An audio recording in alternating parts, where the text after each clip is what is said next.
Hi, everyone. Hello, it's the Hopes. It's Ace Attorney Trilogy. It's Trials and Tribulations. It's the final case. Wait a second. I'm Sky. What? You're Sky. I'm Sky. I'm the little blonde yellow angel. And I am Ver. I am the blue demon. And today we're gonna be finishing Ace Attorney. I'm standing here real quick. I moved back to the screen because I realized this is like possibly the last time we're gonna see it. And it's not like that extraordinary or anything. No. But it is kind of... It's got an epicness. A moment. It's a moment. The music always gets me in the mood. I'll tell you what, it gets me like, let's yes, go. Yeah. We are about to uncover the truth. You guys, we're gonna change the world. I think so. So now we can continue, now that we've acknowledged that. You might have noticed my cursor was on this old one. That was because I was trying to tell your mother, my mother-in-law, how to save a video game. Oh, it was so sweet. Cause I don't. Did we tell everyone that we got Ace Attorney for my mom on Mother's Day? I think we said something about that. Blue Sky. You said something about it. You said something about it. So she's been playing it, and she recently was talking to us, and she's on the second case of the first game. So this is the one where Mia is the victim, and she's already very upset about that. She's like, well, they killed Mia, and I thought, because she was our boss, that we were gonna have a little bit of a flirtation with, and now she's gone, and I don't like that very much. Yes, and you predicted that this was gonna be how she acted. Yeah, also. and then she said almost verbatim that. She just was like, I don't like that. I really liked her. So now we're trying to figure that out. And I don't want to put your mom on blast, but I do want to talk about how she mispronounced Mia's name. She called her Maya, and then when we met Maya, she called her Maya. And very interesting. Maya is a perfectly valid pronunciation of Maya. I want to say that right out. Like, there might be some people that pronounce it that way, and I actually think like I've known Mayas that pronounce it Maya. So. Shout out to when I thought Maya was the dead face sister for 2 whole years. Oh. Well. That's all right. That's all right. See? You're gonna live the exact same experience as Mayo Faye. MIA as missing in action. Yeah, no, that is sort of like how she was doing it. And hey, isn't that kind of funny that her name is Mia and she does kind of end up missing in action? I feel like that might be intentional. You think? I think it could be. Oh, Maya and Mia. Do you remember that from Princess Diaries? Maya and Mia. Ooh, like the bullies get, because there's a Jeremiah. I don't remember a lot of Princess Diaries. I would watch that movie. Ooh, I would watch that movie. We might be watching that movie soon. I think that's in our I'm Supergirl, and I'm here to save the world, and I wanna know who's gonna save me. Exactly. Anyway, Ace Attorney tonight, right now. Right now? Ace Attorney right now, King. We're finishing it right now. And Mossbed, of course, we will let you know if she sees Wrightworth. But I don't know. Don't get your hopes up that she'll think anything of it. I don't think she'll think anything of it. Although, it's gonna go one of 2 ways. Here are my 2 predictions about my mom seeing the unnecessary feelings part. Is she might not think anything of it and be like, these are just 2 guys. But she knows that gay people exist, and she knows that I see gay people everywhere. Yes. I'm like the 6th sense, but for gay. I see gay people. Like, I'm the one who was like, Spock and Kirk are very much in love. And she hated that. And she hates that. She's a huge Trekkie. And so she hates, I mean, and my mom's cool. Please believe. But like when I'm Yes. like when I've been like, no, like Spock and Kirk, she's like, no, but Kirk is always flirting with women, and I'm like, Mom, people can like both. She doesn't even really realize this about me too. Like I feel like I have to re-acknowledge it to her. Like I'm like, yes, sometimes people are just flirty, you know? Yes. Kirk especially. And with Spock, now that's a challenge. Yes. Ooh. A Trekkie who doesn't like Spark? A bisexual comp het. Yes. Yes. But so she might see that and be like, kind of in her like, I don't know, I don't see that kind of thing. Or she'll see it and immediately be like, now... I feel like she'll call me, and if she does see it, she'll be like, now, he said he had some unnecessary feelings, and I'm thinking that's a little strange. Like, something like that. I'm praying on my knees, on my bed, knee bent, God, hands clenched, are you there? For your mother to call you and say, now...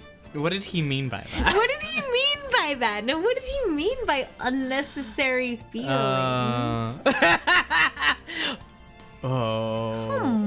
Man, I love that emote you just used for fluctuating. It's extra fun to flirt with people when you have no intention of going anywhere with it. Okay. Yes. Okay. Yes. Well, we'll keep you updated on her going through. Right. Currently, her latest problem was that she was trying to get into Grossberg's office, and she was like, "But there's question marks over that name, so it feels like I can't go in there." And I was like, "Did you click on it?"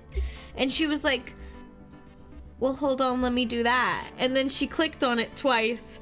And got in there and she was like, oh. She was like, oh, okay. Well, now I feel really silly. And she was like, okay. And she has not played a lot of video games, and she does not even really know how her phone works. So she's really pushing herself, but she says it's very addicting, and she's liking it very much. And huge win. To me, it's so cute. She's learning. She's learning. I swear to God, I've been trying to make her learn how to play video games since the time I was a young little baby. But finally now she does it. I'm very excited. It's very exciting, and we will keep you updated. Oh, yes, we will. Because it's cute. It's a treasure, to be honest. It's such a treasure, and she's really liking it, and because video games are great. Yeah. Didn't start her on Hollow Knight. You started your mom on Hollow Knight? Bro! Dude, even, like... Your little brother, my brother-in-law, like, I played Hollow Knight with him a little bit, and he was like, I don't know, I don't really get it. And then I was like, well, what didn't you like about it? And then I watched him play, and what I saw him do was skip a lot of the dialogue, and I was like, well, I really like the story, too. Well, you know what? My mom probably would like the story of Hollow Knight. But not the gameplay. Never She'd be able hate to the play gameplay. it. She can't do that. Yeah. And she would also be like, well, I don't understand because it's all little bugs. Like, and you'd be like, yeah, the bugs have like, what do you have in common with these bugs? You know, like, or something like that. She watched you play 12 hours and wanted to try. Oh, okay. Well, that's sweet. That's really sweet. My mom would never. So that's a very different scenario. Yes. Every mom is a beautiful flower. Every mother is a flower. My mom watched me play BioShock, and... Your mom taught you video games. My mom taught me video games. She was playing, like, Baldur's Gate 3 or whatever when I was a child, and I begged her to play it, and then she was like, fine, and then she went and played Diablo. Isn't Baldur's Gate 3 the new one? No. What maybe it number was is 2. it?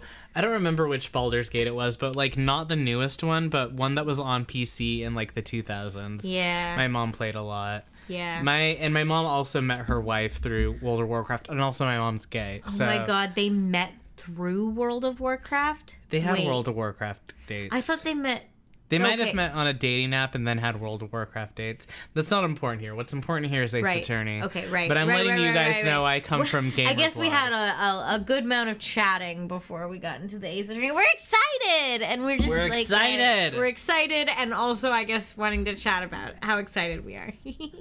Oh my god, the lore? Yes. Yes. And that's all you're getting for today. Yes, I do have a gay mom. Yes. Yes. Yes. Yes. Yes. Yes, I have a gay mom. I am a demon. I do come from gay.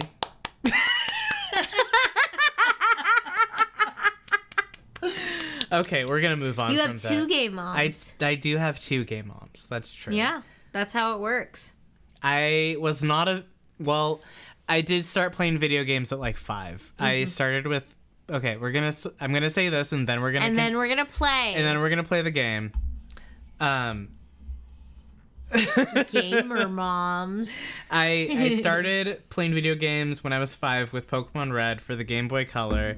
I have like a photo of me as a 5-year-old cheesing with my Costco Pokemon Red Game Boy Color like pack that I got that also had the guide. I don't know where that photo is, but like I know. I did have a biological father. Who cares? Who cares about that? But I'm letting you know, this hasn't been my whole life. When I was 18, my mom was like, I'm gay. So it hasn't been... Most people do. Yes. Yes. Of course. But Spyro the Dragon for PlayStation 1 was like a game that I played a lot as like a 6-7-year-old. Yes. Yeah. So that's where they get it from. Okay. All right. Let's really get into this. Your father is Pokemon Red. I think that could be true. Actually, yeah, that's a lot better. Oh, hi, Serene. Hello. Okay. Oh, hello. Okay, all right. We have to get into this game. So much is happening. A lot of Judge, fill us in. Now then, let's continue where we left off. Shall we? Shall we? Let's He's saying what we're all thinking. Cheers. Oh, do your chores. I'm happy to be in the background as you do yes. chores. Whoa. Witness? Yes? How can I help you, Mr. Judge? Well, it seems that if we're to learn the truth, we'll need to hear your testimony. Wait, I thought you were about to say most people do have biological fathers, but Spyro the Dragon PlayStation 1 does not. Well, I have never seen his biological father. You tell me where his father is, and then we will eat crow. T. Is there something missing from Spyro? Does he also have 2 moms? Yes! Yes, he does. Look at Spyro and tell me one thing about him that is not, I'm raised by 2 moms. Cancel all other future video game plans. We're playing Spyro the Dragon, in parentheses, has 2 moms. Spyro has 2 moms, and that's the only thing we're going to talk about while we're playing Spyro. He's purple. Also, he's purple. Spyro has like 15 dads and all the artisan dragons. Wait, what? No, Moss is right. He has 15 dads? No. Wait, what? I'm sorry, Dahlia. 1 second. 1 second. I have no problem with that. She's like... I have no problem with that. She's like, I want to hear... No, talk about Spyro. I'm into it. No, in the first Spyro the Dragon, the thing that you're doing is like unfreezing all of the dragons from being statues. And they're all men. They all like seem masculine at the very least. Okay. And they're all like, Spyro, did you know if you press A, you jump? Yeah. And you're like, wow, I didn't know that. They're like, bye. Well, you're like, wow, I would have had to use that to get you. Yeah.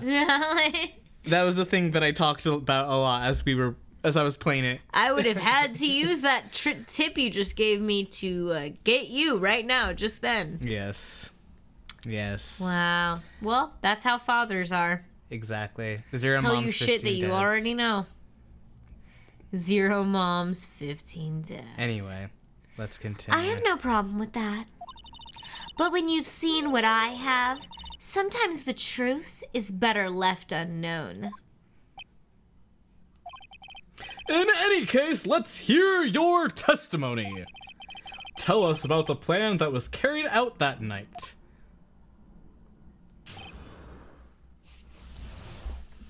And if you don't know what's going on, you'll find out. I was gonna explain it. Yeah, nah, get hip to it. The whole plan began with my death. A stupid plan hatched by Morgan Fay to install her own daughter as the next master. But for it to work, Maya Fay would first have to die. The idea was for me to kill Maya and then have the blame pinned on Iris. The plan went wrong, but it seems to have succeeded anyway. So, that means you really are... Wait a minute! Did you just say the plan was to kill Maya Fay? Yes. You have a problem with that? Don't give us that nonsense! No way that they would be able to... Watch yourself, trite. If you've got a problem, solve it during cross-examination. That's one of my rules. Mr. Godot is correct, and by the way, that's one of my rules as well. To kill Maya? Could it be true?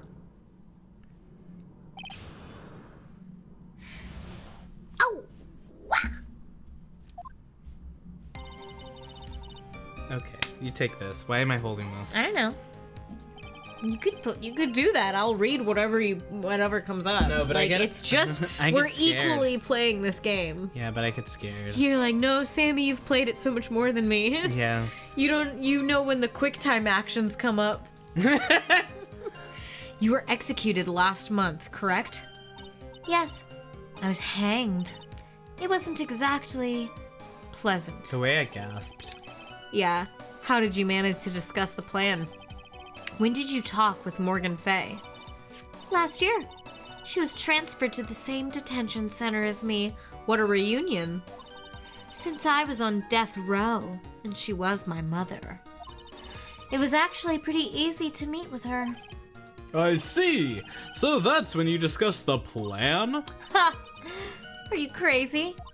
At first, that woman was planning to kill me as well. Even though I'm her own daughter. Ugh, love her. Sorry. All to make Pearl Fay the master of Khura'in. She's a cold, twisted woman. She thought she could finally regain her lost honor. The honor she lost when her younger sister, Misty, took her place as the master. Ever since that day, she's been working on this plan. A plan, huh? A stupid plan. You're talking about Pearl Fay, is that correct? Yes, though at first she had high hopes for the two of us. You and your twin sister, Iris. That's correct. Fortunately, neither of us had much spiritual power. That's why we were abandoned by her, along with her father. Abandoned? The only person I ever really cared about in life was myself. My sister was a nuisance, so I convinced my father to leave her at an old temple. Oh. You mean Iris? Yes. My father remarried a woman who also had a daughter. The less children you have, the more money there is to go around, right? And on top of that, my father had absolutely no interest in children in general. How horrible. The really horrible one was that woman. That bitter, vengeful woman. It was her stubbornness that gave birth to that child, Pearl Fay. She was born with an abundance of spiritual power, unfortunately for her. Morgan Fay heaped all of her broken hopes and dreams onto that poor child's back. All because of her pathetic dreams of having her bloodline become the main family. I love that 5 Nui is coming in from like a 36-hour marathon. Bro, the way series. you've been binging to make sure you could get to this point and be ready for Not it. to call I'm you like, out. I'm the respect. That's it reminds me of we're not at all like the level of reverence that Severance should get, but It is what we it's were what like. we did. We like just binge watched everything before the finale. So I only comment because I'm like, wow, you know so much more about this than we do, because we have like, you've really been studying it at this point. for real. You have it all right there. But for it to work, Maya Fey would need to die first. Maya would have to die, but why? I know all the lore now. Oh yeah, Severance. Boo-doo-doo, boo-doo-doo, boo-doo-doo. We've watched We watched. what's available of Severance twice. We should watch it again Yes. sometime. For our bloodline to succeed as the main family, thus making Pearl the new master, the remaining descendants. Pardon. Hi, Rue.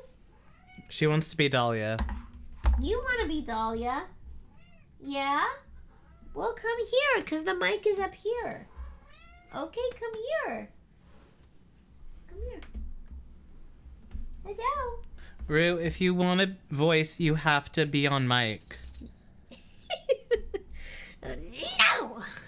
She rolled on the ground. Hello. Rue, everyone say, oh! Oh. Okay, well, she's not coming back. She's not coming back now. I screwed up. I rude up. I'm sorry, Rue. Oh no, she is back. Right away. Come here. Let's voice act with Mama. Okay, let's get back to it. Okay, sorry. The remaining descendants of the current master had to be taken care of. But Pearls would never agree to a plan like that. She adores Maya. How sad. You still don't get it, do you? What Pearl wanted had nothing to do with it. Morgan didn't care one bit about Pearl. Sad. The only thing she cared about was the position of the master. That's all. That's ridiculous. She was willing to sacrifice anything and anyone to achieve her goal. The life of her daughter, and naturally, the life of Maya Fey as well. How could anyone do that? The idea was for me to kill Maya and have the blame pinned on Iris. You were going to kill Maya? Pearl didn't need to know anything about it. All she had to do was follow the instructions to the letter and channel me. Then I would have simply used her body and finished the job. In any case, I'm already dead, and there's nothing any of you can do to me. Ah!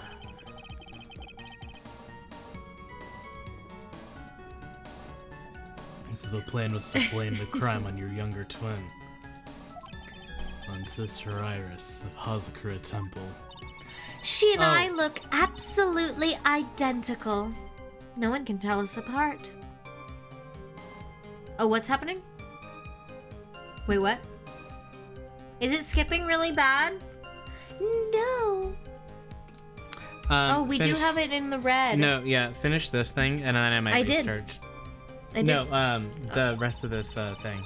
If someone were to witness me killing Maya, naturally they would think it was Iris who had done it.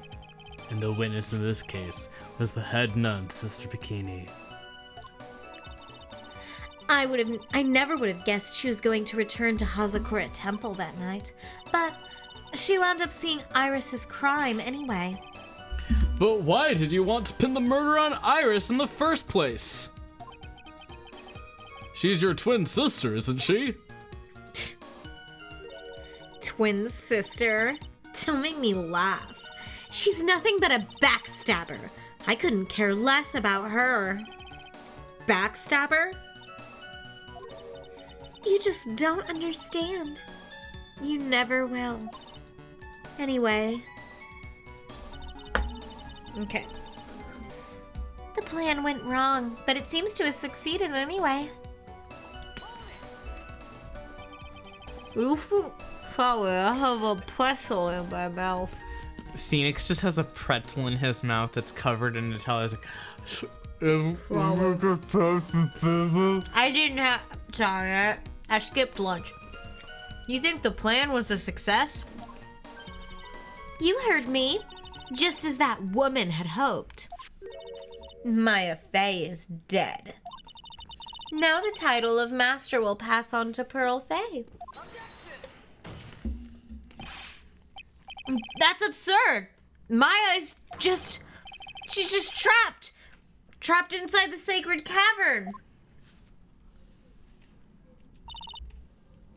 Really?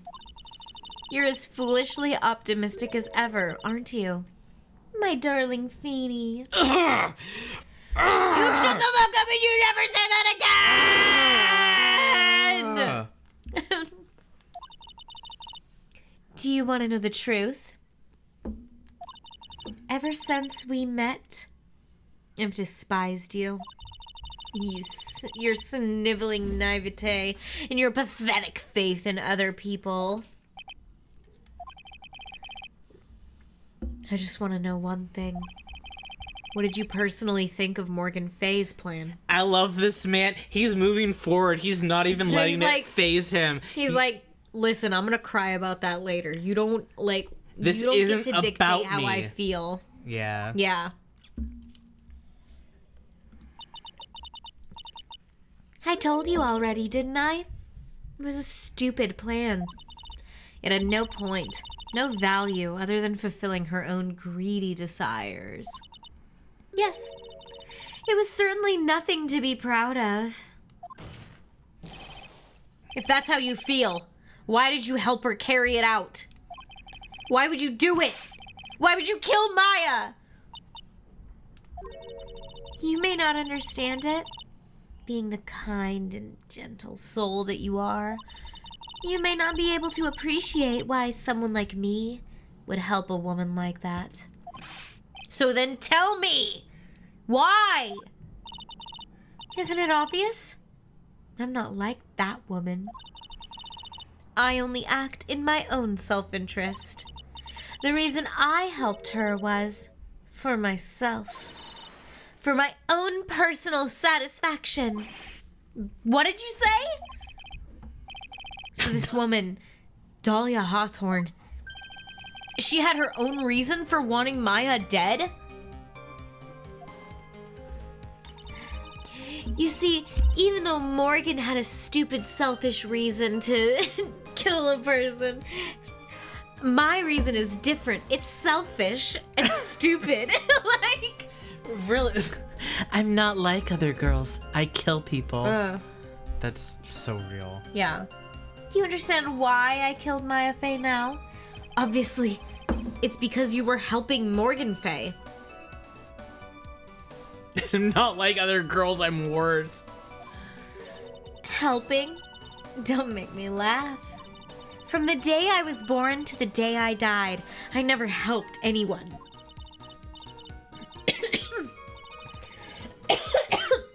I lived for myself, and in the end, I died for myself. I thought that was obvious. So she wasn't actually cooperating with Morgan.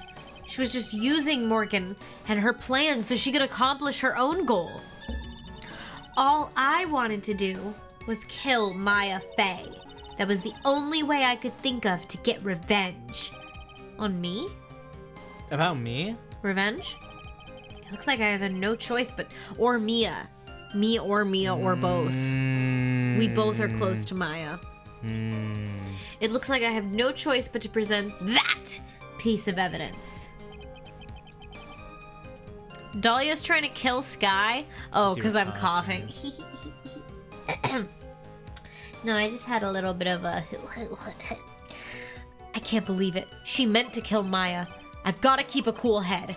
And I need to get more information out of her. It's the only way to understand this plan and what she was after as well. Dahlia hit Sky with a tuberculosis beam. I'm dying. I was a fool to believe. A fool. The whole plan began with my death. Wait. We did this. We did. A fool to believe it all begins today. Yes, it all Did we skip one? No. Today. Do you understand why I would kill Maya Fey now? What my goal was? Her goal was probably to make Mia feel bad in the afterlife. Cause It wasn't about Phoenix? no, I think she actually could give less of a fuck about us, or she could not give less of a fuck about us, but she actually really does not like Mia. Alright. Because Mia is a woman that took her down. Yes. I don't think that Dahlia really... I think she sees men as second-class citizens. She doesn't see men. She doesn't... Like, she sees men, but, like, she's like, they're tools and I will use them that way. Which, like, slay, but, like, very evil. Very mean and not very demure. So, but, like, Mia, that's, like, her rival. She is, like, supposed to be... Like, if she actually had spiritual power, like, she or Iris would be the ones taking the throne or whatever. The throne, yeah. Being master. Being master. And I don't think that oh my god, that was so scary. I'm so sorry. I don't think that Iris or Dahlia would have turned down being master. Definitely not Dahlia. Definitely not Dahlia. And then even more importantly, Mia took her down at that trial almost. Before she killed Mia's boyfriend. Yes. So I think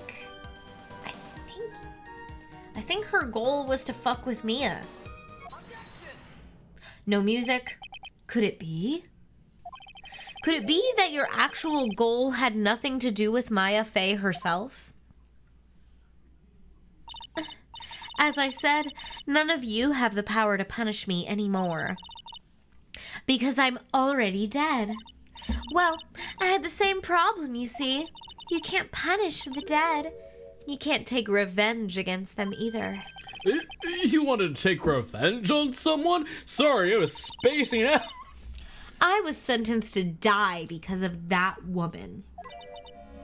Mia Fey. I somehow knew this was it. Because you studied so hard, Phoenix. Yeah. I wanted to send her a message.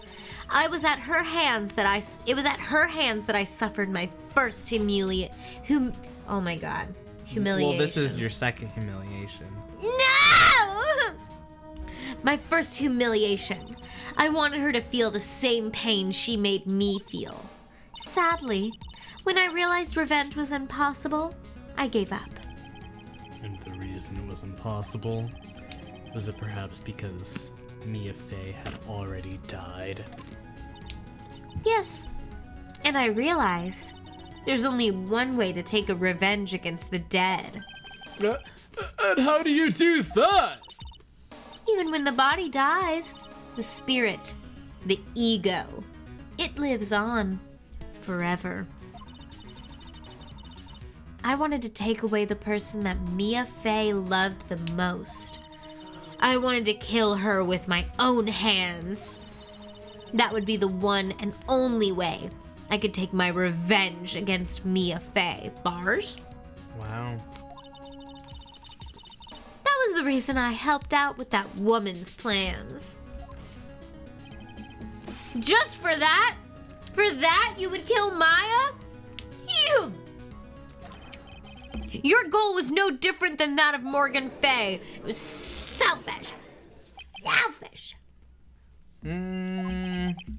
As they say, the apple doesn't fall far from the tree. The apple doesn't fall far from the tree. From all the apples bring down from the That's right, Charlie. Down symmetrical lines. The finest kind of scary, but it's not a try. Yeah. Dahlia would love Brat. I think that's R.I.P. Dahlia, you would have loved Brat. Hi, Tay. Hi, Tay. What a cruel plan. Cruel, cold, and heartless. Tay, you literally caught up to your own case so we could play at the exact same time. Oh, that's so sweet. I can't believe, like, the people that have really tried to make it to be here live. That's so sweet. You guys are really cool. That's very sweet. You guys are very cool. Thank you so much. It's quite the opposite of what Judge is talking about. It's a very sweet plan. Sweet, warm, and heartful. Agree. Don't waste your time preaching to the dead. I've already told you. There's not a thing you can do to me. That night, at about 9:30 p.m., I materialized into this world. I quickly pinned my hair up and put on a demon warding hood. Then I picked up the staff that was by my side and left Hazakura Temple. So, it was Elise Dunim who channeled her after all. That ridiculous head nun never noticed a thing.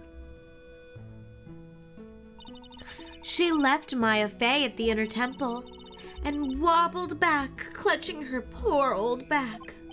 What did you do then? That kid was easier to handle than I'd hoped.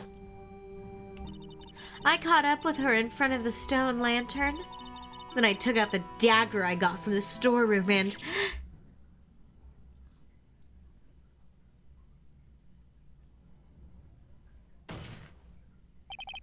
So then you're saying that you stabbed Maya? It's strange, but I don't have a clear memory of what happened after that. What does that mean? No clear memory? I don't know. I think I was stabbed. You were stabbed? At the last minute. Maya Fey must have stabbed me. I'm sure of it. That's not like her at all. Maya wouldn't stab a French fry with a plastic fork. Yeah, she would. Well, no, she would gobble them up with her hands.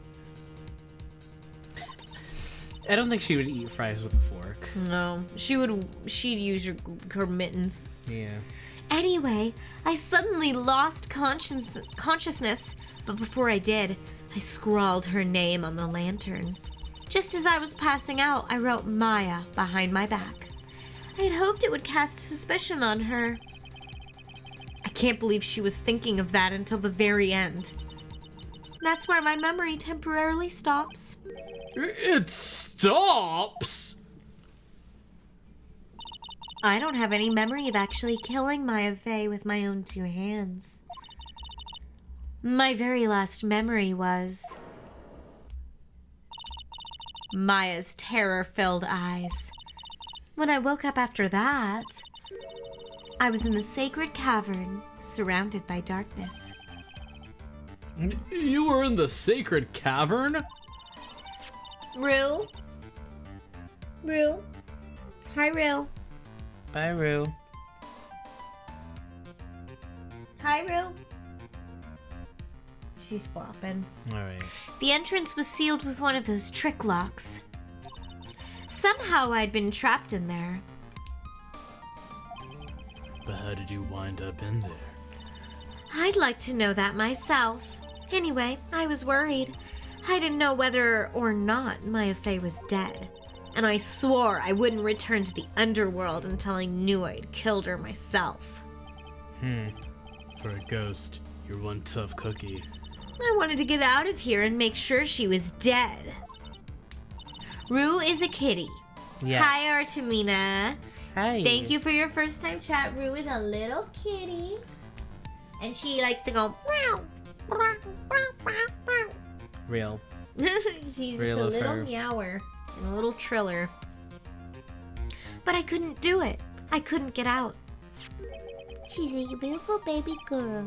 Your friend's cat is also named Rue. That's so sweet. I love to hear that. Rue, lady. Rue? The trick lock stopped you, huh? I didn't know how to remove it. So then you're saying you were actually confined against your will inside this sacred cavern? Yes, I wanted to get rid of that annoying lock as soon as possible. But it wasn't easy. I kept getting interrupted while I was working on it. Interrupted? It was early in the morning, but someone came into the training hall. What? Who? Could it have been Maya? I thought the same thing, but I couldn't see. Why not? If someone had spotted me, I would have lost my chance to take revenge. So I made sure to hide myself at the back of the sacred cavern. Duck moment, that was for me. It was. That moment, only 2 people could have gone into the training hall. Maya and Pearls. Pearls went in there to cover the hanging scroll gravy. Gravy. Graveyard theory. Gravy theory. Gravy theory. Still, I managed to remove the final lock, but I was too late. What do you mean by that? The flies had already started to gather. The bridge had been fixed, and the police had started their investigation, correct? Naturally, I couldn't go out. So instead, I returned to the cavern and put the lock back on myself. I realized I wouldn't get a chance to see Maya's corpse, as I had hoped. Ew. But just then, Lady Luck showed up. Lady Luck. After that big earthquake, she showed up all by herself. The real Iris? I came out from the sacred cavern and got a feel for the situation.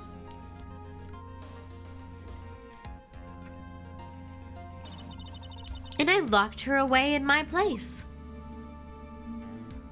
Damn. I had finally learned exactly what had happened. It was then that I learned that the plan had actually succeeded. What do you mean your plan had succeeded? I had misunderstood one thing, you see. That night, the one that had summoned me. I had assumed it was Pearl Fay. Well, of course you would have assumed that. It was written in the instructions. But I was wrong. The person that had actually called my spirit back was Misty Fay, the picture book author. Oh, what? Well, that's really the only possibility, isn't it? After I lost consciousness in the garden. What's happening? You hear that? Yeah, she's in the bed. Okay. Ew. It was her body that was left lying there.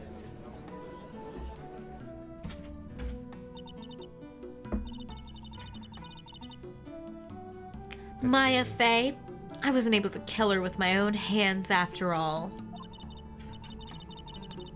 But even so, I made her commit the most vile sin a human can commit.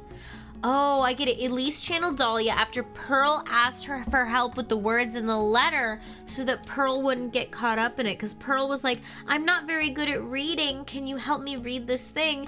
And it turned out the thing that she was asking for her help reading was the own instructions for her murder. So then Elise was like, okay, well, I'll still help you, but I'm not going to let you get involved. Yeah. But also, I'll die, whatever. I mean, I don't know. We'll have to see. We'll have to see.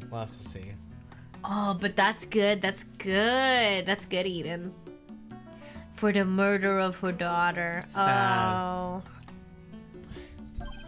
But even so, I made her commit the most vile sin a human can commit.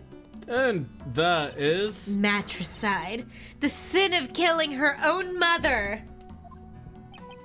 Ugh. No way!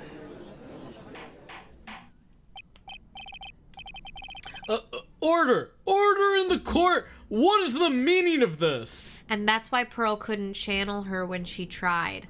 Well, and I also, so I agree with that.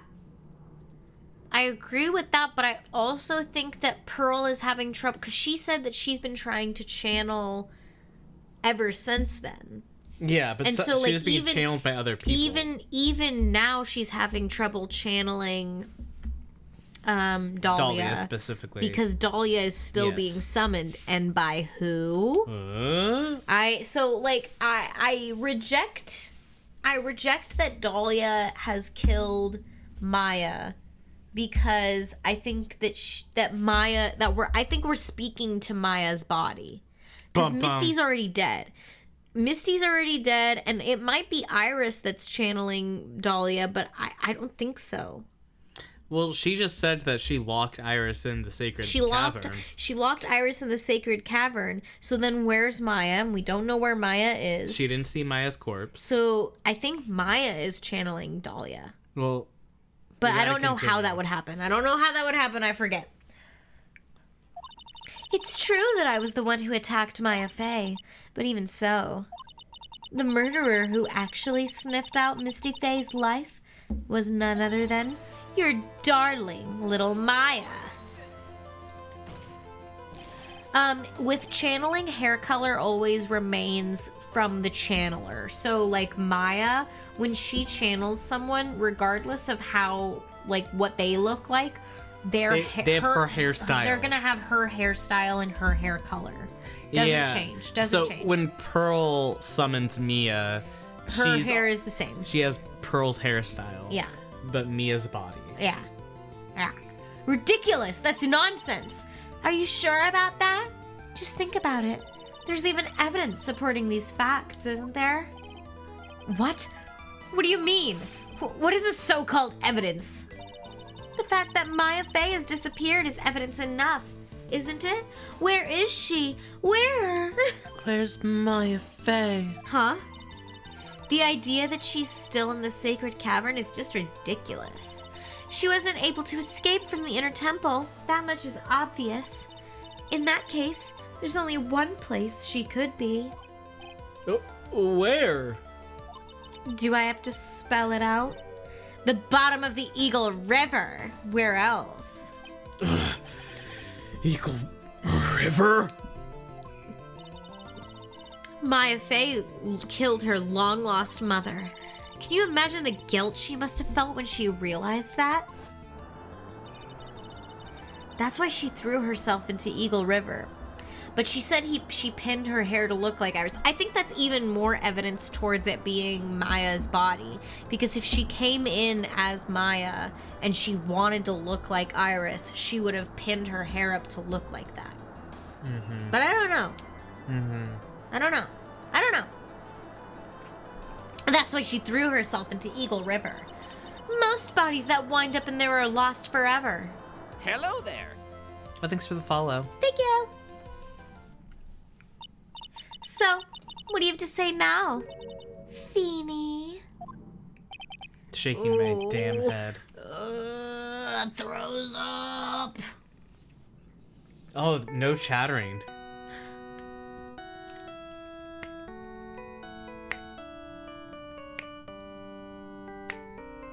The coffee ringtone. Oops. Sorry. That's my phone. Oh my god, this should be my phone's ringtone. It's so fucking good. Yeah. It is really good.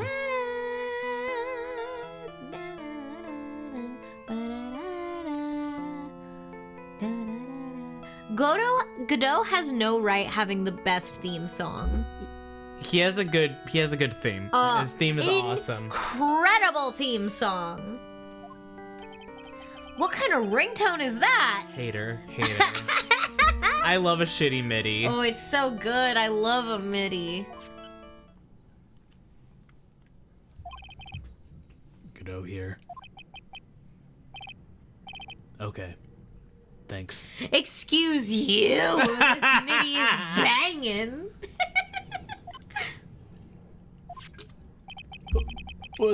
Was it something important? I just finished removing the locks from the sacred cavern. Franny, you did it! That's great! What about Maya? There was a woman in the cave. Was it Maya Fey? It can be shitty and banging. So true. It's so true. It was the accused. Sister Iris. That's what I'm saying! That's what I'm saying! Huh? Don't look so surprised. I locked her in there yesterday. I just finished telling you that. So, what about Maya? Where is she? There was no one else found inside the sacred cavern. No! It can't be!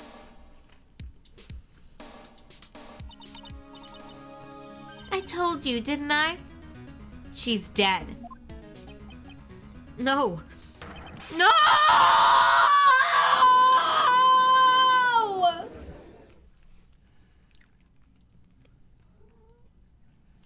It's okay, Rue. It's okay, Rue.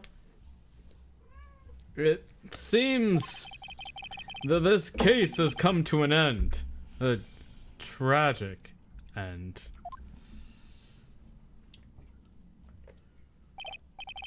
Sadly, it appears the killer of Elise Dunim, also known as Misty Fey, was her own daughter, Maya Fey.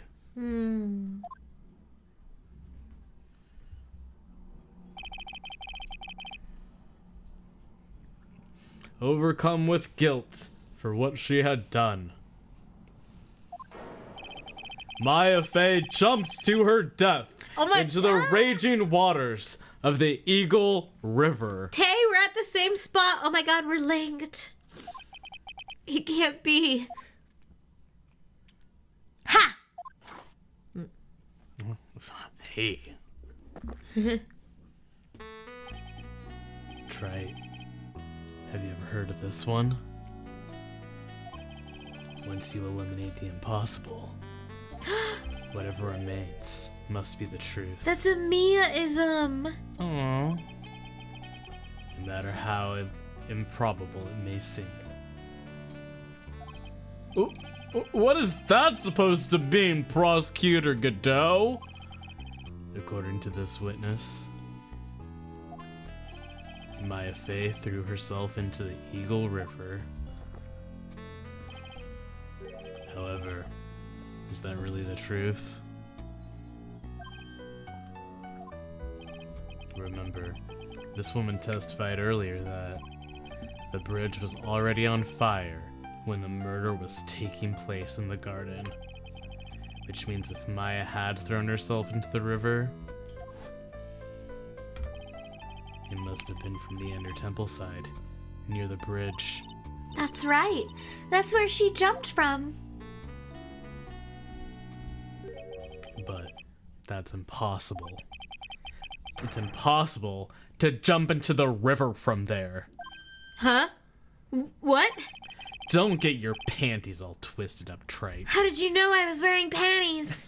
Stop. Stop. Shut Throws up. his coffee at Shut up! Just relax.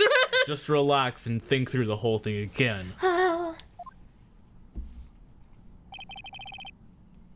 If Iris is in the cavern, who's channeling Dahlia right now? For real, for real.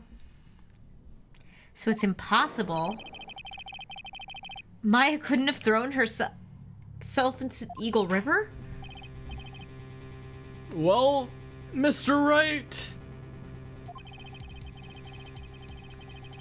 Miss Hawthorne claims Miss Faye threw herself into the river from the inner temple side. Do you have any evidence that refutes this claim? Do we have any evidence that refutes this claim? From the inner temple side. You can't throw yourself off of From the bridge, the temple. So, yeah, because there's like a whole bunch of fucking land.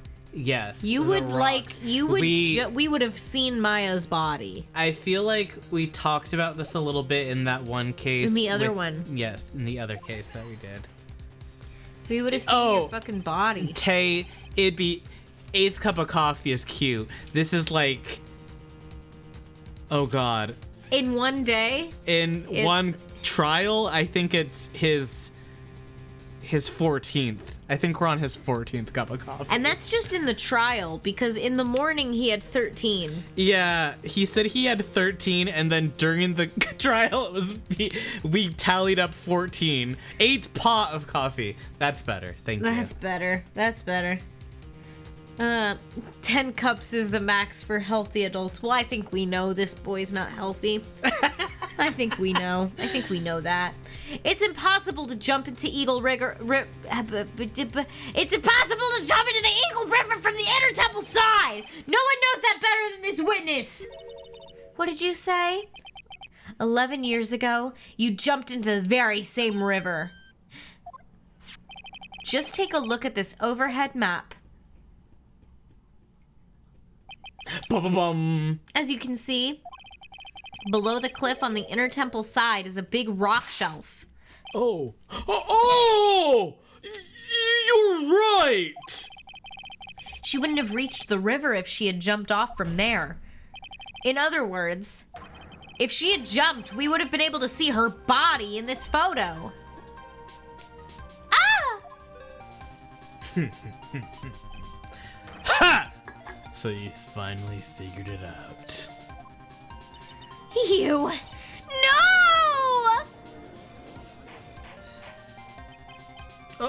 Order! You're just playing with me.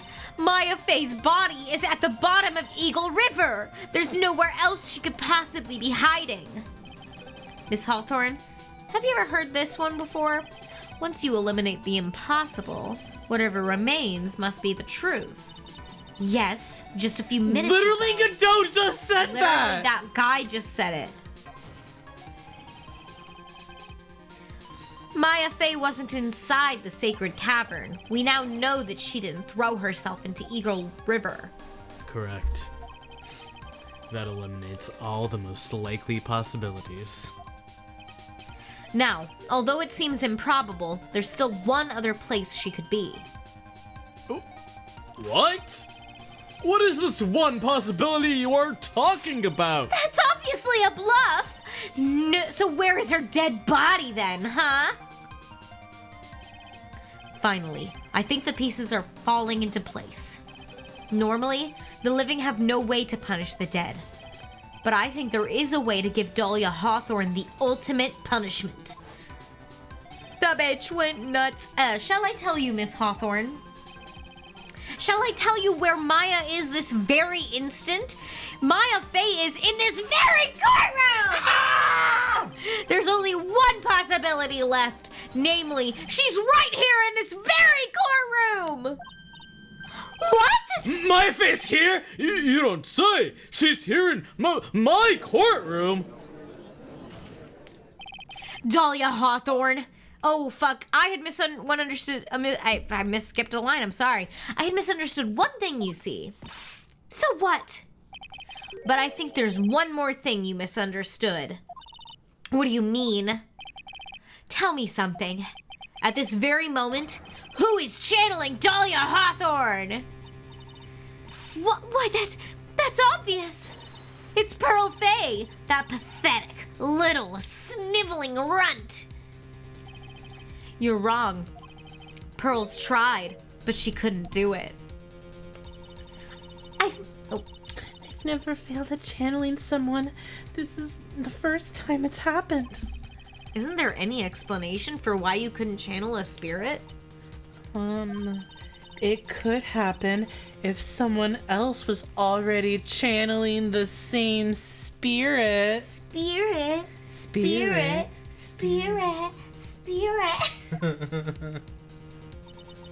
Someone called me before Pearl did? But who? Pearl's even tried again on the day after the crime, but she couldn't do it. What could that mean? I think the truth is becoming clearer to you right about now. Am I correct? It wasn't Pearls that channeled you. There was someone who called you before she could. Maya. This is an easy one. Pearls couldn't do it, and Misty Fay is gone. There's only one possibility left. Come on already! I can't stand the tension! Dahlia Hawthorne, the person channeling you right now must be Maya Fay! What? Oh my god, Dahlia does it for real right here in the courtroom. But, how could that be? Remember what this witness, Dahlia Hawthorne, said about her goal? She said her goal was to kill Maya Fay. Yes, that's right. But if Maya channeled the spirit of someone that was trying to kill her... Well, Gramps, what would happen? I don't know! I'm scared! I'm afraid! Could it be? It looks like you finally understand, Your Honor. Well, I don't! What are you going on about? What I'm going on about is the reason Maya channeled you. And there's only one reason. To protect herself from you. To protect herself from me? Yes. On the night of the crime, you were only interested in one thing. Killing Maya Fay. The path back to Kazakura was closed off, and there was nowhere for her to run. So then the problem became, where would be the safest place to hide? We love you, Maya Fay. You mean that's when she channeled me? All this time you thought you had been channeled by Pearls. That's why it never occurred to you that Maya's hiding place was you. No, don't say that. She hates that. You're saying that I, Dahlia Hawthorne, was played for a fool by that little whelp. Maya Fay killed herself. Isn't that obvious? No. Sorry, but no. It would have been impossible for her to jump into the Eagle River. That was the only avenue of escape open to Maya. The only way that Maya could disappear from the inner temple. I don't believe you. A stupid little girl like that, who's never been out in the real world. She could never come up with a plan like that. Who could have ever given her such a brilliant idea? Well, me, of course.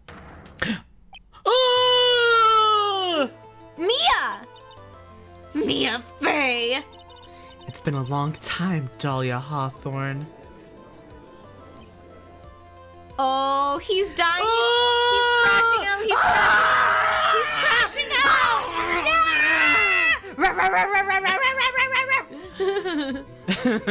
Oh, poor guy. He's also thinking, he's like, Mia, I missed you so bad. Mia, my queen. He's also saying, hi, sexy. Hi, sexy. Oh, baby girl. Oh, she's my girl. Step on me.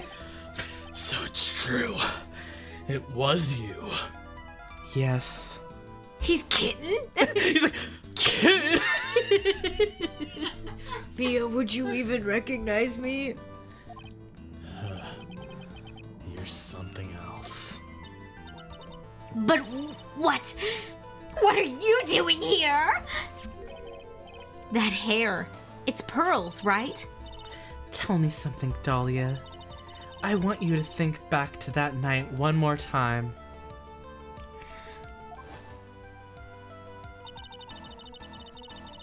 You had just cornered Maya in the inner temple's garden, and then, in the final moments of the fight, you lost consciousness. Not now, Kitten. Daddy's prosecuting. That's what Mia says. That is what Mia says. Well, except she's like, not now, Kitten. Daddy's defending. Oh. You're right. I was stabbed by Maya Fey. Actually, Maya lost consciousness at the same time as you. She did? Not terribly surprising since she was about to be killed. He's True. eating popcorn. Yeah. When she woke up, she was in the training hall. That's when Maya decided she needed help, so she channeled me. She explained in a memo the situation she was in. Oh, wow. I want to read that memo. Yeah, same. Hey, girl. Someone's trying to kill me. You would not believe the day You I'm would having. not believe it. She asked me what I thought she should do. She did that? I can't believe it. Of course, I didn't have all the details. But one thing was perfectly clear. That was? I knew that you couldn't be allowed to wander free. Free? What do you mean? It was a race against time, so I wrote down 2 things that Maya had to do. Channel Dahlia Hawthorne as soon as possible, and lock herself in the sacred cavern until help arrived. So it was Maya who put that lock on there. Yes. But why did you order her to do those 2 things? If she hadn't done it, Dahlia Hawthorne would have been channeled by someone else. Hey sis, it's been a while. How's it going? Anyway, there's this girl that's been trying to kill me, but she passed out, and I have no idea how to escape. Help? XOXO, Maya.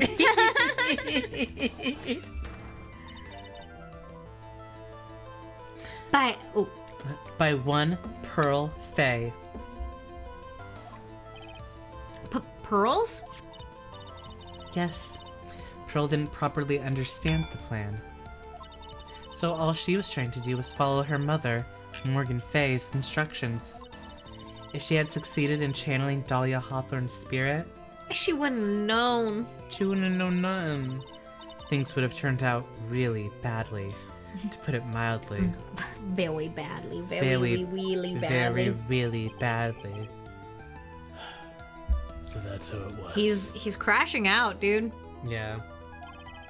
Dahlia Hawthorne would have used the body of Pearl Fey to kill Maya at all costs. Her scrunkly face is really cute, I will say. Really It's like it. honestly, the more that Dahlia crashes out, the more I like her. Yes. Agree.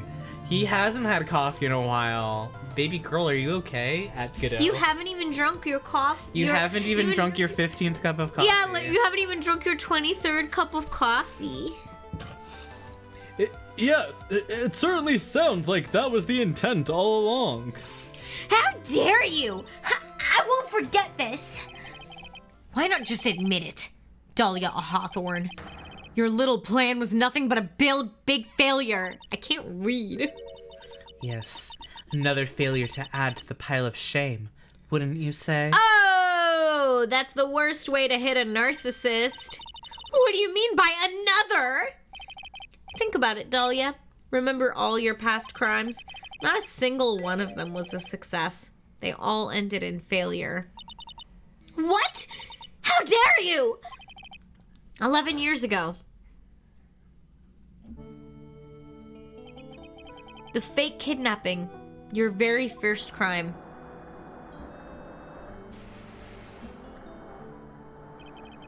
You got your hands on a $2 million diamond, but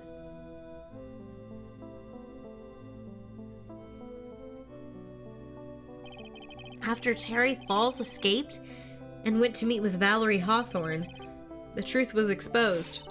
Shut your mouth! It wasn't my fault! It was because of that stupid oaf of a prisoner and that weakling of a policewoman! And then, 1 year later, you tried to kill me. Well, I'm still alive, but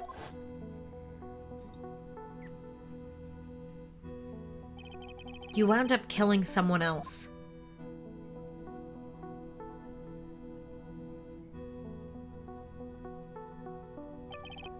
As a result, you were sentenced to death.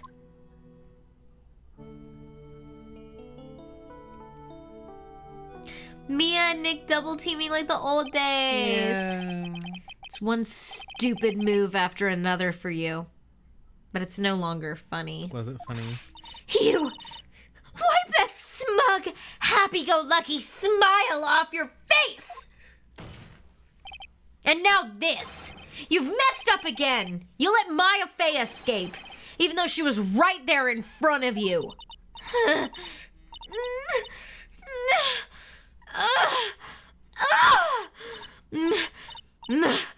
Mia Fey!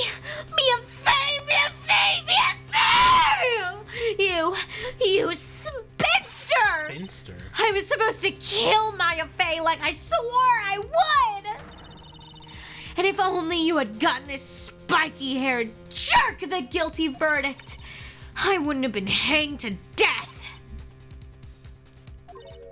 True. But I think you finally understand, Dahlia Hawthorne. You will never defeat me. What? What did you say? Whether you're alive, dead, or somewhere in between, you will never defeat me. As long as I'm around, you're destined to lose for all eternity. I remember what you said earlier in the trial. You said there was no way we could punish you, because you were already dead. What about it? Then you said, even when the body dies, the spirit, the ego, it lives on forever. That's very true, Dahlia. And that's exactly the punishment you'll never be able to escape from. For all of eternity, you will have to remain as Dahlia Hawthorne, a miserable, pathetic, weak creature who can never win at anything. And for you, there is no escape from that, no hope of freedom. Since the day you were executed, the narrow bridge that once stretched out in front of you has burnt to a crisp. You're wrong. It can't be. How could I lose to the likes of you? It no longer matters. I don't care whether you win or lose anymore. The only thing I want is for you to come out of Maya's body right now!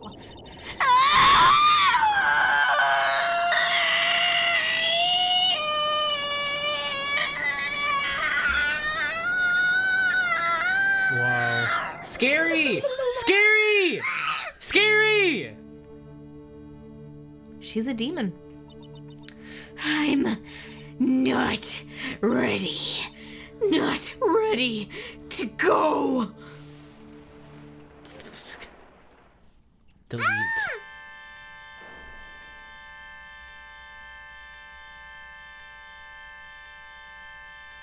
Phoenix Wright exorcist. Literally. Oh my god. Ugh, all her murders, all the lives she took. Maya! Oh, Maya! Hair down, Maya. She's so pretty and scary. Nick. Sis. Ah! Maya! She looks exactly like her mom. She looks like Mia and her mom. Now then, I assume you are the real Iris? Yes. I was just rescued from Sacred Cavern. I must say, you and your twin are indeed identical from what I can see. In any case, it appears that everything has finally been cleared up. Mr. Godot, what happened to Dahlia Hawthorne? If you ask me, Your Honor, it looks like she went back to hell she came from. To the hell she came The hell? It seems that Misty Faye wasn't the only victim in this crime. Maya Faye, as well as the young Pearl Faye, were also victims of this wicked and selfish plan. Yes, Your Honor. The tragedy of Medium Valley has finally come to an end, it seems. It would be best for everyone if no further attempt was made to channel that spirit again. Literally. I'll say. Laugh track. I will big say. Your Honor? Yes, what is it? About this whole spirit medium thing. It's almost weird how comfortable you seem with the concept now. Oh, he's gonna forget about the next trial. Yeah, he'll be like, what do you mean by spirit mediums? What's that? Yeah. Well, to be frank, my younger brother is quite judgmental. He often criticizes me for not studying hard enough.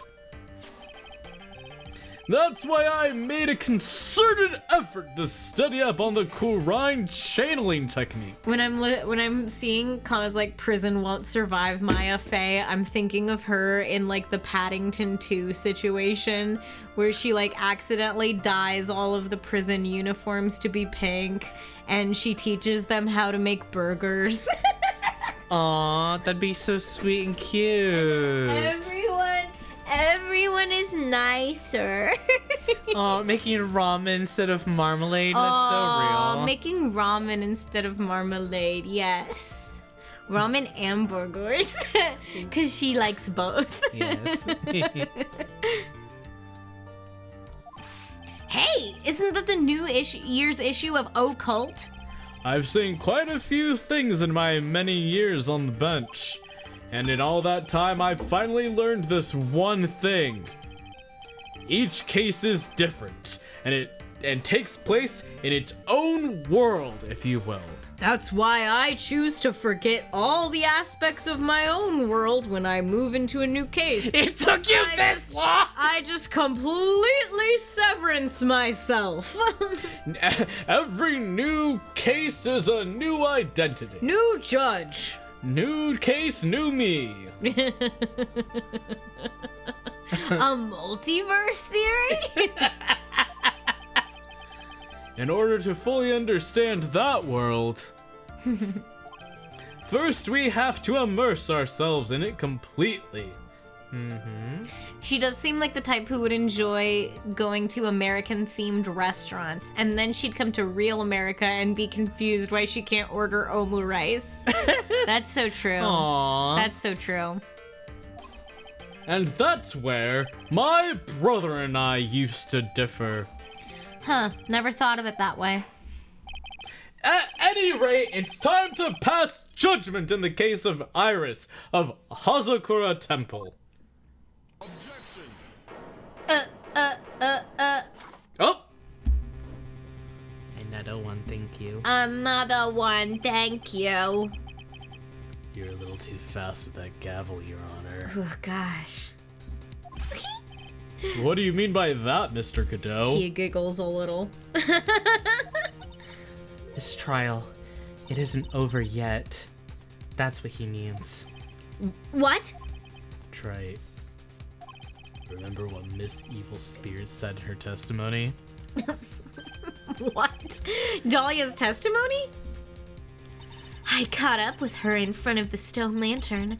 Then I took out the dagger I got from the storeroom and... It's strange, but I don't have a clear memory of what happened after that. I think I was stabbed.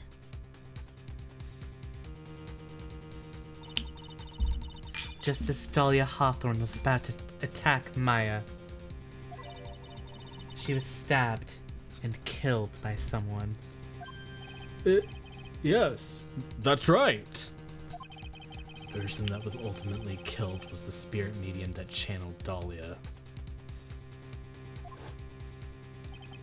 Elise Dunim. No. Misty Faye. But who killed her? We still don't know who did it. Larry Butts joke. Is it over? Unless someone else is found guilty, the accused is still on trial. Sorry. Clanging. We can't let her walk until there is evidence that proves her innocence. No way. But this court isn't prepared for any further testimony. The prosecution is ready to call our final witness.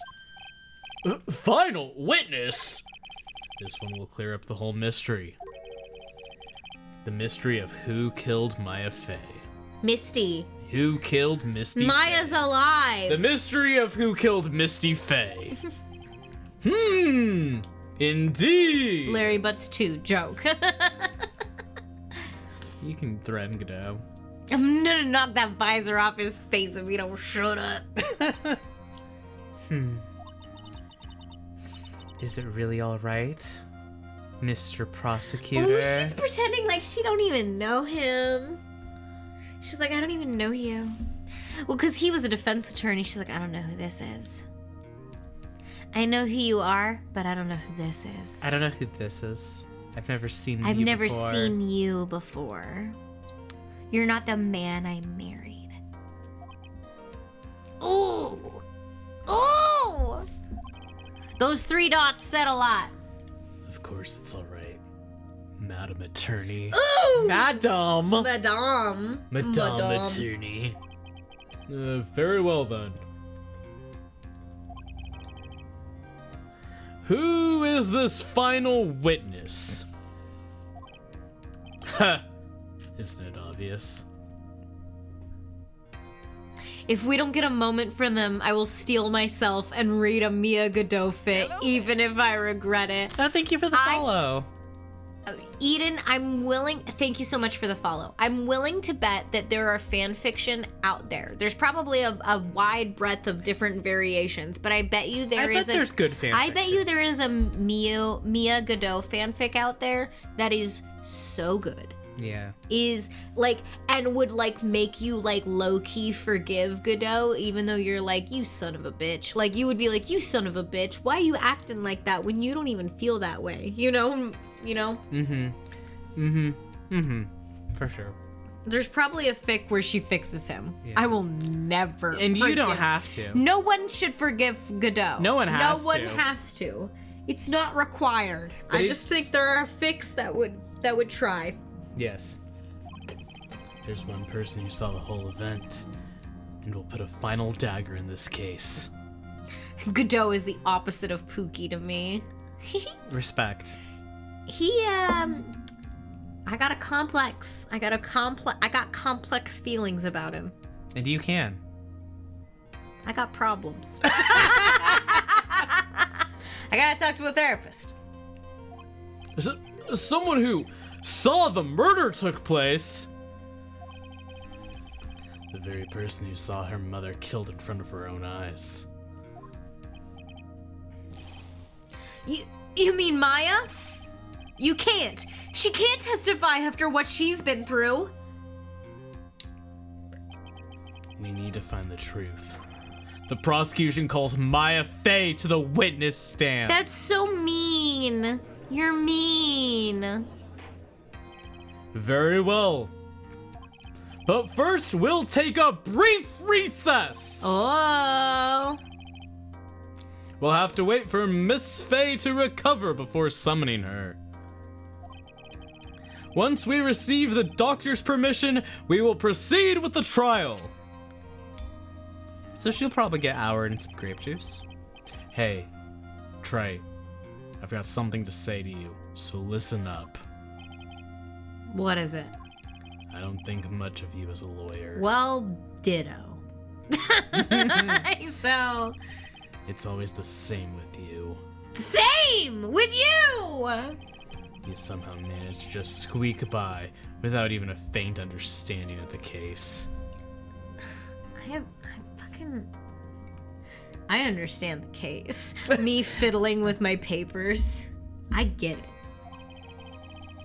Some beautiful woman always seems to come dashing in at the last minute to save you. That's true. That is true. That is true, actually. Like, he is like a little prince that gets a dashing princess to come in and save him Yes. with magical powers. He is jealous. That's true. He's jealous. He's jealous. Maybe if he wasn't a misogynist, maybe they'd do it for him. Honestly, if he was an ally like Phoenix is, because Phoenix is an ally.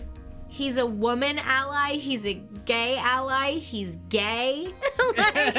He's gay. He's gay. He's an gay. ally. He's gay. He's an ally. You've got some nerve. But that's not going to happen this time. This time, you're going to have to do this all by yourself. But Mia White next to me. No! Ah! That's enough! He could have as many women helping him as he wants. This court is now in recess. As long as they're consenting, they can help him. If he pays them a nice salary for their legal help. Well, they're dead. They don't need a salary. Well, Maya needs a salary. It's a good loophole. Oh. Okay, one sec. Let's catch up with chat real quick. Is it gonna? Oh, okay. Catch up with chat. Catch up with chat real quick. I'm not saying break yet. I just want to make sure. I love Phoenix because he's a little fruit. They're obsessed with it. That's so true. He's a little fruit. It's like he's the gay guy that these girls are like, oh, I feel so safe with him. You know? Yeah. I feel so safe. I also a little ship Gumshoe and Francisca. Not a lot, but a little. A non-zero amount. There's a non-zero amount where I ship them. I need to copy and paste this fan fiction recommendation. Oh, Dry Branch. Okay. I need to copy paste this real quick before I go anywhere. I need to say thank you to everyone who gave Sky such beautiful compliments while they were doing the crash out scene. Wait, what? Oh no. No, you were getting very cute little compliments for your crash out. Thank you. Oh. Yes. Man, finally I'm being acknowledged for my ability to crash out so well. I think so. You're so good at it. Yes, lots of compliments, lots of top tier voice acting compliments. Thank so you, I just wanted to make sure that you got to see you. that before we moved on too far. I like Dahlia. In a way where I hate her. In the kind of liking a character where you want to put them in a glass jar and shake it around. In not the same, but very close to the same way I like Goro Akechi. Yes. I also want to see. I've seen fix of Godot, and I don't think most of them understand the issues of Godot, and that his existence itself ends up undermining Mia's character.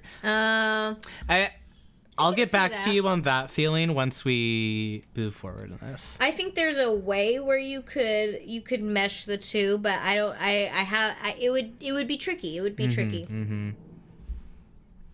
Oh, that's you guys are sweetie. Also, thank you for the follow. Akechi biting him like a chew Exactly. toy. Phoenix, the pathetic guy in high school that all the girls are like, can we put makeup on you? Please? And he's like, yeah, okay, just happy to be included. Phoenix is so the guy that's like, I don't know, I just ended up making friends that were girls most of the time. Yeah, for sure. And then also ends up having a boyfriend at some point in his life, and he's like, oh. he's bisexual to me. Yeah, Phoenix is so bi. Bi/pan, whatever. Bi/pan. Whatever feels best for you. Wow, starts vibrating every time Akechi is mentioned. Girl, I feel you. I feel that. Every time I mention Akechi, I'm like,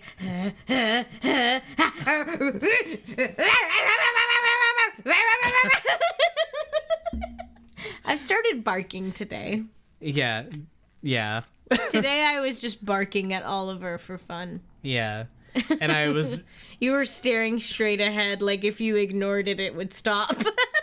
I thought we were playing dogs on the playground. We were.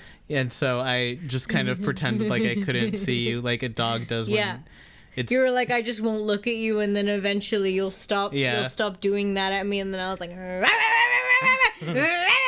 and then Jem came up to me and was like, "Why are you doing that?" Yeah. He was just like, "Why are you doing that?" And I was like, "I don't know. It's fun. Sometimes barking." Yeah, that's your stim for today. Yeah. On their dog shit. Oh, man, I need to get into June Caruso. Of Persona 2. We never played Persona 2. I really want to get into Persona 2 and more Persona 1. Maybe someday we should get back into Persona 1. I don't think it's going to be on stream. You think? I don't think it's going to be on stream. Okay. Fair.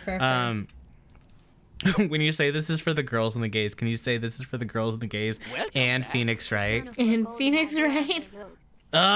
What is Phoenix Wright among? He's not the gays. He didn't know that in high school. That's true. Okay. Harpy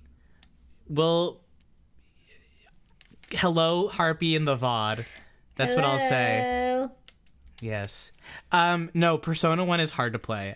We were trying to play it on stream. I mean, it's not hard, but it's like... I don't think it's an easy game to play. So we were talking about this when we were having dinner today, is that like a lot of these games that we end up playing on stream it's really fun if we have a lot that we can read, that we can interact with and talk about. But if we are doing a lot of gameplay where we just need to like come up with the material ourselves, that ends up being a little bit harder. Like not like for a while we can talk about a few things, but after an hour we're like, okay, I want to go now. You know, like I want to do the next thing. And Persona 1, the encounter rate on walking around was just like it was driving me nuts. It was a lot. Also, Tay, thank you so much for the resub. That's so sweet. Thank you so much. Thank you so much. Okay. I love the characters, and I honestly didn't mind the gameplay so bad, but it made me feel like if I was playing on my own, I'd have a lot more patience for it. Mm-hmm. Like, especially... You love to grind in an RPG. I love to grind in an RPG, but doing it on stream and doing it on my own while, like, watching a 3-hour-long YouTube video is very different. Mm-hmm. You know? Mm-hmm. It's just a different experience. Anyway, hi, Iris. What's up? I'm truly sorry about everything. You were working so hard to defend me, but I was missing all day, and we didn't even have a chance to talk. She's right. Yep. When I met Iris at the training hall yesterday, they had already switched places, and Iris was inside the sacred cavern. I wanted to at least be in the defendant's box today to root you on. Well, it wasn't your fault. You were locked up this whole time. There's something more important than that, though. I have to ask you. Why did you help your sister out as much as you did? Huh? If you had tried to get help at the sacred cavern yesterday, you wouldn't have spent an entire day locked up in there. My sister. I felt sorry for her. She was abandoned by our mother and never got any love from our father either. Yes, but It was the same for you too, wasn't it? Yes, but at least I had Sister Bikini, who was like a mother to me. If only Dahlia had come with me to Hazakura Temple. Oh. I always loved her. Dahlia was always so smart, so strong. She never complained about a thing. That's why I promised her that I would help her. Are you talking about the fake kidnapping case 11 years ago? Yes. I wanted to be useful to her in some way.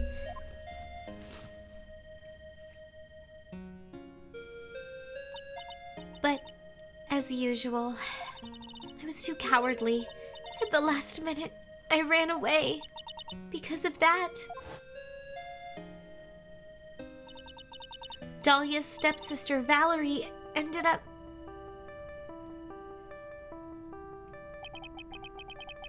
That was the case that wounded Mia so badly.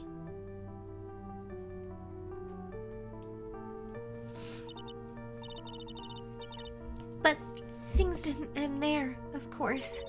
Some people suspected that my sister was involved in the murder. Some people? You must mean... Most people. Everyone other than you. Yes, 2 defense attorneys, Mia Fey and Diego Armando. After poisoning Mr. Armando, who was getting too close to learning the truth, Dahlia even tried to kill the person who had unknowingly hid the poison for her. You. That's right. Iris. There's one more thing I have to ask you. Yes. What is it? On the night of the murder, the person that cleaned up the corpse of the victim, Elise Dunim, was it really you? Yes, it was me.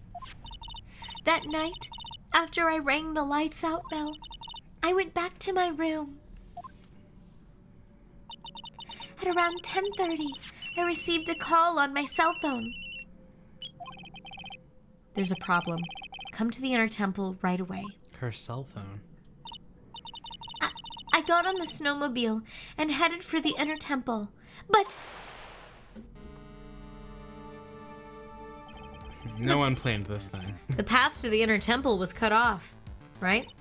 Exactly. We can't just leave the body here.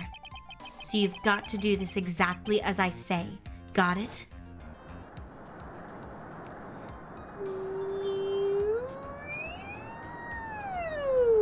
Crazy. Crazy. It was me.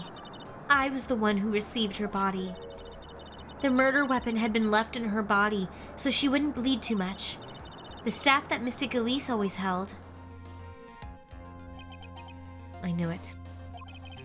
So the actual murder weapon was the staff. Yes, that's right. I brought the body back to Hazakura Temple on the snowmobile.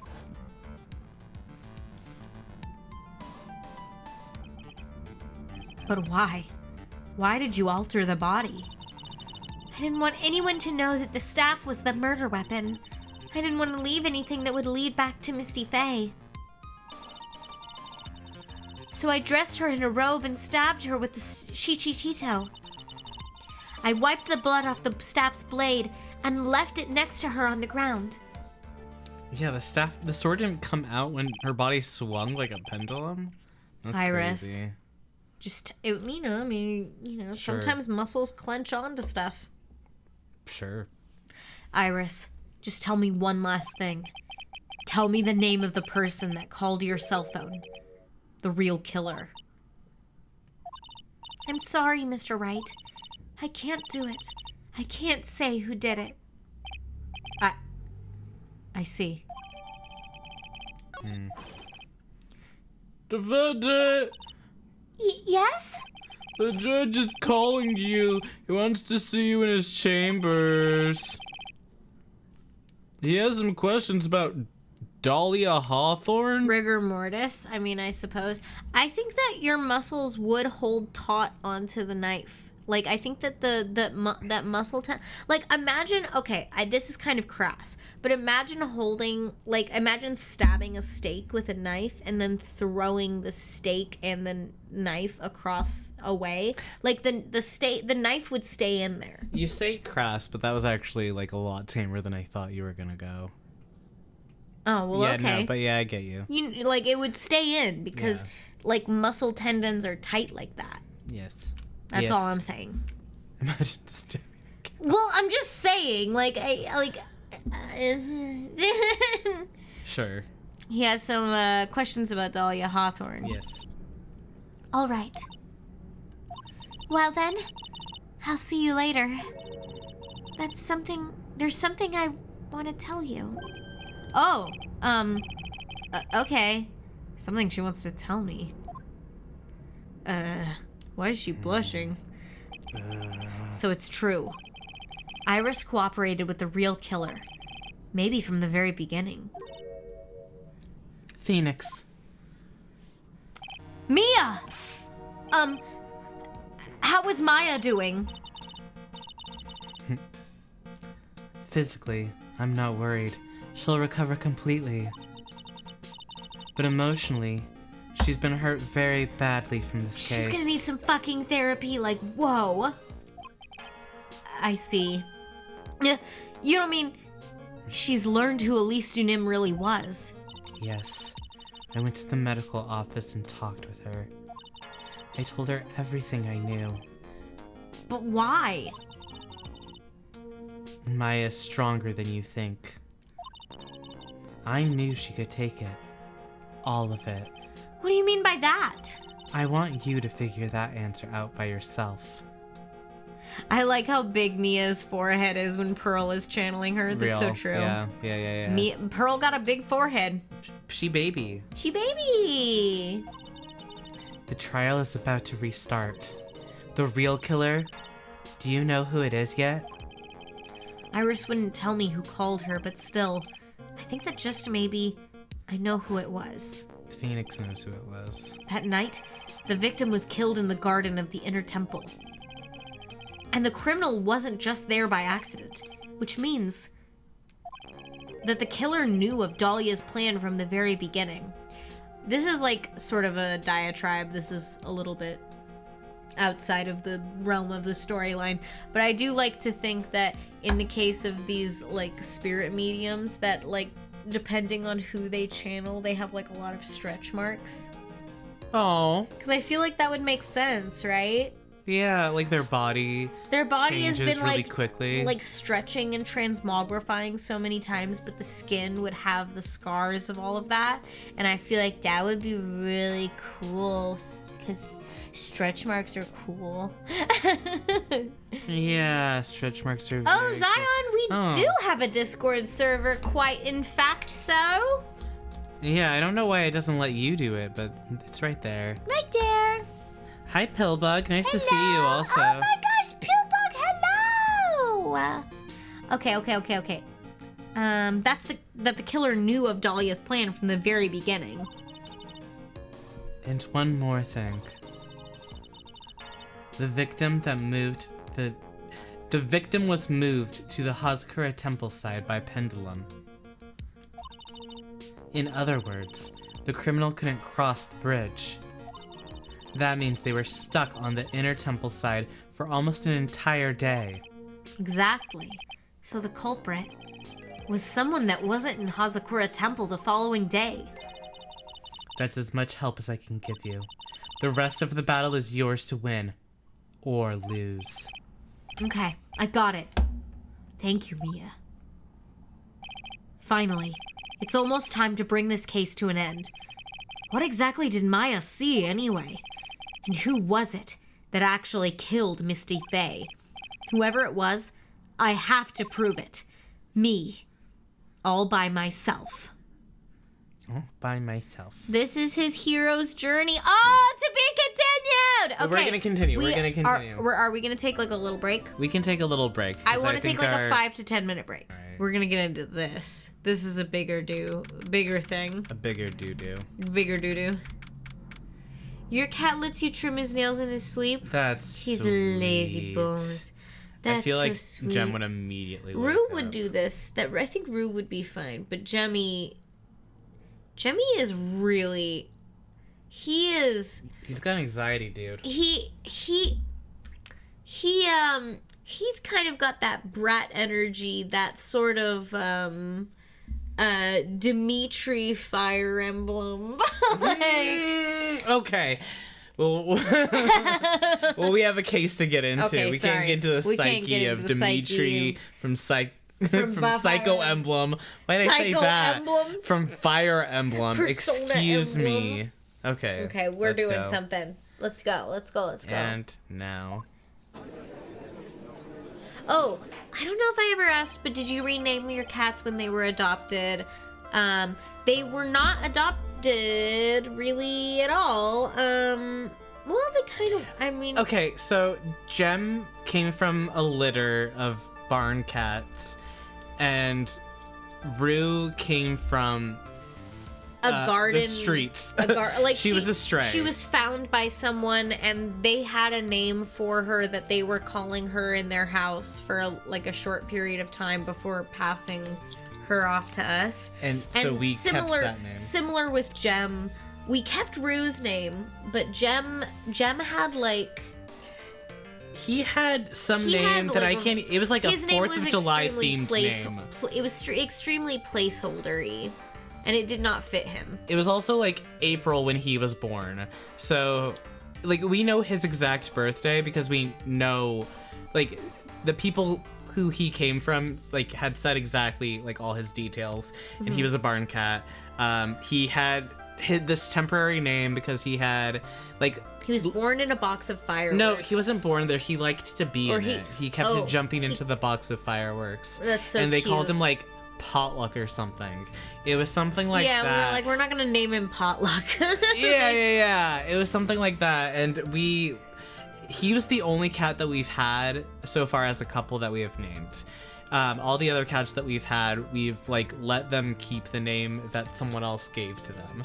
But he is our son that we birthed. Potluck, cute, but also I don't know. I think I've almost verbatim what we said when we received him. We were like, that's so cute.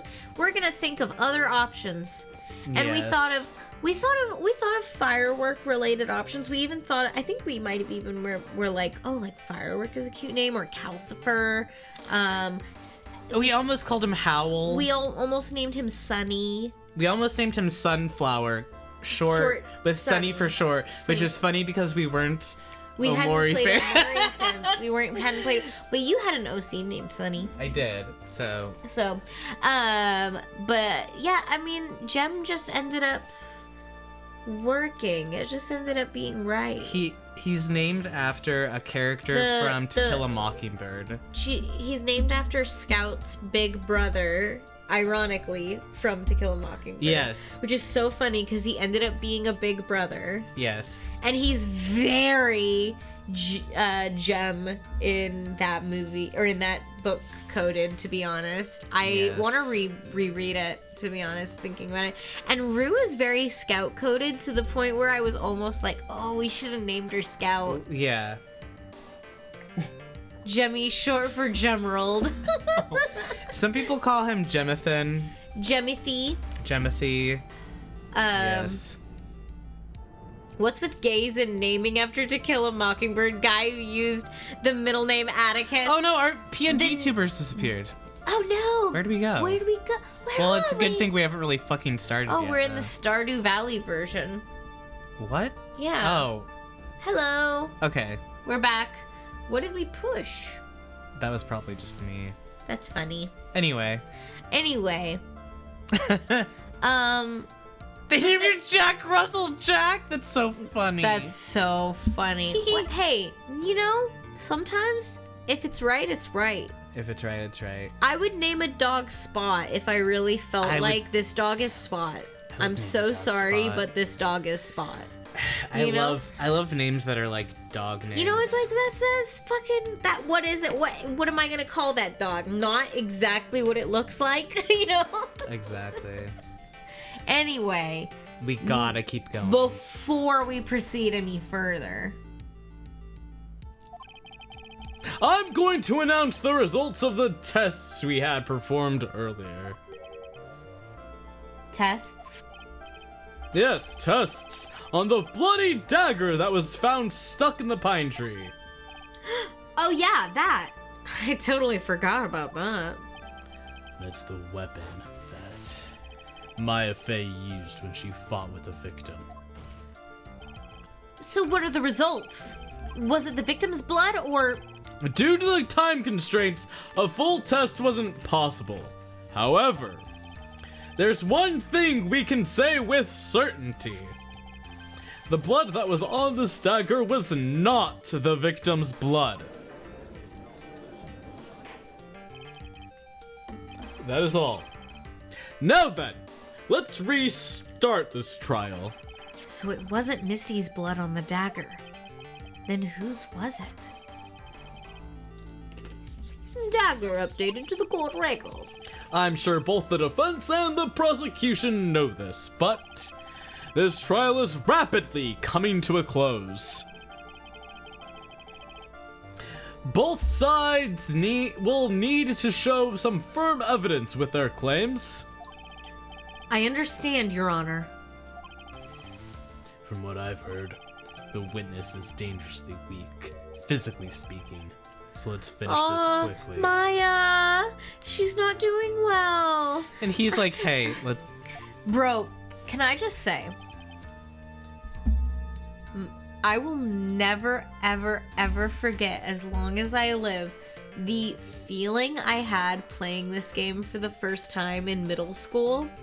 And I was like, I had to play this between classes and between homework and like laying in bed and falling asleep at night playing this game and like having all of this happening and like I remember being like literally breathless wanting Maya to be okay and being so worried about her, like she was really real and she was like really like in danger.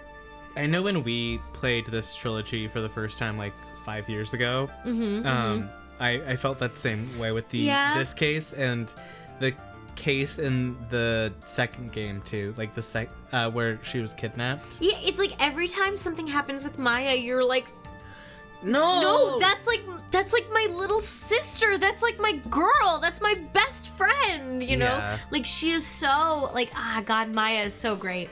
I love her. Love her. I care her. Agreed. Phoenix agreed. That's him being like, can I just say that we love Maya in this courtroom? Like, does anyone not love Maya? Yeah, for real. Very well. Please bring in the last witness. Totally, in our brains, good characters trigger the same feelings of empathy as our real loved ones. I was really worried. I was really worried. My little baby self. And this was like 15 years ago. Yeah. At this point. Little baby Sky. Just like... Unable to focus on school. But Maya Fey? Maya Fey, I know everything about her. Anyway. Witness, please tell us your name and profession. Maya Fey. My profession is... I'm the assistant manager at Wright & Co. Law Offices. Maya. According to the magazine I have here, you're a spirit medium of the Corine channeling technique. Is this his only research he did? I guess so.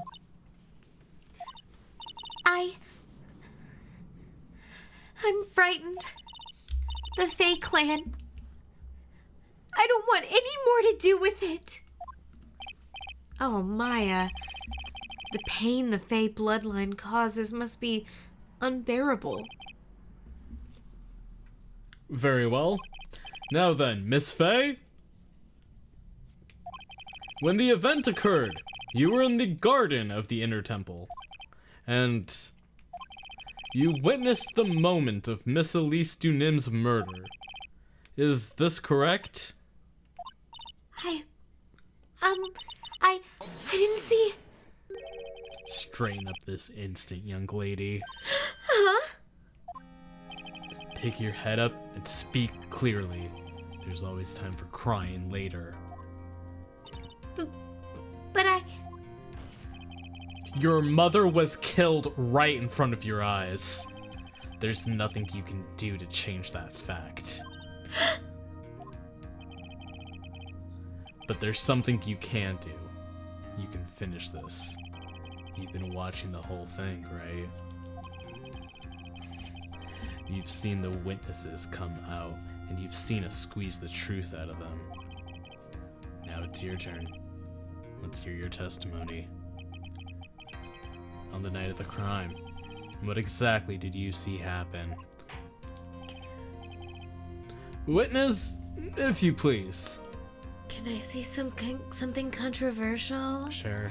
I actually like the way Godot is like, hey, straighten up, tell us what you saw.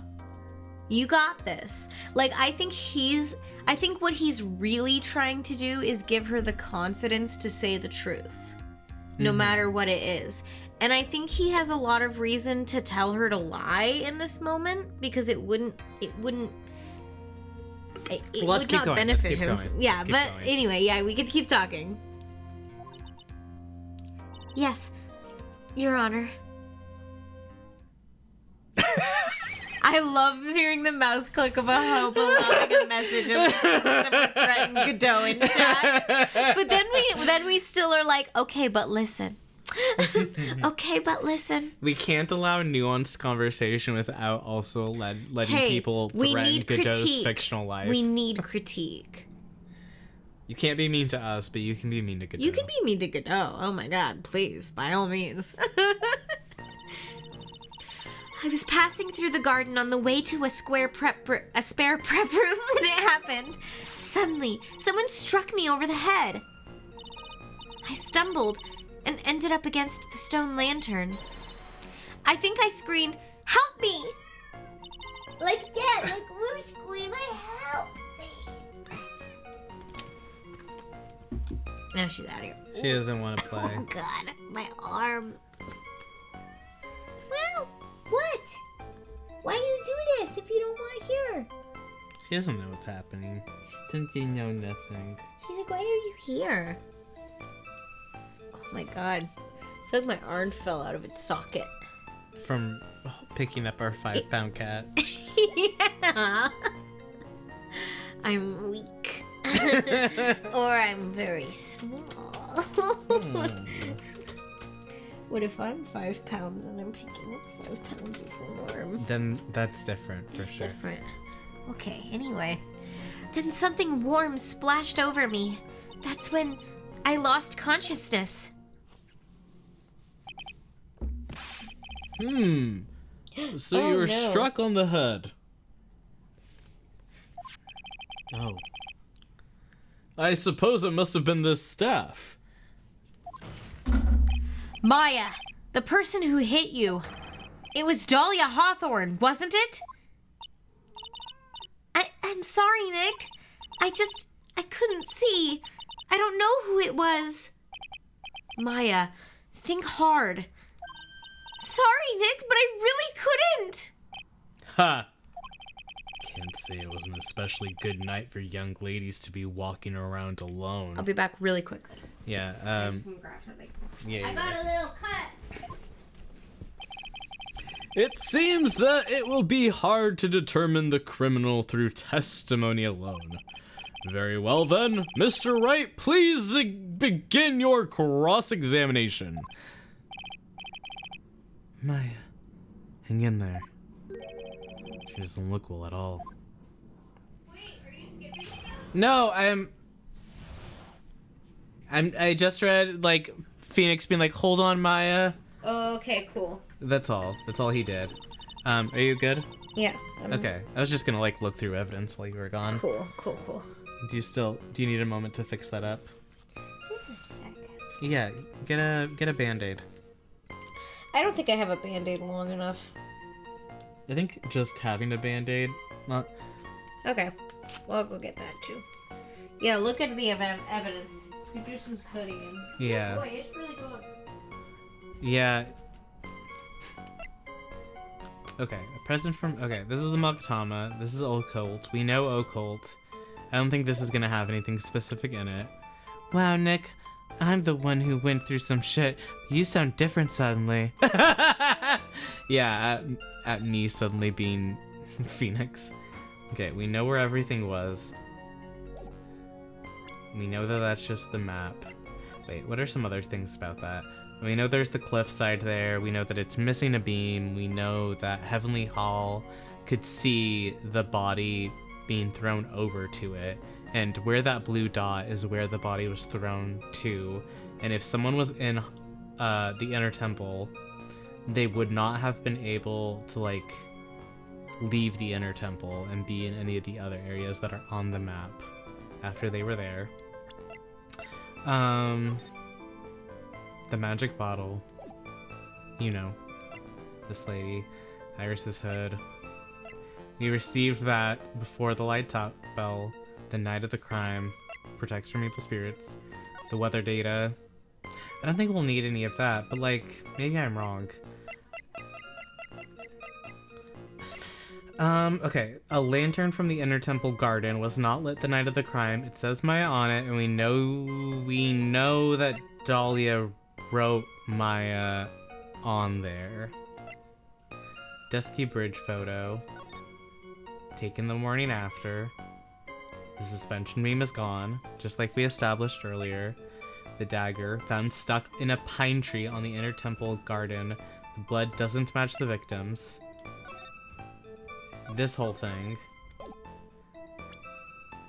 That we don't know. Okay, well, okay. As soon as you hear the lights out bell, you must channel her spirit, leave everything up to her. Alright, I'm good.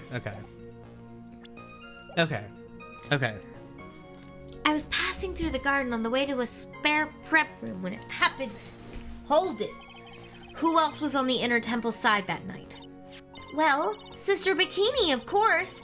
But I remember her saying that Iris would be coming as well. On the day after the incident, Edgeworth met Bikini at Hazakura Temple. That means she couldn't be the criminal. So then, did Iris actually come later, like she said? Well, let me think. She seems confused. It's probably because she's so tired. No, I'm sure I didn't see her. She must have come while I was preparing for the training. Suddenly, someone struck me over the head. Who did it? Who hit you?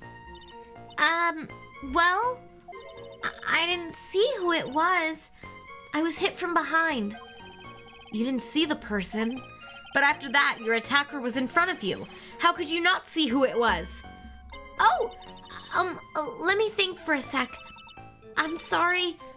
I can't remember. My eyes are really having a hard time. What should I do? I don't want to press her harder, but I usually do.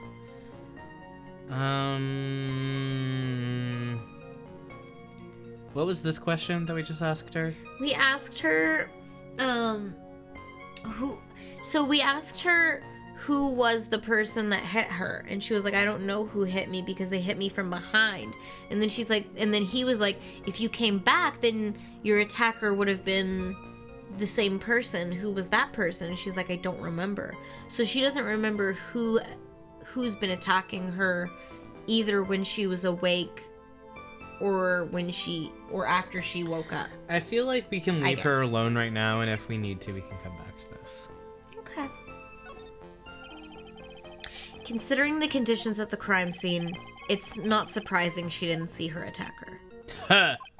So it looks like even you've got some compassion. Judging by the testimony thus far, the identity of the attacker was most likely The spirit that was channeled by Elise Dunim, Dahlia Hawthorne. Very well, please continue with your testimony. What happened after you were struck on the head? I stumbled and ended up against the stone lantern. What happened afterwards? My attacker was in front of me, blocking my escape. I think. You think? After getting hit like that, I was in a state of panic. There were only 2 things rolling around in my mind at that time. Well now, this is beginning to get interesting. So what were the 2 things rolling around in your mind? My name is Maya Fey. 1 + 1 = 2. Hey. You see, for some crazy reason, I was afraid I was gonna lose my memory. I know it's odd, considering my life was in danger, but that's how it was. Man, ironic she'd kind of lose her memory. That's not odd at all. Your actions are understandable given the circumstances. So, what did you do then? She was fight or flight. She was like, I just want to know the most important things. 1 + 1 does equal 2. Mm-hmm. You know? And if I can understand that, I can understand so many things beyond. Yeah. You know what I mean? Cause and effect. Cause and effect. I think I screamed, "Help me!" Did Phoenix ever tell Maya about Dahlia? I don't think he did.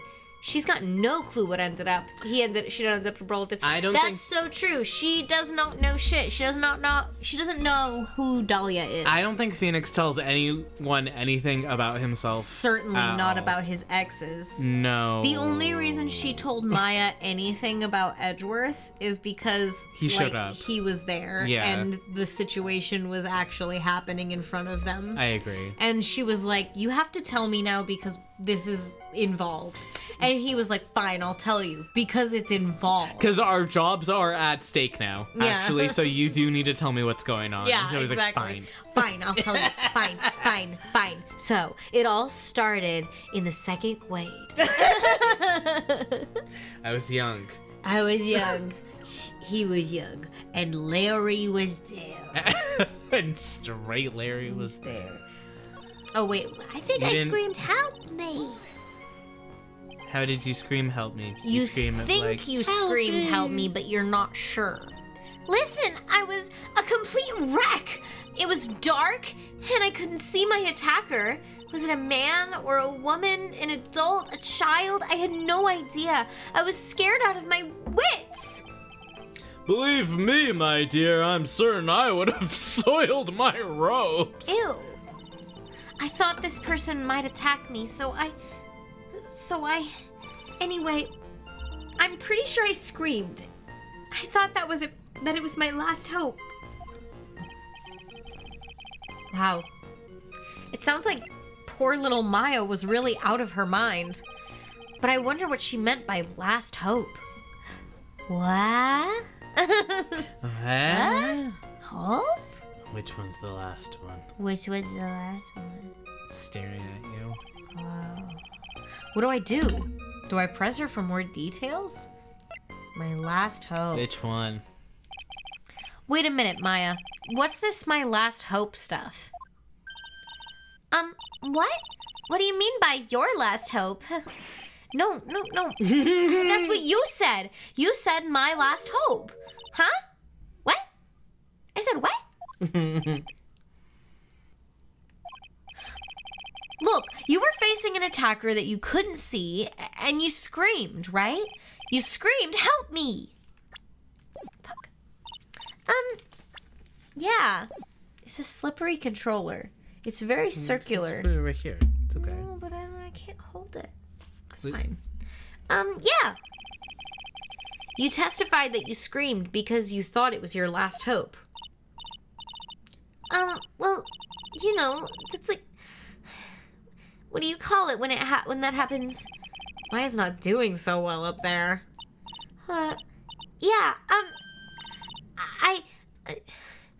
oh, that's right. I remember now. I was facing my attacker, but that's not who I was screaming at. What did you just say? Yeah, that's right. it was the person behind my attacker that I was yelling at. That's who I was screaming at for help. Ah! What is it now? I messed up. I didn't mean to let that slip out. Huh? Witness, are you absolutely sure of what you're saying? Behind the attacker, there was another person? I meant to keep that part a secret. What have I done? It takes a ton of pressure to make a diamond. That's what I always say. A ton of pressure? You're in a court of law here. You can't make things up or try to hide things in this chamber. Witness, the information you just presented is vital to the case. I want you to add it to your testimony. I could see a man behind my attacker by the light of the stone lantern. A man? A man. By the light of... Wait, the light was off. It wasn't lit. A man? Who was this man? Well, you see, I couldn't see. You couldn't see? She's used this excuse twice now. Well, you know, lantern light isn't very bright. A lantern light, did you say? There's a great big stone lantern in the garden. That wasn't lit. They always light it when an acolyte is there for training. Hey, you know what they say? Under the lantern, darkness reigns. So I could see the person that was further away, but not my attacker, who was closer. Plus, there weren't any other light sources in the garden at the time.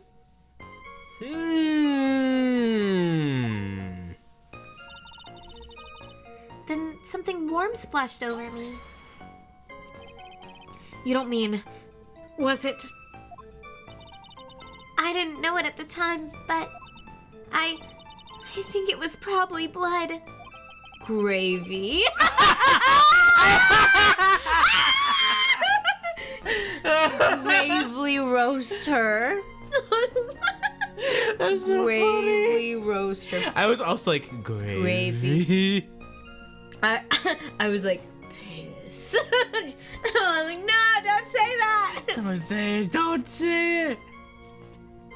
She's saying that's when Miss Dunim, who was channeling Dahlia, was stabbed in the back by the killer?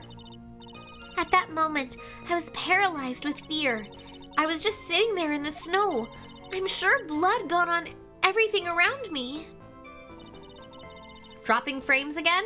I can't do anything about it. I've done everything I can do about it. Damn. Wait. I'm still on airplane mode. I'm still on airplane though. You started the router. Alright. We're just gonna truck on. Alright. That's when I lost consciousness. No, I wanna know. I've worked side by side with Maya for 2 years Fine. now. I can tell when she's trying to hide something by how she acts. And right now, I'm absolutely certain she is hiding something. Okay, go back to that lantern. That lantern was not lit, they said. Next one. Here. The light of the stone lantern. The what? Not lit the night of the crime. So what now? So what's going on? So do you want to be Phoenix? no. So there was a man standing behind your attacker? Yeah. That man, he's the killer. He stabbed her from behind. She was stabbed from behind! He's the one who killed Elise Dunim, otherwise known as Misty Faye, your mother. The killer? Maya, you know who killed your mother, don't you? What is the meaning of this, Mr. Wright? To be frank, Your Honor, I think she's in shock and quite confused. That's why she hasn't noticed the huge problem with her testimony. Huh? What do you mean? What problem? Maya. On the night of the crime, that stone lantern was out of commission. Huh? What? It's true. There was no light anywhere in the garden that night. No! Order! Order in the court! Mr. Godot! Explain this! Oh, hey, it's been a while. Hey, he finally got a fresh cup. Add the pureness of milk to the perfect clear darkness of the coffee. Stir. Oh, he does have it with some milk. Right now, he's having it with a little pigeon milk. Okay. That is the state of the witness's mind right now. A Oh. cup of coffee, ole. He's like, it's blend. This is a little bit of nonsense he's saying right now. Oh, so maybe he's not even talking about his He's own drinking order. regular coffee, but he's like, look, if you drink black coffee, that's the truth. The red pill, if you will. But if you're drinking coffee with that crazy brain shit milk, no matter what form you're taking it in, you're not taking in the pure distilled energy of the coffee. Real. Ugh. Anyway, gross. He's insulting Maya by calling her cafe au lait. Yes. Yeah. Cafe au lait? Is that even legal? What does that mean? Mr. Tright's words are the milk, and you are the spoon. Oh. Your Honor! Whoa! I'm a spoon! I'm no spoony bard, I'll have you know! You must have noticed it too, Trite. This witness's mental state is highly unstable right now. It's not hard to understand why she would make a little mistake like that. Sorry, but that's not gonna cut it. What did you say? If there truly was no light in the garden, then there's a fatal contradiction in the witness's last bit of testimony. Nick, may I? Recall the witness's statement about her attacker. She said she didn't know if it was a man or a woman, an adult or a child. And yet, the witness could describe a person that was attacking behind her attacker, and she quite clearly described him as a man. In other words, that would have to mean that Maya actually saw our mystery person, despite it being so dark that she couldn't see the face of her own attacker. No!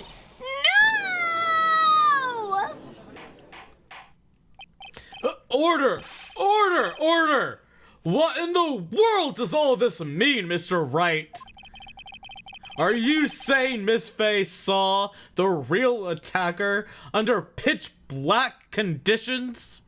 I don't even think he's drinking drip coffee or Americano. I think that mug is espresso shots up to the brim. I believe then you. Then why isn't he dead yet?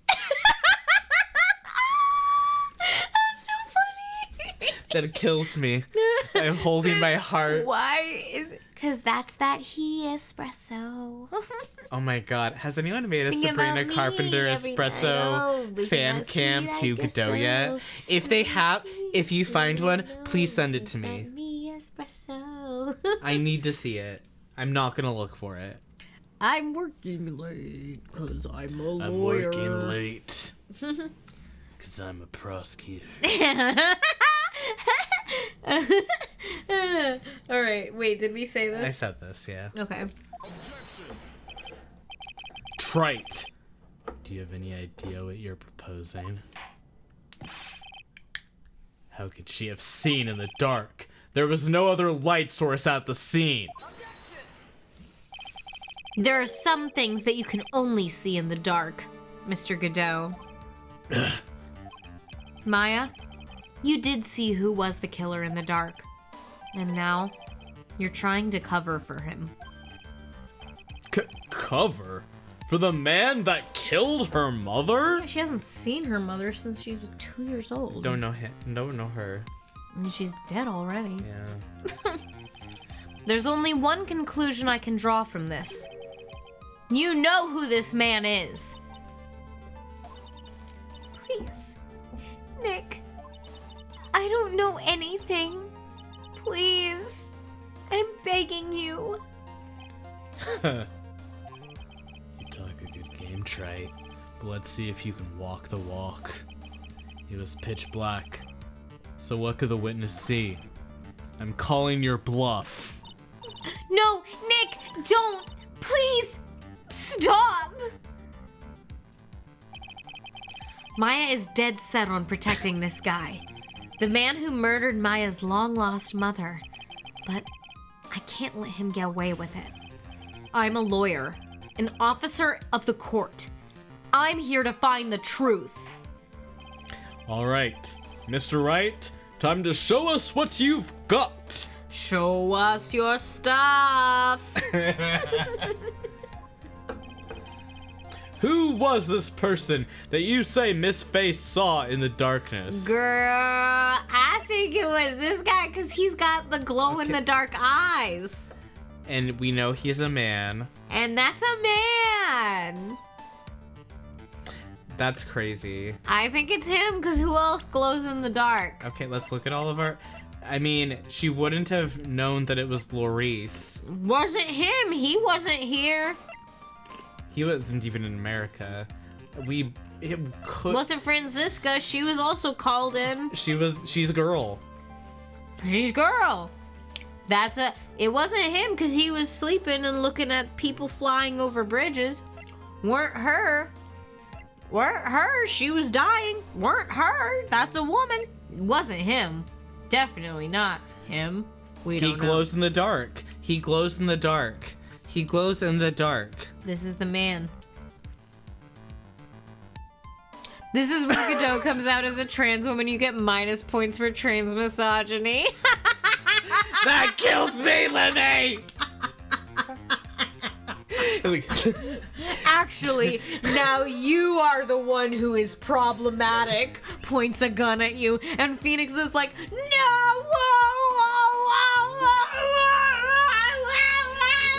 Straight to jail for your crimes. And Maya's like, no, Nick, I thought you were better.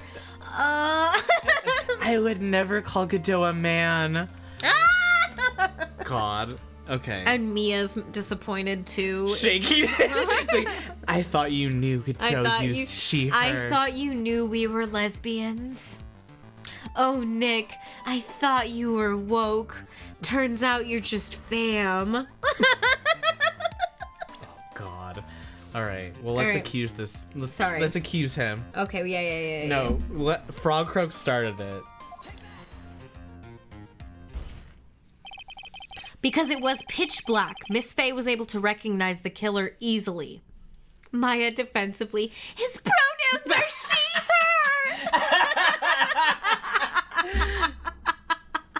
This is how Phoenix gets disbarred, canceled for trans misogyny. Because of woke. Because of woke. Oh, now I can't be a defense attorney. Oh my God. I'm sure the court would like to see for itself how this is possible, yes? What? But how do you propose to show us something like that? It's easy. We just need to recreate the conditions of that night. Conditions? Your Honor, the defense officially requests that all the lights in the courtroom be turned off. Oh, this is so cunt!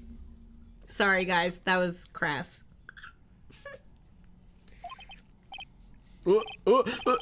This is... but it can't be!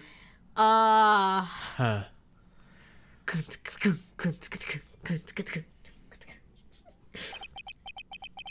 That was a nice bit of deduction. Trite.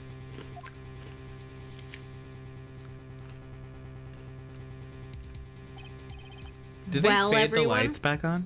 Yeah. They faded They the have lights dimmers. back on. Wow. Yeah, just goes to show you, this courtroom's got dimmers. That's awesome. Very, very romantic.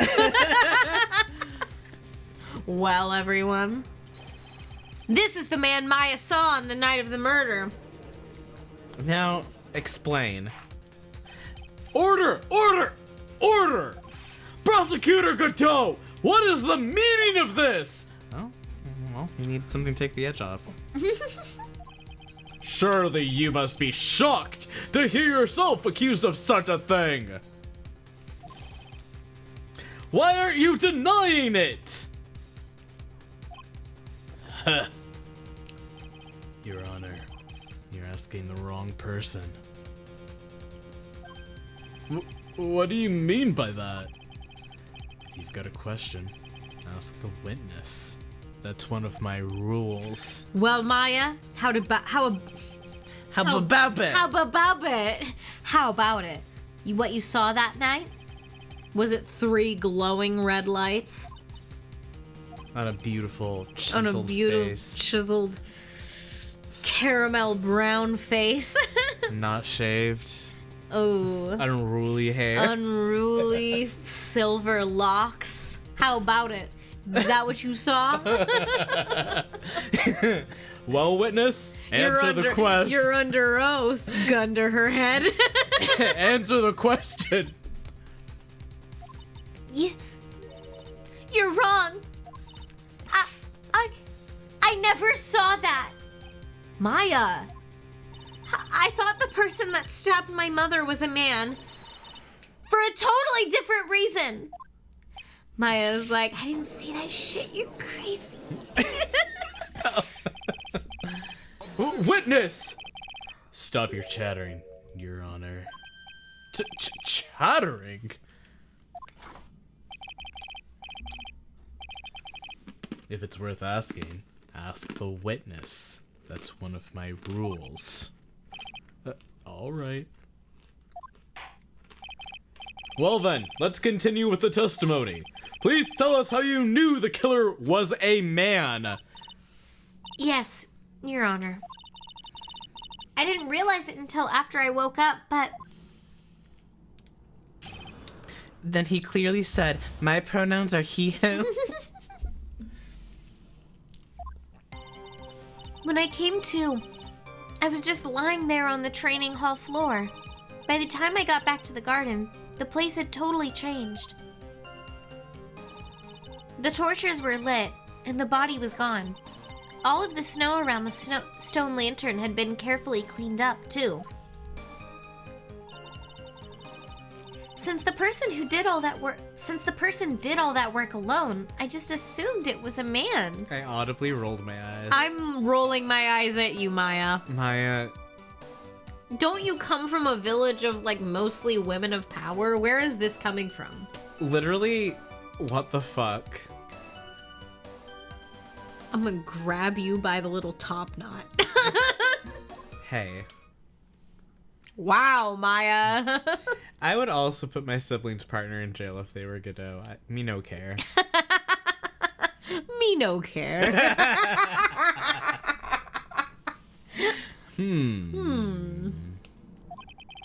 So it was after the crime took place that the witness came to think the killer was a man.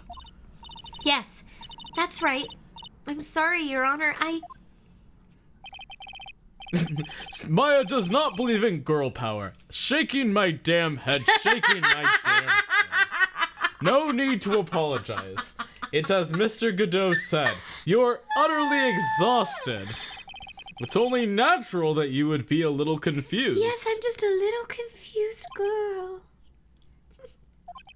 Also, if you consider the situation you described, it doesn't seem too much of a stretch to assume the culprit was a man. Mr. Wright, proceed with your cross-examination.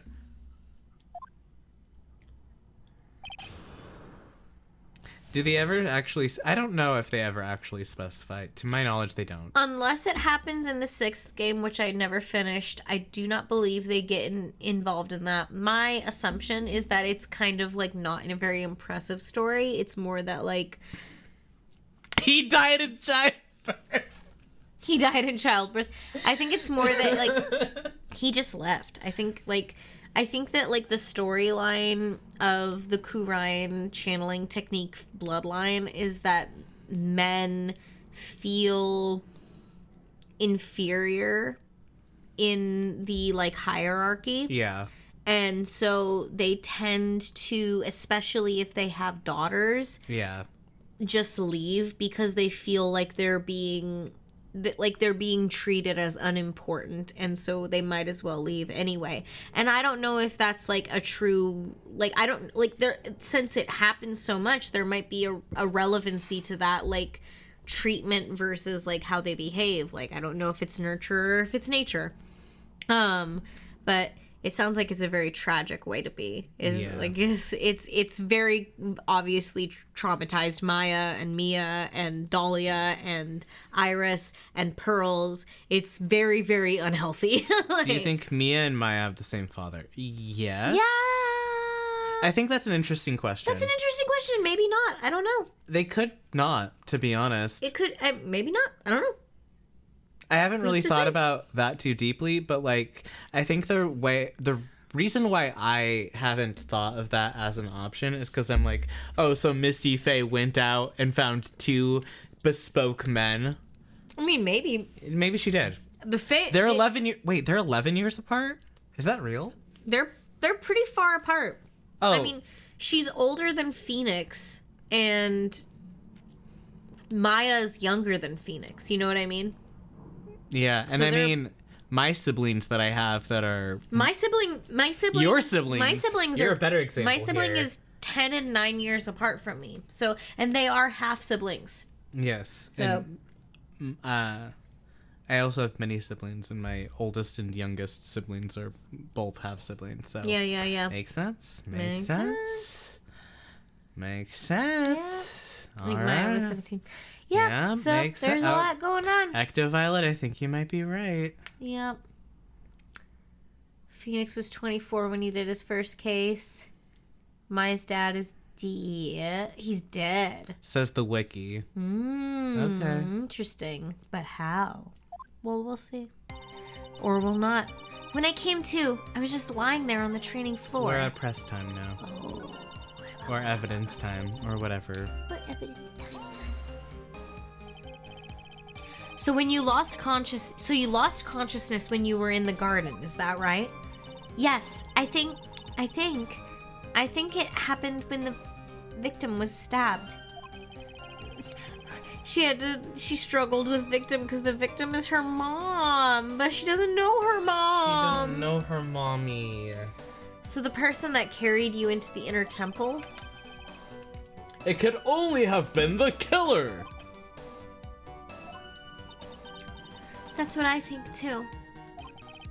So the killer carried Maya into the inner temple. Only a man could have carried me.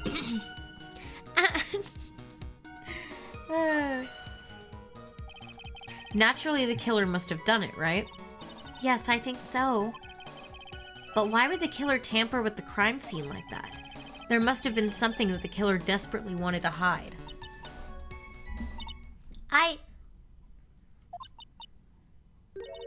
I don't know. It looks like she doesn't have enough confidence. I think I need to gather some more information before I ask her again.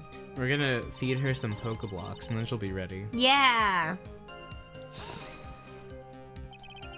Maya's playing up the damsel in distress play, and Nick is like, no fucking way you guys are falling for this. Real. Maya is trying to use her, like, girlish. She's like, I don't know. I'm just a girl. I don't know, and I've literally been missed. I just don't know what's going on, and it was so confusing. Show your Phoenix badge. is like, girl, I know that you know more than you're letting on. Show your badge, it's the only way! The torches were lit? Yes, that's how I noticed the whole scene had changed. I'm gonna say it was the killer who lit the torches. I mean, who else could it be?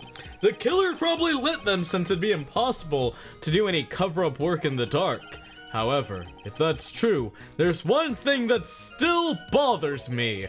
Why did the killer go to the effort of moving the body? That's true.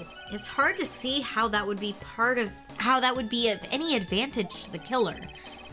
The only one who would gain anything from that would be the only person that was at the inner temple, Maya. Very well. Let's hear some more about the condition of the crime scene. And all of the snow around the snow lantern had been carefully cleaned up, too. So you're saying that the killer cleaned up the snow? It did look really odd. The snow was removed in an unnatural-looking rectangular shape around the lantern. There were a lot of shovels around the inner temple, but they're all really heavy. Way too heavy for me to use. Way too heavy for a girl to use. Tiny little... I'm like 50 pounds. I couldn't possibly use like a shovel. I couldn't. No other girl I know could. I don't think it could happen. An odd fellow indeed, this killer. Why on earth would anyone want to take snow away? Oh, I love snow. Well, there's one thing I can think of. Didn't you say that a lot of the victims' blood sprayed onto the snow? Oh. I'm just a little girl, only 2 apples tall. Yeah. The area I collapsed in ended up being splattered. In other words, the killer's purpose was to hide the bloody snow. I think that's the most reasonable explanation. Perhaps. However, there's something that's bothering me. If the killer just wanted to hide the snow with blood on it, then there was no need to remove that amount. How do you know? That's true. Well, Phoenix agrees. He could have scooped up just the snow that was stained with blood, but he wanted it to be in a perfect square. I have OCD. That's one of my rules. I have OCD. Also, I can't see the color fucking red. You know? I really tickled myself with I have OCD. That's one of my rules. It's one of my rules. I feel like Godot does have like a level of like OCD. I feel like I see that in him. I don't know, but maybe not like so neutrally said. So neutral. It's just the like spirals. I think that he's on a bad spiral. Like yeah. Feels like a snap cube line, not gonna lie. He has something going on. He has something. There's a something. We'll see. It looks like there's some mysteries. It looks like there's some mysteries behind this issue. But I think this will help explain them. All that coffee drinking could be compulsive. Could be like, I have to do this. I have to drink this many cups of coffee. And before I do specific things, or else I'm gonna freak out. Yeah, right? Okay. I just assumed it was a man. So you're saying that you never saw the killer, right? Yes. But earlier you very clearly stated that you saw a man behind your attacker. Obviously. Nick, I'm sorry. The killer certainly went through a lot of trouble, moving the body by pendulum, manipulating the crime scene. But for what purpose? Why do all that? Maybe Maya knows more than she's letting on. When I came to Wait, okay, so we didn't press her earlier. So we should try pressing her,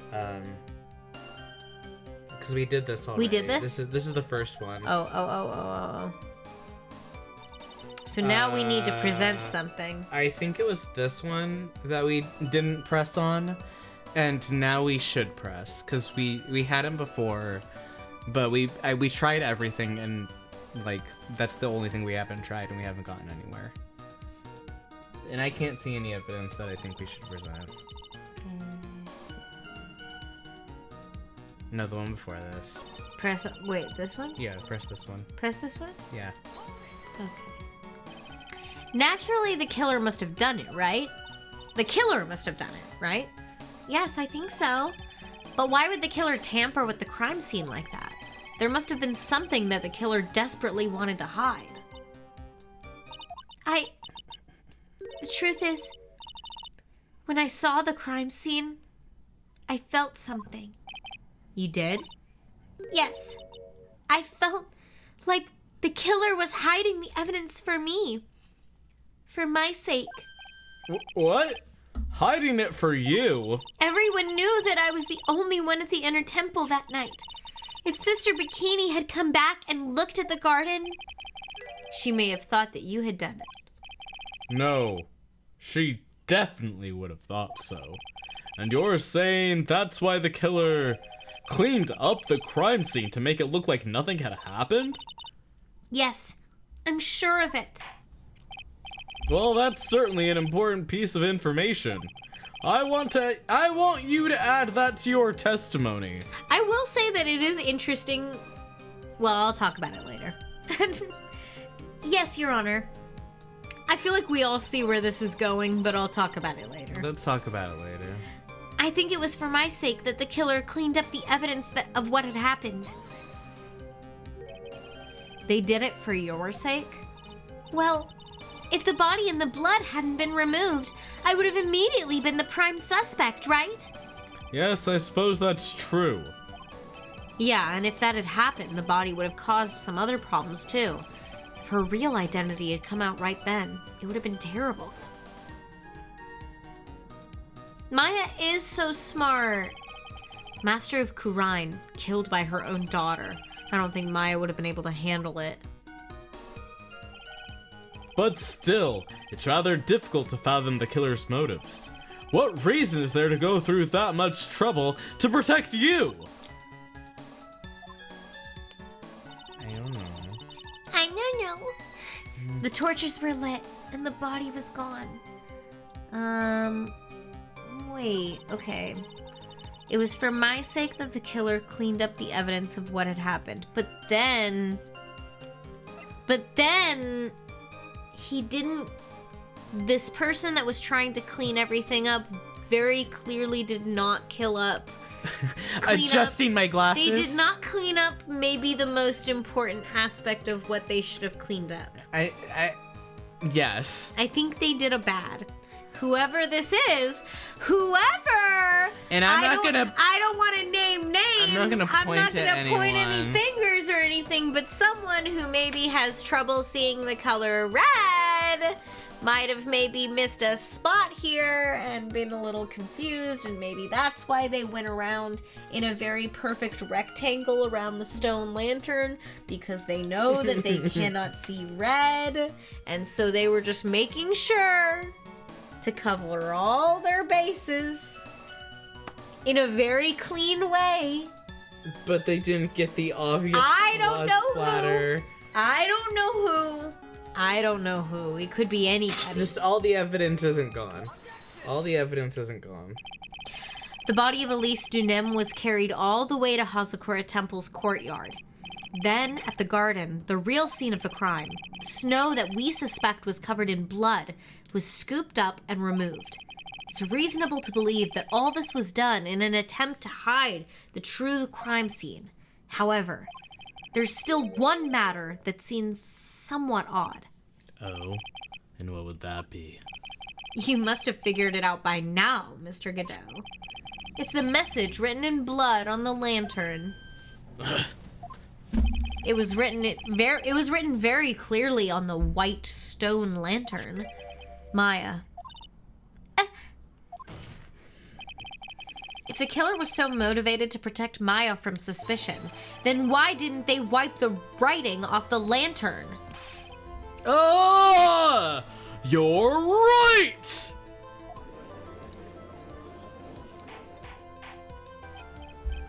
God, and they set him up not seeing red a while ago. I like his role in this game. Order! Order! Order! And he freaked out the first time the message was mentioned. Yep. But You caught it. Mr. Wright! Isn't it a fact that the killer was trying to cover up this crime scene? Indeed. But it doesn't make much sense to remove the body and remove the bloody snow, then not wipe off the most incriminating thing of all, the bloody writing. Oh no, he needs to stim by drinking coffee. But if that's the case, do you have an explanation for the killer's mysterious behavior? Why wouldn't this killer move the body and remove all that snow, but then leave the bloody writing on the lantern? I don't know what the killer's plan was, but it's a fact that the killer left the writing on the lantern. There must have been a reason for it. Well then, Mr. Wright, let's hear your opinion. Why did the killer leave the message written in blood on the lantern? He didn't see it. The killer didn't notice it. He didn't see it. He didn't see it. He didn't know. Prosecutor Godot, earlier in this trial, you gave me some good advice. Once you eliminate the impossible, you actually stole some words from my own teacher, but that's cool. I'll give you the credit. I'll give you the credit. Once you eliminate the impossible, whatever remains must be the truth. Maybe you're not as dumb as I thought. The real killer wanted to disguise the fact that a crime had occurred there. If that's the case, they wouldn't have left the bloody writing on the stone lantern on purpose. Therefore, it must mean that they didn't notice it. But that doesn't make any sense. The torches were all lit and everything. There's no way any normal person would miss something as glaring as that. Uh-huh. You're right. There is no way any normal person would. What? What are you trying to say, Mr. Wright? This was done by some kind of freak? I'm just trying to say that maybe VR McGee, has a little bit more going on than we thought. VR McGee. The only one person involved in this incident. There's only one person who could have missed seeing the bloody writing altogether. I'm colorblind, okay?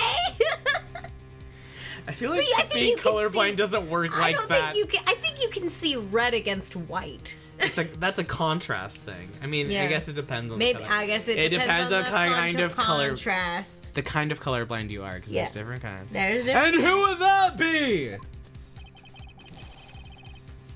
Who is the person that could have failed to notice the bloody writing? You know, VR McGee. Mr. VR McGee. No, Mr. Godot. This is what you said yesterday.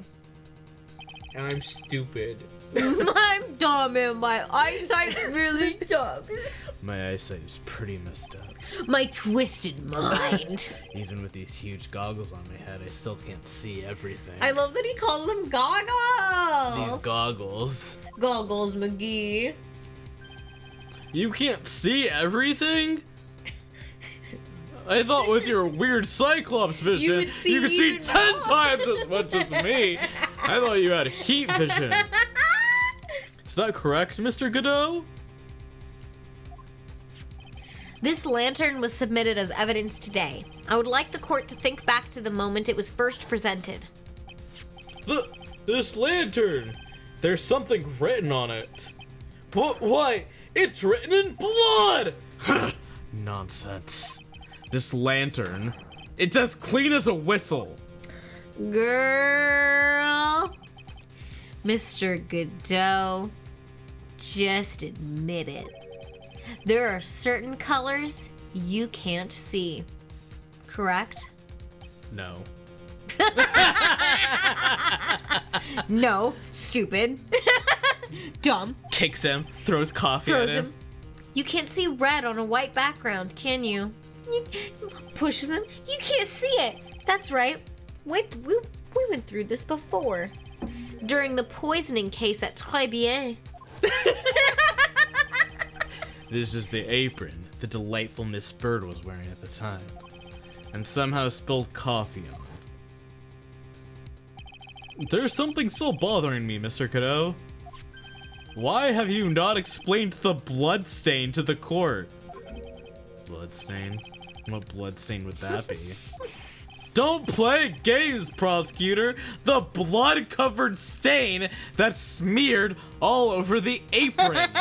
The poopy!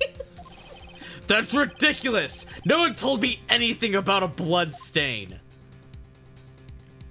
No one tells him anything. No, No one ever tells him when things are red. And he's in the murder cases that he's involved in. He's like, there's a blood stain right in there and no one told me about it. I do feel like that actually is a fair thing to complain about. Like, I feel like maybe a forensic scientist would be like, there's a blood stain here. Maybe he should read the reports, because I feel like the reports would say, and there was a blood stain. Maybe he should read. That's true. I don't know if he does. You could see the coffee on the white apron, but you couldn't see the ketchup because it was red. Speaking of coffee. Ha! Huh. It's strange. No, Godot kicking a rock while talking to his mom.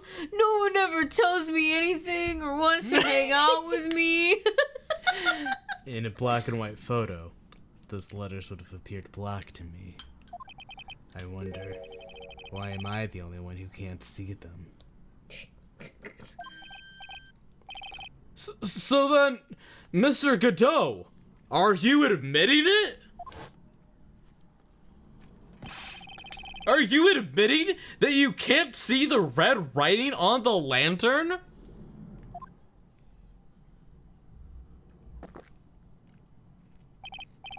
Hey, Gramps, didn't you know? Huh? That's the reason why I don't drink red tea. I don't know if that was the sleigh you thought it was. I don't know if that really was the sleigh you thought it was.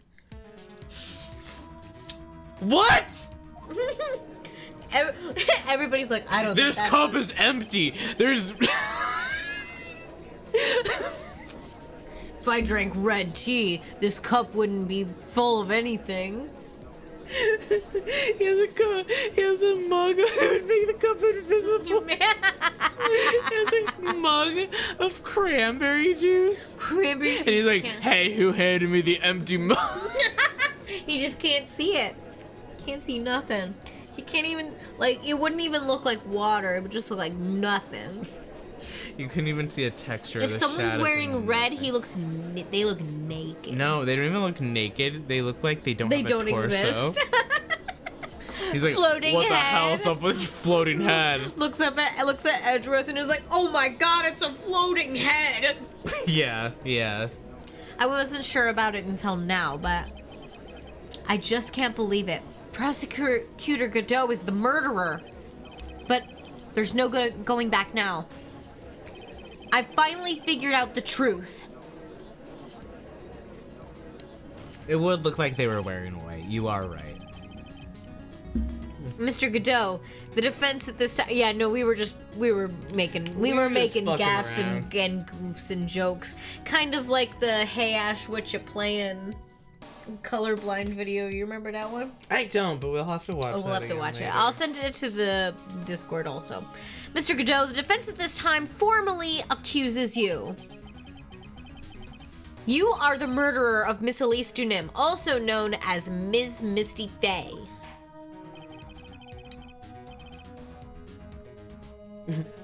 It's hard to believe this may be true. However... Maybe it's because he can't tell when it's done steeping and he wishes to be able to make tea. That is so sweet. I believe... That's a lot better, Nessie. That. That's on empathy. Yes. Once again, Mr. Wright has brought up a disquieting fact about you.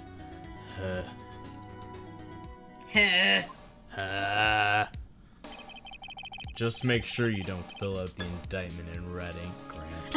I wouldn't be able to fucking read it. Come on. How does a little graffiti make me into the killer?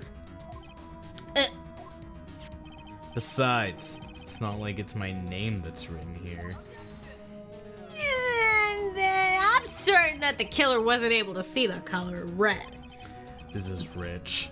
Do go on, trite. The answer is right there at the crime scene. In the snow. The snow? How so? Bars. Well, for example... I'm a poet and I didn't know it! Okay, all right. Whoa. Okay. Drink some water. Well, for example, why did the killer move all that snow? Your Honor, you said it yourself. If he wanted to hide the bloody snow, why not take out just that area? Yes, why didn't he take just that could it be? Yes, the killer couldn't see the red blood that is seep into the snow. That's what I said. And so, he had to remove all the snow. He couldn't be sure of where the blood had landed, so he removed the whole area. Nuh-uh! Isn't it more likely that the killer couldn't see the blood because it was dark? No. Not a chance. The torches were all lit. He would have been able to see just fine. It seems that once again this trial has taken an unexpected turn, to say the least. Can you explain this, Mr. Godot?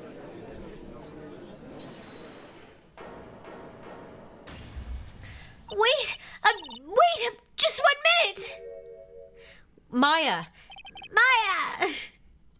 What is it, witness? Mr. Godot isn't the killer! After all, he didn't even come to the inner temple until 2 days after the murder took place.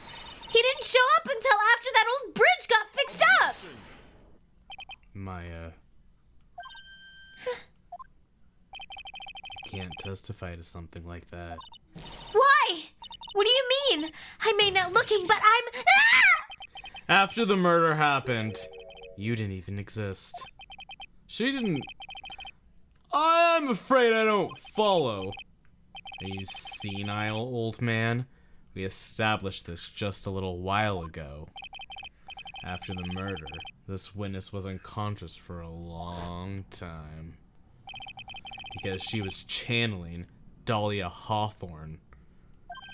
Oh, that's right. I hate it, but the idea of Godot shoveling out this perfect square is slightly adorable, right? His willingness to go far to protect Maya is very admirable to me. Mm-hmm. Please, Your Honor, let me add to my testimony. Nick, please listen to me. Maya, do you plan to cover for Godot no matter what the cost? If that's the case, then I've got no choice. Your Honor, let's hear her testimony. If it means we're gonna hear the whole truth, I say we should not silence her. Huh. Nicely done, Trite. Very well, let's hear the witness's testimony. Please tell us what happened at the inner temple after the murder. Yes, sir. After I woke up, I began channeling, and my spirit left me, as it were. But little Pearly was there at the inner temple too. Little Pearly was at the temple too. Another beautiful bombshell into the pillar. Oh no! Now who's she who's she channeling? Pearly was so struck No! on the inner temple that saw that night. The next morning, she looked around, but she couldn't find anyone. The next day, when the bridge was finally fixed, she was in the spare prep room. That's when Mr. Godot arrived at the inner temple for the first time. He found Pearly first and cheered her right up. Who is this Pearly? That's my little cousin, Pearl Faye. I don't trust her. Ah! So when did you hear about this? Oh, just a while ago, when I was in the medical office. I'm terribly sorry.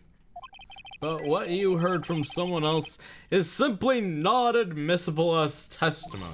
What? Come on! Pearly would never tell a lie. She's way more honest person than I'll ever be. Real smart, Maya. You always know the best things to say when you're under oath. Huh. The prosecution has no objection. We believe the witness. Mr. Godot! Let's just move on to the cross-examination, if the defense has no objections. This is highly unusual, but... Well, Mr. Wright? Let's get this cross-examination started.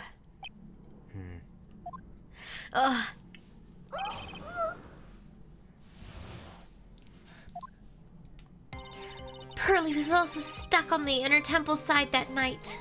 Okay. So where do you think Pearl slept that night? In the spare prep room next to the training hall, I guess. There's a rule that you can't enter the training hall during an acolyte's training. But even so, why did she go to the inner temple in the first place? It seems that Pearls had become very worried about Maya. She knew that the spiritual training I was about to undergo was very intense. Pearls was supposed to channel Dahlia Hawthorne, but she couldn't do it. That's why she headed to the inner temple. However, Dahlia Hawthorne was already there, possessing the body of Elise Dunim. The next morning, she looked around, but she couldn't... I was playing with it a little bit. She couldn't find anyone. She searched the entire inner temple side, end to end. Well, you see, Pearlie gets pretty scared when she's alone, and there weren't that many places to look. She says that she even went back and forth several times. The inner temple side has two structures, the training hall and a spare prep room. And there's also a storage shack, I think. That's about it. There was a storage shack too? Pearls was looking for other people, right? Would she have really examined a storage shack all that carefully? Well, if it was me, that would be the first place I would investigate. So that means it's possible that someone may have been hiding in the storage shack. The next day, when the bridge was finally fixed, she was in the spare prep room. Pearls didn't hear the sound of them working on the bridge. Of the bridge? What do you mean? I was just wondering why she would stay in the prep room. If it was me, I'd at least go out and wait at the foot of the bridge. Oh, well, Pearlie said she was sleeping at the time. She said she was so scared during the night that she couldn't sleep well and woke up a bunch of times. Poor little girl, all alone like that. Well, we know that she had at least one friend in the sacred cavern, Dahlia Hawthorne, who was busy battling with the trick lock. She couldn't let anyone see her, so she wouldn't have shown herself to Pearls. What happened after the bridge was finally fixed? That's when Mr. Godot arrived at the inner temple for the first time. Okay. So it was your first time on the inner temple side, Mr. Godot? That's funny. Am I imagining things, or did the defense ask me a question? Mr. Wright, please save your questions for the witness. Well, I don't know. He's, like, kind of involved. Could we just, like, whatever. That's not what that's not the propriety. What you heard from someone else is simply not admissible as testimony. Those are your words, Your Honor. Touche, Mr. Wright. Oh well. What do you have to say, Mr. Godot? Whoa. Another cup. Hot nights and even hotter coffee. Ooh! That's what I always say. Oh, Godot, Godot, Godot. If it hadn't been for this case, I would have never visited there. A freezing cold temple in the mountains. I think I'll pass. So he had never visited Hasagura Temple or the Inner Temple, huh? Huh. You want to say something trite? In any case, I have to find a crack in Godot's armor. While I cross-examine Maya, that is. Very well, please go on with your testimony. After fixing the bridge, the policeman came over to the inner temple side, right? Inner temple side, inner temple side, inner temple side. Yes, then Mr. Godot. He found Pearlie first and cheered her right up. Oh, great. He cheered her up? That's what Pearlie said. She said he was a very nice older gentleman. Thank you for looking after my cousin, Mr. Godot. And here I was thinking you were nothing more than a coffee addict. Ha! Cut it out. You're making me blush. This guy is really beginning to get on my nerves. In more ways than one. Beginning. The truth is, there aren't that many places to look on the inner temple side. The policemen were all busy going over the garden with fine-tooth combs. So I decided to carry out an investigation in my own way. Godot style. Whoa. I'm the same way. I like to hand down verdicts in my own way. Judge style. Huh, maybe I should ask some questions. Phoenix style. I want to know about Godot's investigation. Yeah, what was that about? You said that you conducted an investigation of your own. Did you find anything? Looks like my investigation went about as well as yours, trite. After all, I did miss the bloody writing on the lantern. Well, I didn't miss it, so speak for yourself, Goggles! The only odd thing I discovered was the beauty in the training hall. Beauty? Misty Faye, naturally. Clad in her stunning Japanese garb, surrounded by the hue and aroma of Western tastes. What? Western tastes? Could he find a stranger way to describe gravy? So from there you headed for the prep room? Wait a sec, what did Godot just say just now? I think I found his proverbial weak spot. There's only one thing of any importance here. Where was Godot when the murder was taking place? He must have already been at the inner temple when it happened. Otherwise, he couldn't have killed Elise Dunim. Cause like I think he's saying that he saw the scroll, but he saw it without the gravy on it. Cause I don't think he was talking about gravy, and Phoenix was just being nice by saying like that's a funny way to describe gravy. I need to use the restroom. Okay. Uh-oh, pause time. Just for a second. I'll be right back. I'll be right back. All right. Well, I'm not gonna do anything without. Yeah, but you can. I'll be right back. Okay. It's, oh god. Hi chat. What's up?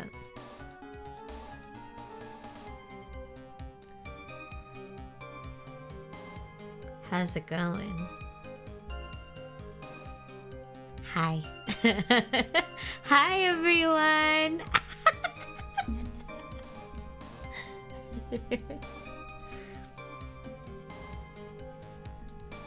You're drawing your baby girl OC. Ooh. That's fun. We love baby girls. It's sky time. Okay, back. Oh, sky time over. You better not be having sky time because the bird's back. Okay, now it's over. Scatter. No!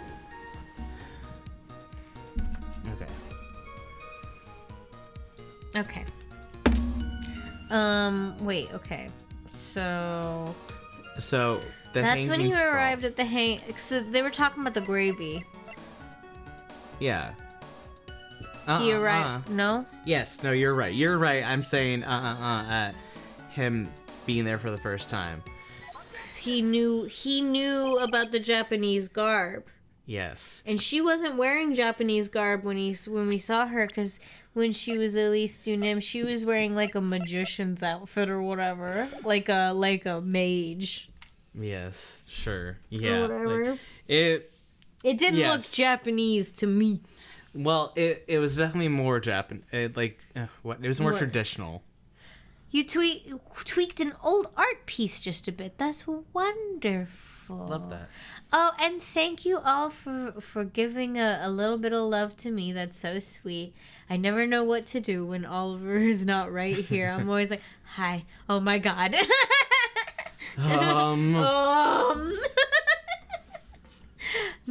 Mr. Godot, the first time you crossed Dusky Bridge and went into the Inner Temple was long before the murder took place. Why do you say that? Because he just made one fatal slip-up. The hanging scroll in the training hall. Hanging scroll? But Mr. Godot is right! That scroll shows a picture of my mother! Maya, I know you know who it is. But there's something you didn't know. Here's something you didn't know. Here's something you didn't know.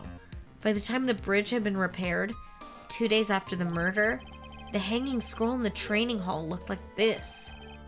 She doesn't know about the gravy. Oh, no one told her about the gravy. What's that wonderfully delicious smell? Wait, did we pull the whole scroll in? Is the scroll here, and is the scroll Is the covered scroll in in the room gravy? with us? The morning after the crime, someone covered it with gravy. Gravy? But why gravy, Nick? I don't know. Because gravy was much more than a condiment to the culprit. Well, Mr. Godot, if you really hadn't seen the hanging scroll until after the murder, you wouldn't have had any way of knowing it was Misty Faye. Wait a minute, Nick! Yes? Take another look at the hanging scroll. Look, at the top. There's a crest there. It's the mark of the master, correct? Exactly. So if you know the meaning of the mark... Then you could guess it was a picture of Misty Faye on there. True, but Mr. Godot described what was underneath like this. Clad in her stunning Japanese garb, surrounded by the hue and aroma of Western taste. Oh. Yes, it's possible that he knew what the crest meant. However, he couldn't have known that she was wearing Japanese clothing. Mr. Godot, on the day of the murder, you were hiding at the Inner Temple long before the crime took place.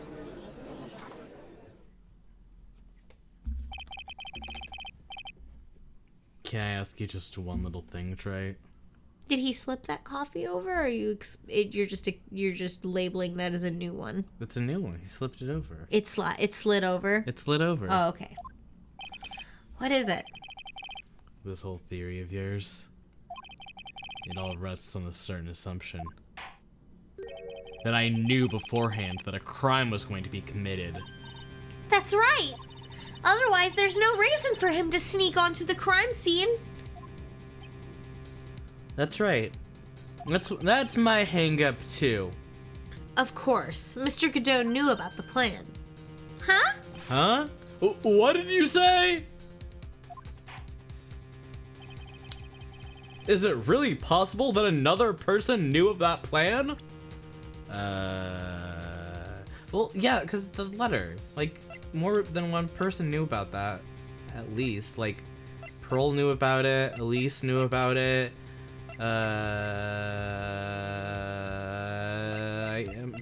Godot could have known about it. How would he have known about it? I guess. I mean, like, well, we're just trying to say somehow. more than one person knew about it. Yeah, I guess so. It's possible more than one person knew about it. Yeah, I mean, yeah. This crime was actually planned over a year ago. Oh, wait, did we know that? Well, yeah, because Over a year ago. Because Pearl was like, yeah, I've been talking to my mom. Oh, okay. And she gave me these instructions a long time ago or whatever. I don't know. Morgan Fay authored the plan for her daughter's future, and these instructions were hidden somewhere in Fay Manor for a year. Right. However, by the time little Pearls found these instructions, they had already been unsealed.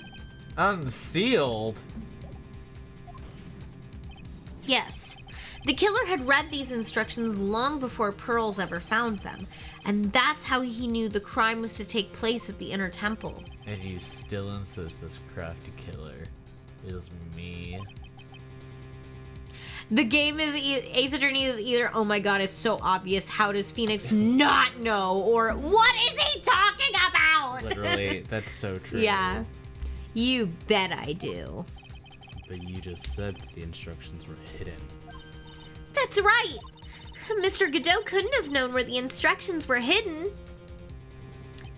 If he really wanted to know, he had one great chance to find out. Yes, and when was that? During a visit. A visit? Morgan Fay told her daughter, Pearl, about where the instructions were hidden during one of her visits to the detention center. Maya wants to save him so bad. That would have been the only time for someone to have learned where they were hidden. Eavesdropping on a visit at the detention center? Yes, it could have been arranged if you were someone with easy access in and out of there. Like, for example, a prosecutor such as Mr. Godot. Ugh. Order! Order! Order! Mr. Godot, you're under fire again! This murder could not have been carried out without prior knowledge. And you were the only one who could have acquired this information before the murder.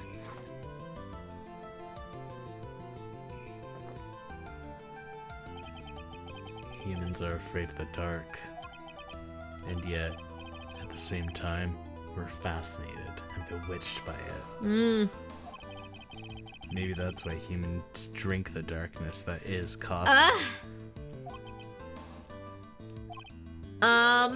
Sorry for always asking, but what does that mean? It means there's a reason for everything. According to your theory, the killer in this case eavesdropped on a conversation during a jail visit where he learned of a hidden plan for a crime. After discovering the plans, he hid in the Inner Temple and waited for the crime to occur.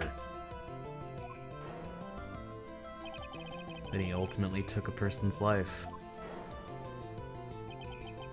And he did all of that just to protect this witness. That's right. If you're accusing me of this crime, I have to ask you, why would I do this? This girl is nothing but a stranger to me. I've got no reason to go through that kind of trouble to protect her. I am what you see. I am certainly not the type to rescue the damsel in distress. The killer's behavior is certainly extreme, for lack of a better word. Even considering that the killer wanted to protect this witness's life, his behavior is still a little too unnatural. However, you had a good reason, didn't you, Mr. Godot? An unshakable reason that forced you to protect this witness at all cost. I knew it. You figured it out, haven't you, Nick? Maya. I guess you were doing your best to cover for Godot. For the same reason, huh? Oh.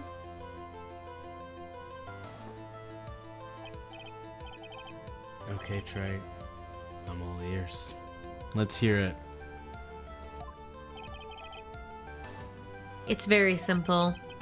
Maya Fey is a lot more than just a stranger to you. What's this? There's one person who lies at the very center of this whole story. One person that ties you and Maya together inextricably. Yeah. Mia Fey, deceased. There's a very good reason why Maya Fey's life is so precious to you. After all, She's Mia Fey's only sister.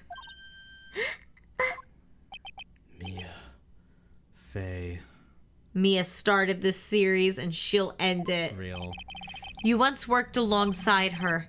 That was when you were a defense attorney. Wait a second here! Mr. Godot is a defense attorney? With your honor's piercing intellect, you must have figured it out by now. The real name of this man who calls himself Godot, his real name is Diego Armando. Isn't that right?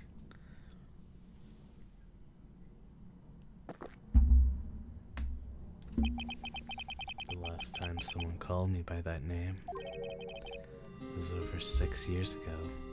Diego Armando. T. T?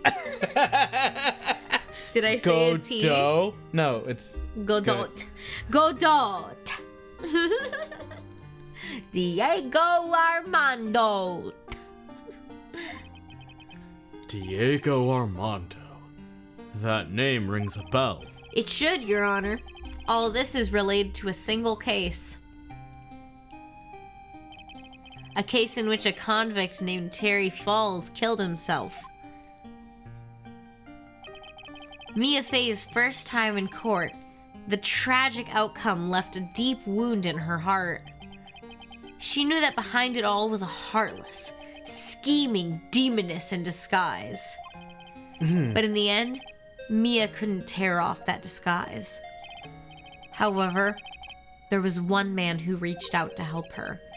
Diego Armando, a senior defense attorney at the office where Mia worked. It's my fault! It's my fault that Mr. Falls killed himself! Mia, you can't cry yet.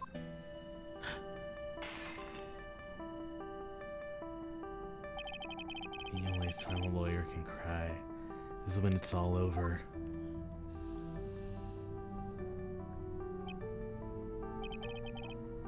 I was moved by her.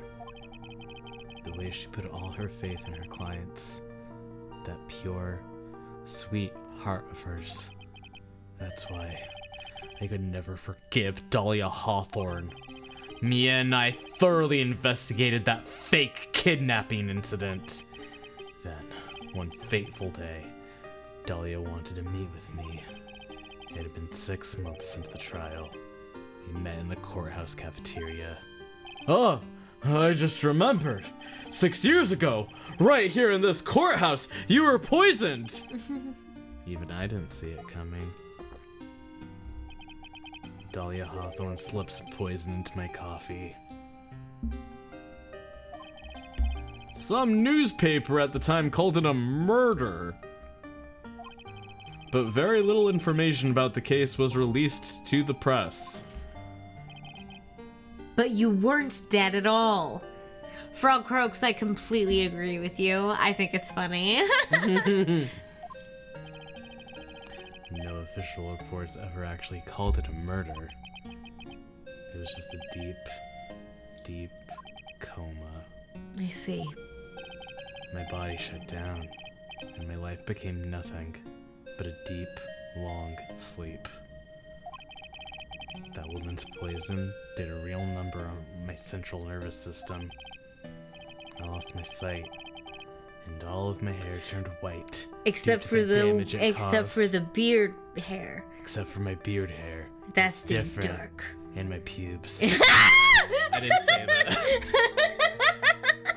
I mean nothing. That's terrible. Not your pubes. I can't keep going with that. Sorry. Apparently, it was a miracle that I ever regained consciousness. 5 years had passed since I drank that poisoned brew. Now I keep hoping I'll drink another. Then one morning, my eyes flew open from the smell of a doctor's cup of coffee. Hi, Will. Do you want to say hi? No? Wow. Okay. Yeah, this plot's really being tied together. 5 years? You were asleep for 5 years? That's a long-ass time, bro. The worst possible news was waiting for me. My girlfriend dead. Mia Fey was dead. From the very moment I opened my eyes, I had already lost everything I thought I had. Oh, you didn't have her, dude. Oh, not You didn't, like, have her. But that's okay. Yay. The woman I loved Oh, had been murdered. that is sad, though. Did she not like him like that? We don't know. We have no idea. We don't know. Maybe she liked him like We that. have no idea. We have no clue. She did have another girlfriend. And the woman I loathed had been sentenced to She death. did have another girlfriend, Lana. The three of them out for drinks, who's to say? Okay. Can we be so for real? Even if they were dating, they were gonna break up after 2 years. Frog cracks! You can't be out here spitting the truth so hard. Stop! They'll kill you! Stop. The woman you loathed. The woman who had spiked my scalding hot coffee. Dahlia Hawthorne. Lemmy, you're on fire today. I like to imagine she was gay and he didn't know. Yeah, that's fair. I mean, that comment related to what Frog Croaks just said about Yeah. you. Good old Mia.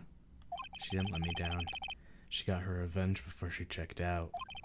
In the end, There wasn't anyone waiting for me when I woke up. Aww. I don't give a fuck.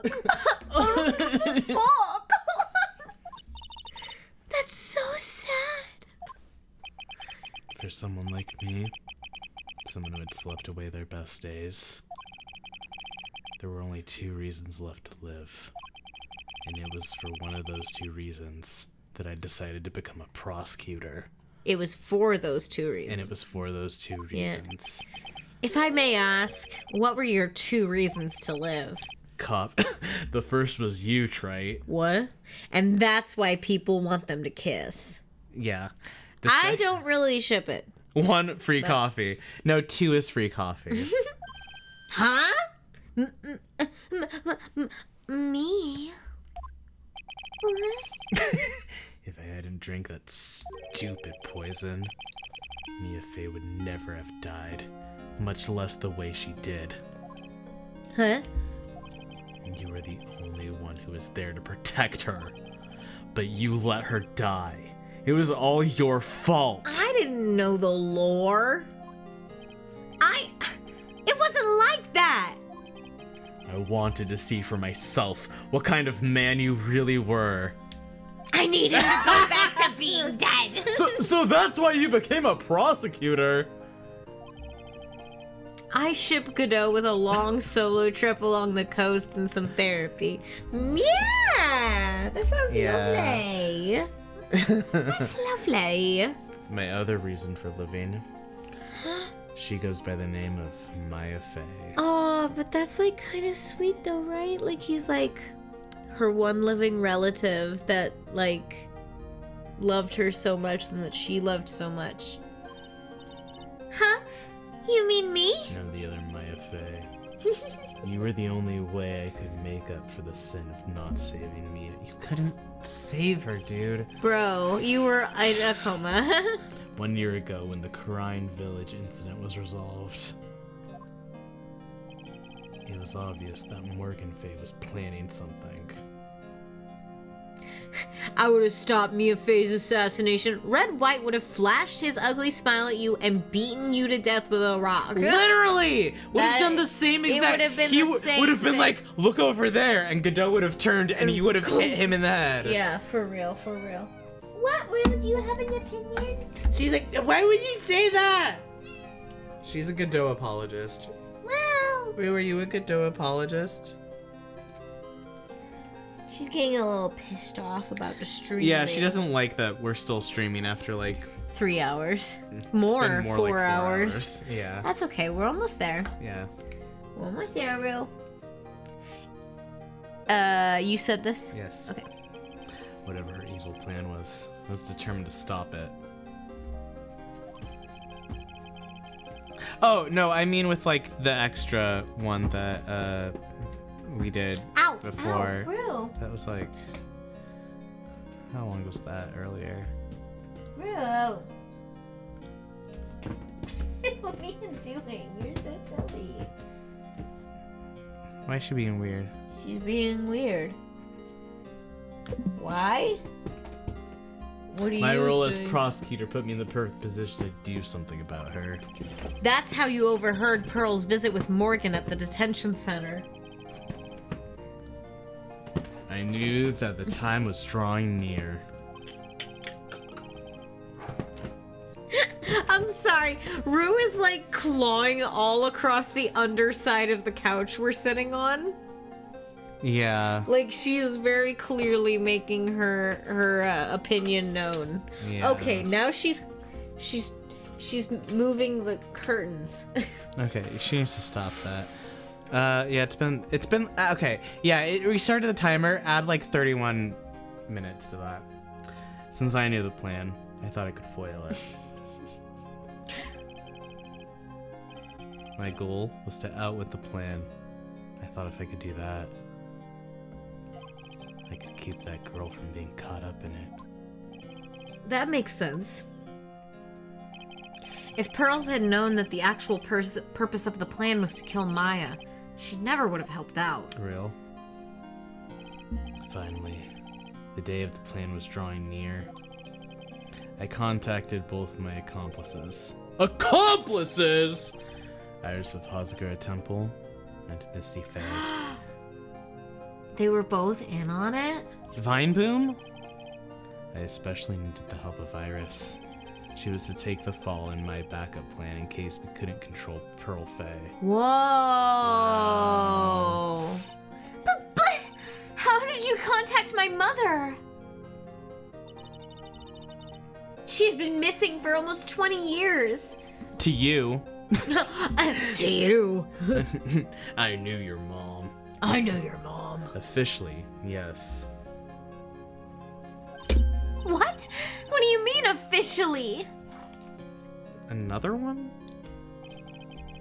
You've heard about it, haven't you? About the strong ties between the main family and the government? Now that you mention it, Bikini did say something to that effect. She said that the master of Kurain had a great authority. Even without her official position, Misty Faye still wielded great influence. The police have been keeping an eye on her movements all this time. That's how I was able to contact her. Again, because of my position as a prosecutor. So my mother was cooperating with you? Yeah. Yeah. Don't ever forget, no matter how far away from you she was, she never stopped thinking about you. She was always... That's why I knew she would do anything to protect you. If you want to know how strong her resolve to protect you was, look at her staff. Her staff? The one with the sword in it? The day the plan was to be carried out arrived soon enough. We met for the first time at Hazakura Temple. That's when your mother showed me her special staff. I realized it then, just how far she was willing to go.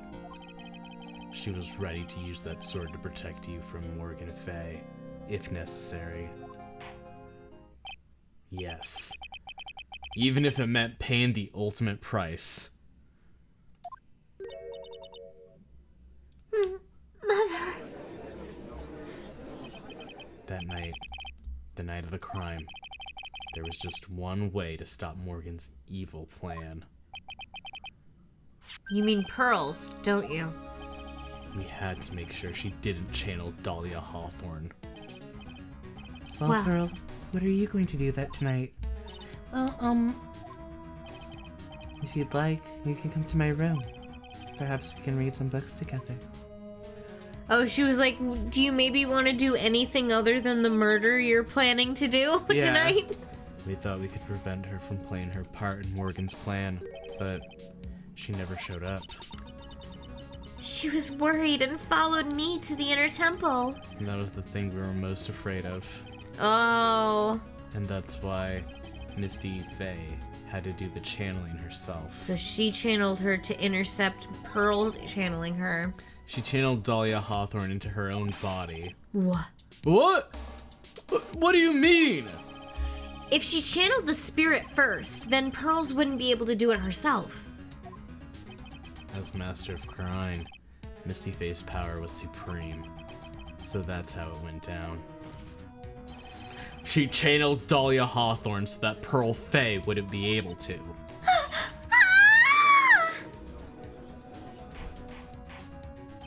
What? Is this true? My role in the plan was to make sure no one was going to hurt Maya Faye. That's why I hid myself at the inner temple, just in case you needed to be saved from Dahlia Hawthorne. Godot. Anyway, that's all I'm going to admit to. Trite. He was gonna try to protect Maya. Huh? There's no doubt about it. You're a great defense attorney, but you're going to have to do the rest yourself. The background leading up to this incident has been laid bare. There's just one question remaining, Mr. Wright. Who killed the victim? There are only two possible suspects right now. Maya Faye, and I'm sad to say, you, Mr. Godot. Another cup. Well, Trey, if you're the real deal, then finish this thing once and for all. Show us beyond a shadow of a doubt that you can finish this on your own. No! Nick! Please don't! Maya, I heard the whole thing from my sister in the medical office. That's why I have to protect Mr. Godot. I can't do it. I can't testify against him. After all, he's the man who put his life on the line to protect Mia. And me, too. Maya, I know that. Nick. But even so, it doesn't absolve him of his crime. Please, Maya, testify. Miss Faye, your testimony, please. This is the final testimony.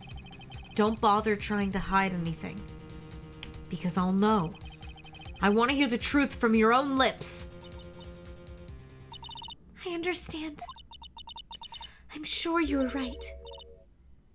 I'm ready now, Nick. All right, young lady. Tell us about the moments before you lost consciousness. What exactly happened at the time of the murder? The time of the murder. Just before it happened, I think I saw some red lights. 3 of them. I thought I'd ask for help, but just then I was splattered with blood. She wasn't dead though, and she struck back at the enemy behind her. Suddenly, the red lights went out and the whole area was dark. Just at that moment, there was a horrible scream. Right after that, Dahlia collapsed and I lost consciousness. These red lights. I thought you said you don't remember seeing them. I'm sorry. I thought I saw them, but then they disappeared all of a sudden. Things break, Trey. Even the best of theories. Who was it that stabbed Misty Faye? It looks like you still can't prove it. Maya is telling the truth this time. I know it. The rest is up to me.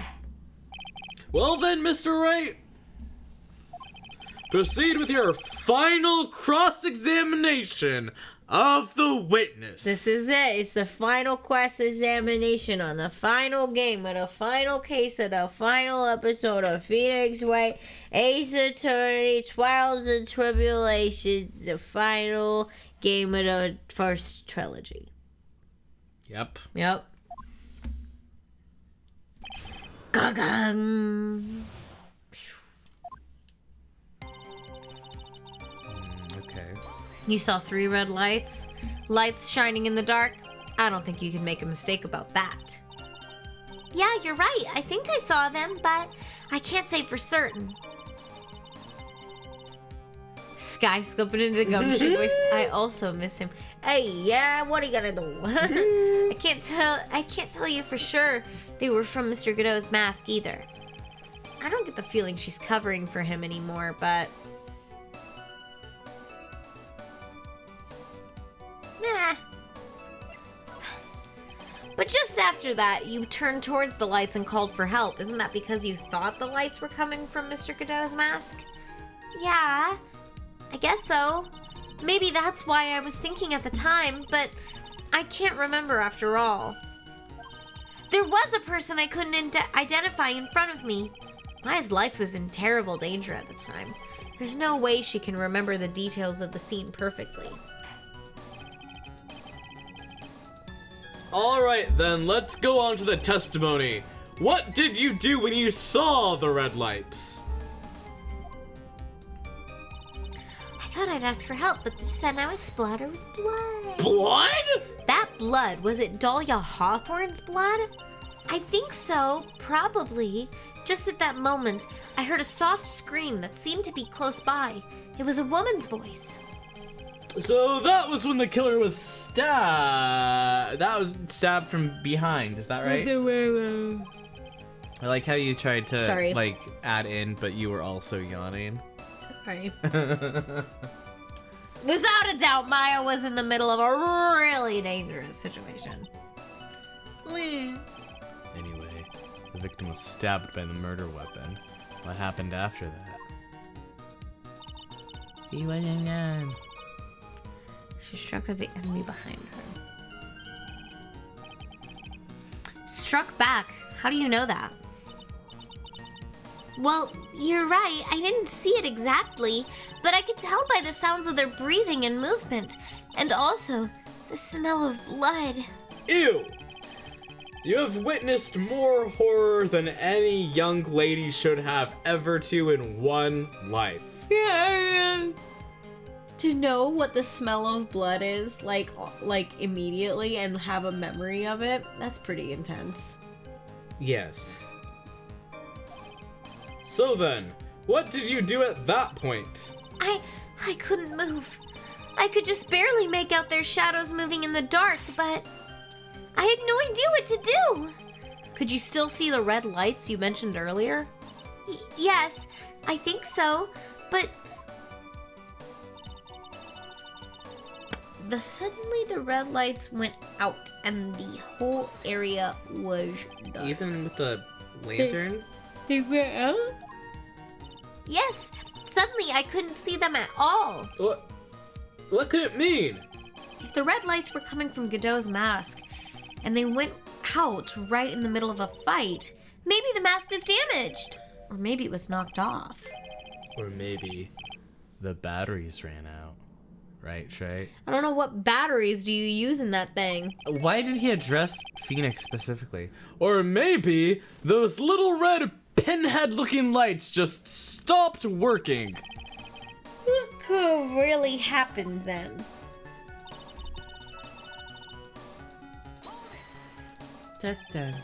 What do you mean by just at that moment you heard a loud, horrible scream? Do you mean the moment when the red lights went out? Yes. Yes, that's right. The scream that you heard then, was it Dahlia Hawthorne?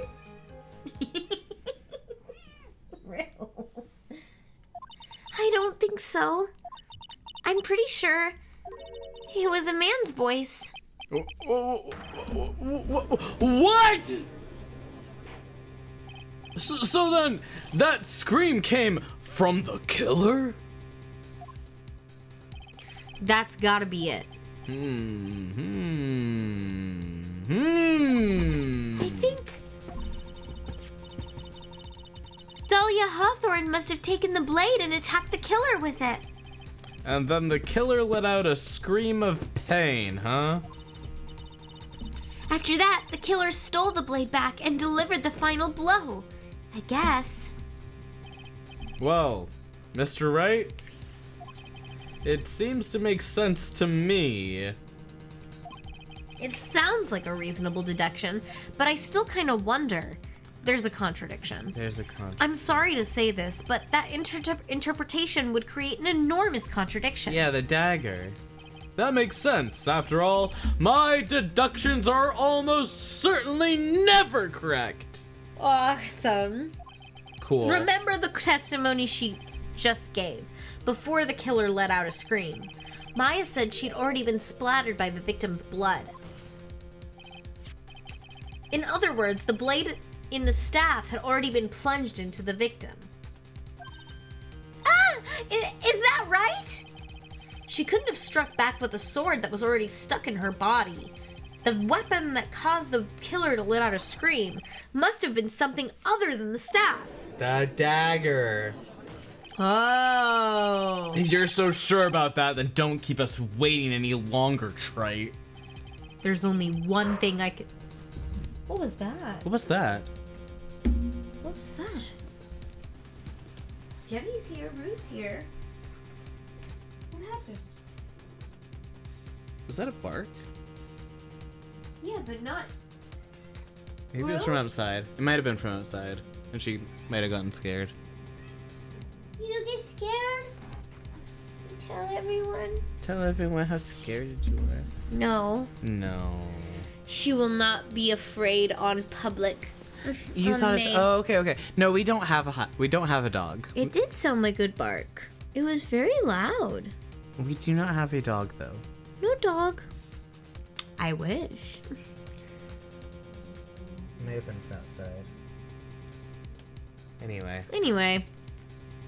There's only one thing I can think of that could have been used as the weapon here. If Dahlia Hawthorne had already been stabbed in the back by the staff, what could she have used to strike back at the killer? The dagger. The dagger.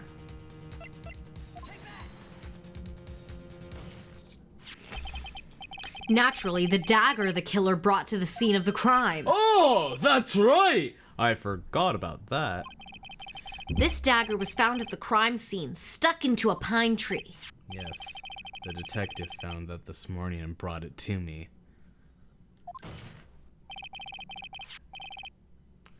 Dahlia Hawthorne struck back at the killer with this. And she managed to wound him as well. I love it. Let's pretend I'm someone else for this message because I can't stand saying this. Godot, take off your shirt. We need to see if you've been stabbed or something.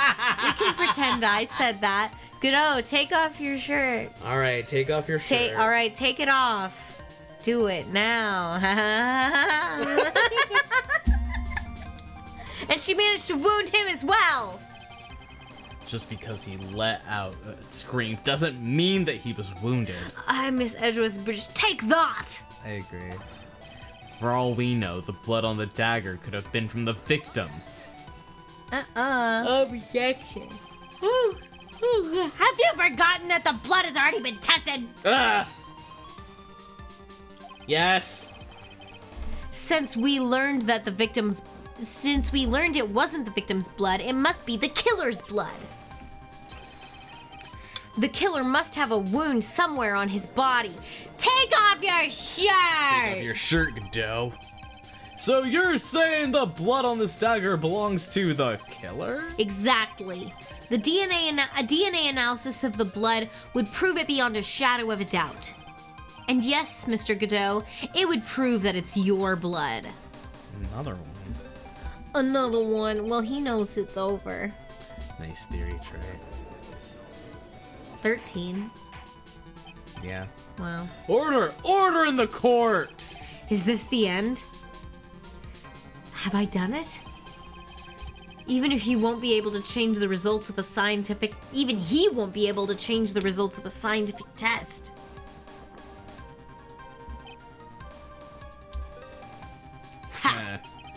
Let me ask you something, Trey.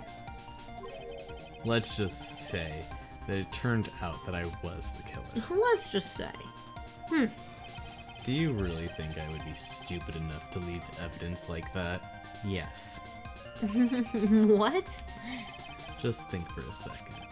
This dagger was found this morning by a detective and brought to me. There was already blood on it, correct? Actually, Godot, take off your shirt and let me have it. I love that style of sleeve. Yeah, he's got a good sense of style, good sense of, for someone who doesn't actually see color very well, he's got a good sense going on there. Yeah. But even so, I was the one who brought this dagger here to the courtroom. Yes! What does that prove? Well, if I really were the killer, I could have washed the blade off and then planted another person's blood on it. It can't be! In any case, there's one thing I can guarantee, Trey. That blood, it doesn't belong to me. Not a chance!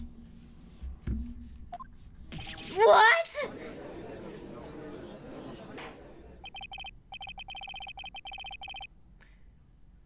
In any event, it seems to be established that the killer was wounded.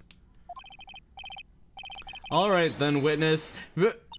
Continue your testimony. I didn't press the button. Oh, yeah, I didn't think so. Wait a minute! What's the problem?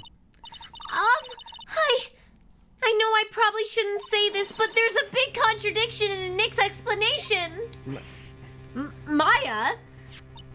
This dagger? You said that it wounded the killer. Yeah. That's right. But if Mr. Godot had really been cut with the dagger, his clothes should be bloody or have a rip in them, right? He only has one pair. Maya? Maybe he just changed his clothes? That solved the contradiction pretty easily. We're cartoon characters. What are you talking about? It's not that simple at all. Remember back to the day of the murder. Everyone was on the inner temple side. Everyone that was on the inner temple side got trapped there. That's right! And once the bridge was fixed and the police headed for the inner temple... Mr. Godot was already there waiting for them. He never had a chance to change his clothes.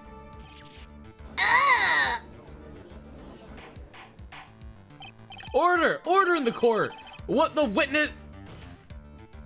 Well, maybe he brought a change of clothes with him. But no one could have predicted the lightning strike that shut down the bridge. Why would anyone have brought a change of clothes?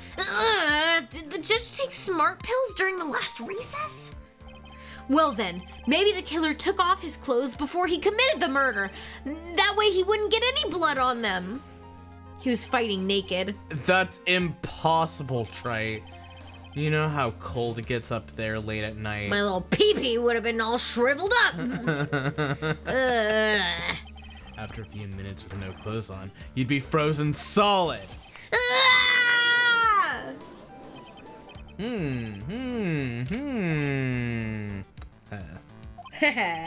So that's all you've got. I knew you weren't tough enough to finish this. Right now, if Mia Fey were here, she would have closed the book on this case already. If Mia Fey were here? So come on, Trey. Can you do it or not? Kill me. How about it, Mr. Wright? Can you do it? You've accused Mr. Godot of being the killer. But can you prove it? Have you got even one piece of evidence? The question isn't whether I can prove it or not. The fact is, I have to prove it. There's only one choice. That's the only choice I have. I was taught that it's one of the rules of being a lawyer.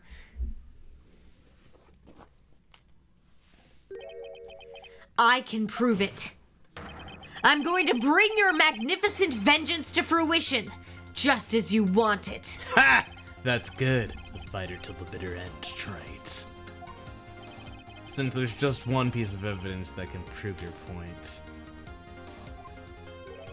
why don't we go for an unlimited penalty? Shit, for all the marbles. Are you trying to pressure me, Mr. Godot? Because it doesn't matter to me. I've got the one piece of evidence I need. The one piece!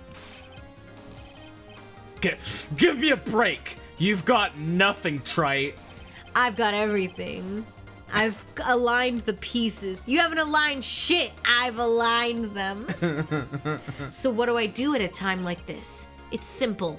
I gotta think outside the box and approach this from a different angle. How far would they make you go back if you picked wrong? Let's not think about that. Let's not think about that. All right then, Mr. Wright, let's hear what you've got. There's one thing I've demonstrated in the previous cross-examination. The killer was wounded. That was proven by the blood on the dagger. But we decided it was impossible for him to have hidden such a wound. If he had been cut by a dagger, there should have been a bloodstain on his clothing. There's one place the killer could have hidden his wound. What did you say? Hidden? Yeah, this is it. My last stand. I need to think about this from a different angle. I don't need to think about why there were no blood stains on his clothing. I need to show how he hid the wound.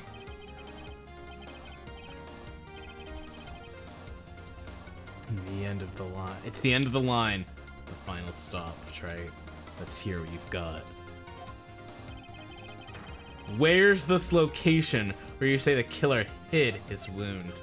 It's pretty much like It's on your fucking face, dude. Dude, exactly what Nessie said here. You've covered it up. You've covered it up. Let's go. It up. Let's go, baby. Ha! I don't know what you're talking about. And frankly, I don't need to know. What I do know is that you'll never be half the lawyer she was. Isn't that right, Trite? Oh. What was that just now? Mia? It can't be. You're living on through him. Even as we speak, you're still hiding the wound. Objection! It's beneath your mask! During the fight, the red lights given off by the killer suddenly disappeared. Seconds later, the killer let out a scream. That's right, your mask went flying off your face. Mr. Godot, would you mind removing your mask? If you have a dagger wound somewhere under there, then I'd say this whole case is solved.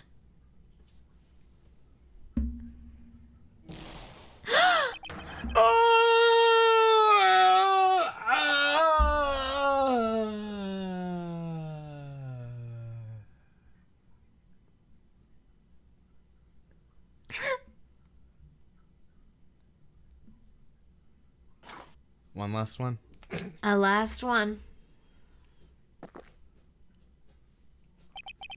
Just now, I saw her spirit in you. Huh? I never liked you. 6 years ago, you helped the woman who put me to sleep by hiding her bottle of poison. Well, that's fair. That's fair. He's just stupid. He was just a dummy little 22-year-old or whatever. And then, while I was sleeping, you let Mia die. But you didn't care. You just kept living your pathetic happy-go-lucky life. You even had the nerve to follow in her footsteps as a lawyer. I could never forgive you. That's what I thought. Mr. Godot. But I was wrong about you. I knew it from the very beginning.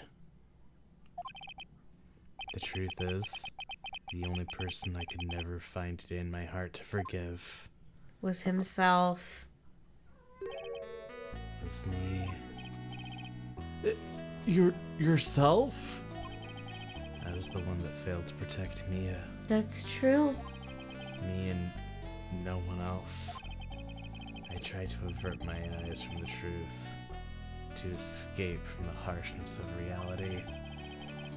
I couldn't face Mia's death head on, so I ran. I hid behind a mask. I threw away my true name. I couldn't even deal with being a defense attorney anymore, so I quit. But you saved Maya. Yeah, that was my plan. Up until just now, anyway. So that's what the point of the mask is. Oh! That's what the point of the mask is.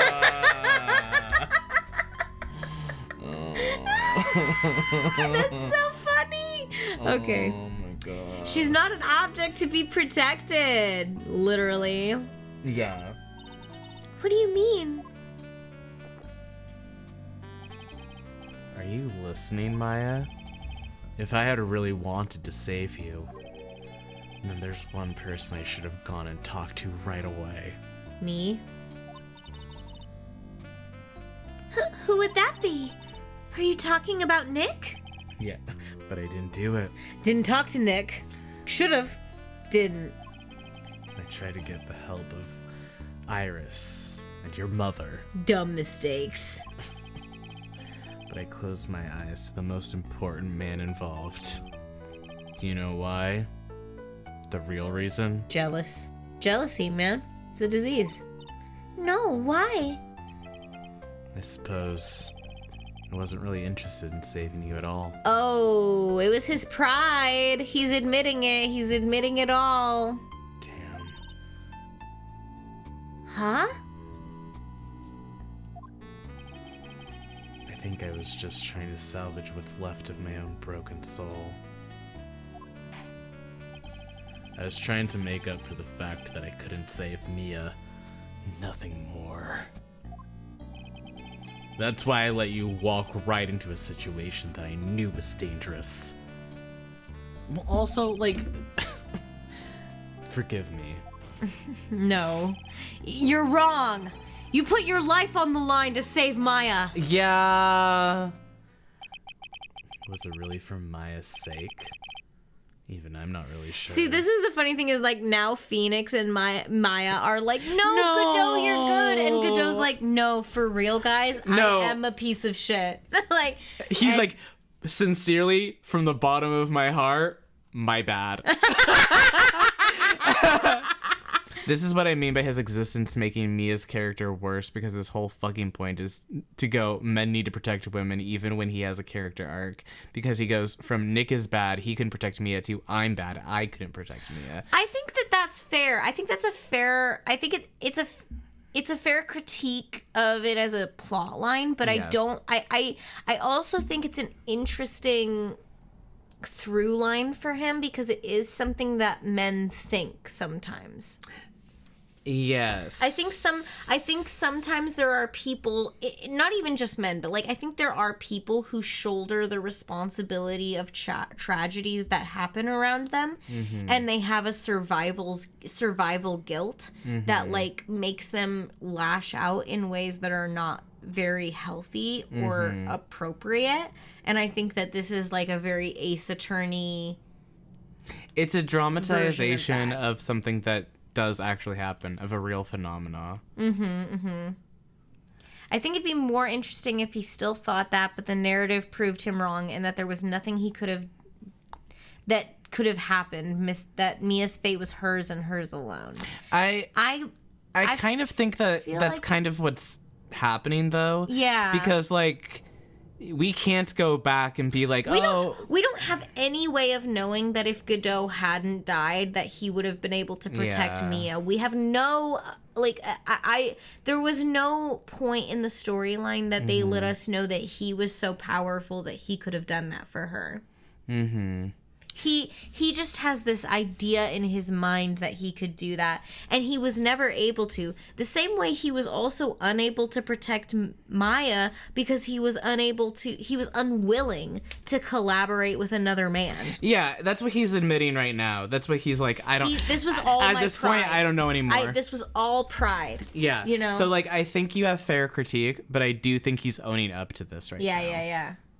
Is he trying to open up to that right now? Am I reading it wrong? Is he like, I wanted to protect her, but I couldn't, and I'm projecting on every aspect of everything he says? Like, that's how I read it. That's how I read it, at least, is that he realizes at the very end of all this is that he's like, I was stupid for this. I was so stupid for this. Stupid. I've been wasting my time, and I didn't even get to achieve the thing that I thought was so important. I haven't protected anyone.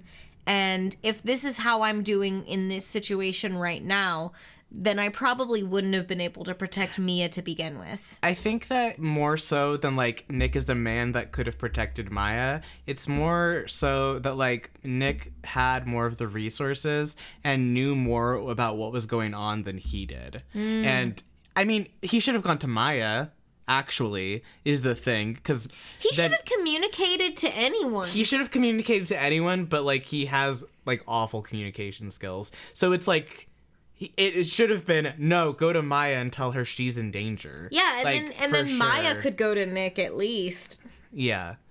No one is saying that the I should have protected her part is inherently misogynistic. We're operating that he should be the protector of Mia. Yeah. Sure, okay, yeah. Okay, let's continue. Yeah. What do you mean by that? That night, in the darkness of the garden, when I saw her silhouette, a part of me must have known the truth. The truth that it wasn't really Dahlia Hawthorne standing there in front of me. It could have been Misty Faye, or even that little girl, but I still picked up the blade. It was like I was dreaming. Yeah, he's very much saying, like, he's like, I could have been killing an 8-year-old. I could have killed a little child or a young woman or anyway. I could have done it. I would have done it with no problem in my mind at that time. I think he's really like, I don't really even care what the consequences of my actions are, and that's kind of fucked up. And, like, it's kind of like, that's kind of fucked up. Yeah. I'm not sure exactly what was going on in my mind at that point. Was I really motivated by the pure desire to protect Maya Faye? Or was it something else? The parallels to my favorite character of all time. I shan't speak. Was it my hatred for a woman who had stolen everything from me 6 years earlier? And he's rightfully mad at Dahlia for... Oh my god, Dahlia's a demon. Could it have simply been a desire for revenge? Yes. I think that revenge, that the desire for revenge really fucked him.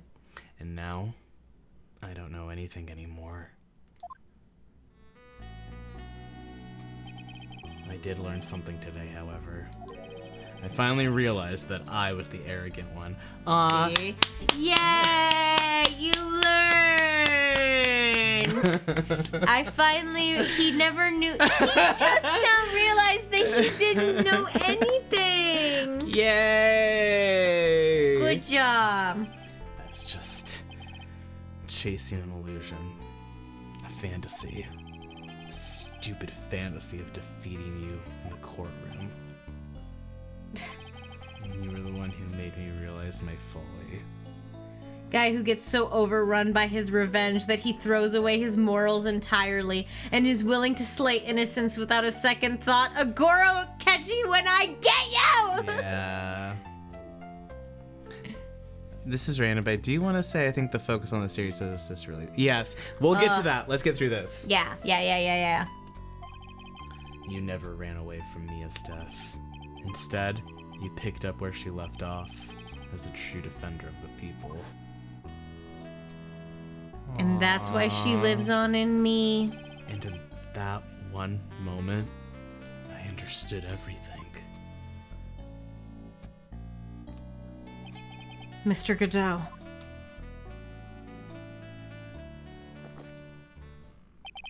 I think you already know this. But if you don't, my name is Diego Armando. Mr. Armando, I believe in you. I know you were trying to save me.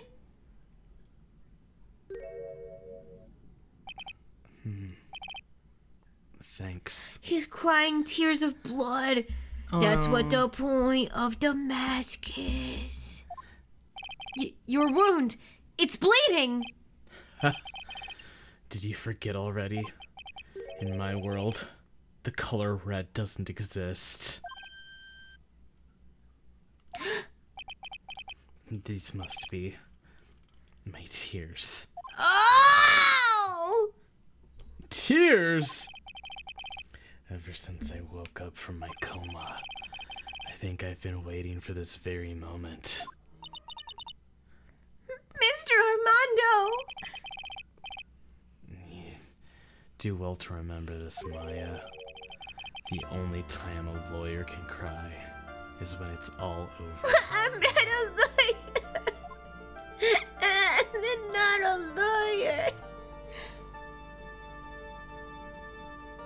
But he's crying, so it's all over.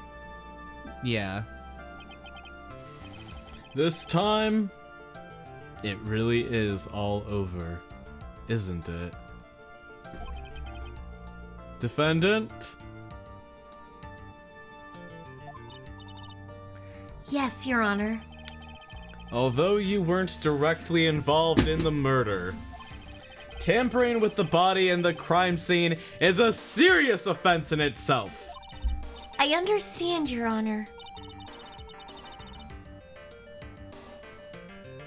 Mr. Armando explained that to me very carefully. I knew the risk, and I willingly cooperated anyway. Very well. Before I hand down my verdict, is there anything you'd like to say? Well, there is one thing. I'd like to say something to Mr. Wright. I want to apologize to you. Apologize to me? For what? For the case 5 years ago, and for your virginity. Sorry. For the case 5 years ago, of course.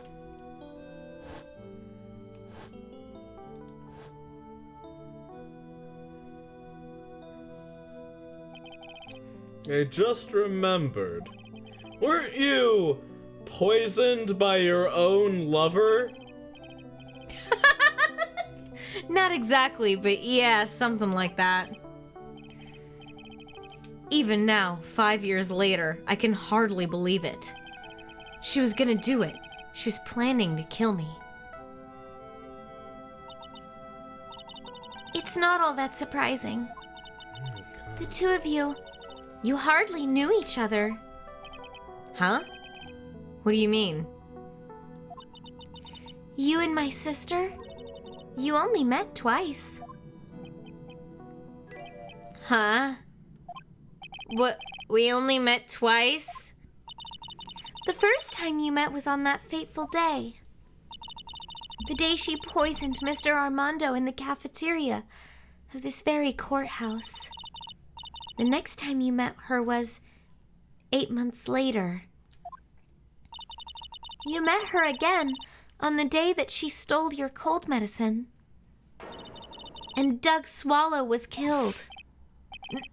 No way! It can't be true.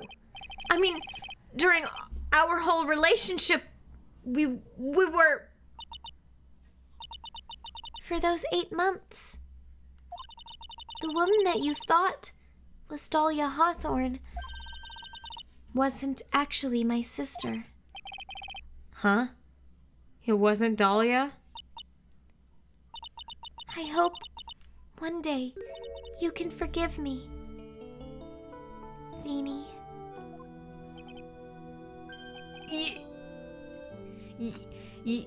You mean... That's right. I lied to you for 8 months. Oh, what? Oh my god. Oh my god. But why would you do such a thing? Ever since she gave you the bottle that day, my sister was trying to get it back as soon as she possibly could. Because of the police investigation and their surveillance, she couldn't move about freely. So that's why you... My sister, from the beginning, she was prepared for the worst. Prepared for the worst? She thought you might somehow discover the truth. That's why she was always ready to deal with you. At a moment's notice. You mean she was ready to kill me, don't you? She already had so much to answer for. I didn't want any more sins on her soul. Also, killing people is bad. No, we gotta get through this. Okay. We gotta get through this. I begged her not to do it, and she agreed to give me a chance. And that's why you came to me? You came to get the bottle pendant back from me in her place? I didn't think I was gonna come out of this with a ravenous hunger for Iris Phoenix fanfic, but wow. Yeah, there's probably some good ones. For 8 months, he had been dating a girl who actually loved him, and that's how he didn't notice she was evil. Yeah. But I couldn't get you to give it back. I failed at something even as simple as that. 8 months passed, and I still couldn't get it back from you. She made him lunch every day. She tried so hard. They ate together, just the two of them. Finally, my sister couldn't wait any longer. She knit him this sweater! I know. She was like, I gave you this sweater. Will you give me that necklace back now? No. No, what are you talking about? It's my sign of love. She didn't consult me about her plans for you that day. It was the first time that had ever happened. That was a bit strange, wasn't it? Up until that day, you two were partners in crime and she would confer with you. I think she must have noticed. Noticed what? My feelings for you. If I had found out she was planning to kill you, I would have done whatever was necessary to stop her, even if it meant her life or mine. I would have killed her for you. Iris. Oh my god. After spending those 8 months by your side, my feelings toward you, they changed. I have something to say to you, too. Yes? You really are the person I always thought you were. Even after Dahlia Hawthorne was found guilty, I still believed in you.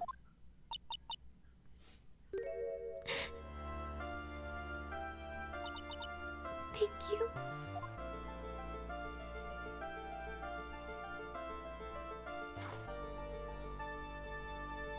She looked too crazy, damn.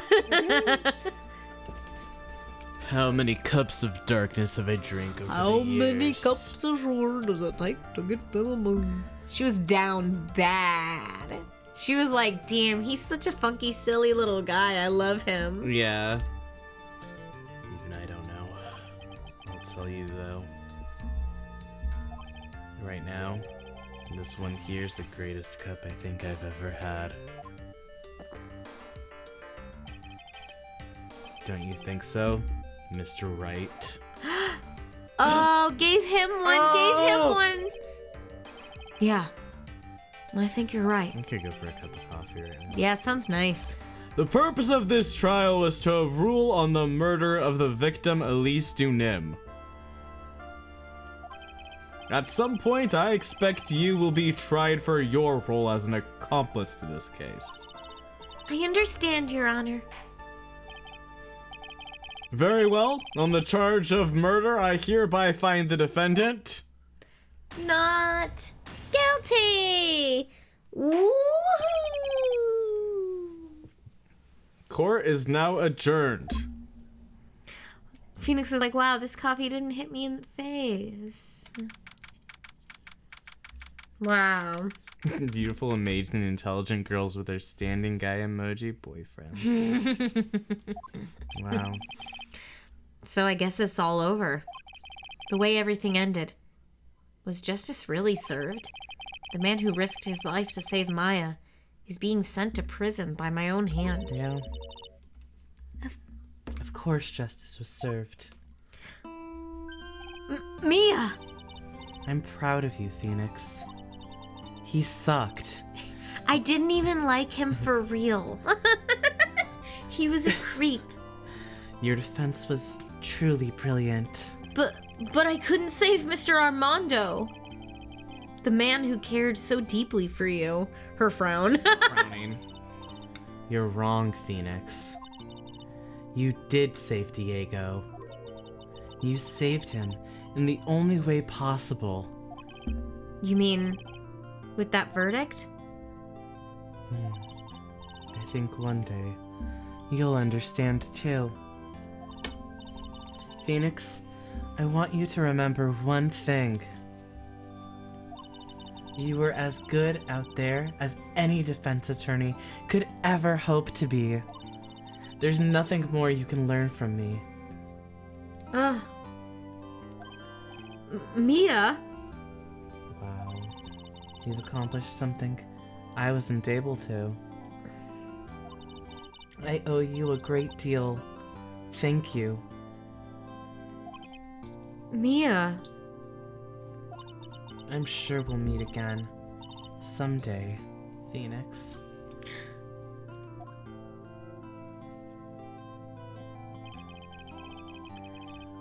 I've handled lots of cases and seen a lot of things. And along this journey, I found myself asking just one question. What does it really mean to defend someone? I suppose today's case produced one possible answer. Nick! Maya! I guess it's just like my sis said. Mia? What did she say?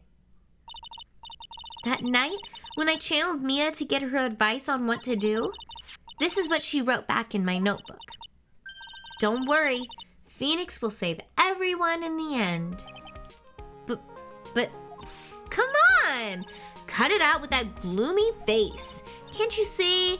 Me, sis, and I'm sure Iris too. We owe you for everything you've done for us, Nick. Oh, bye, Ectoviolet.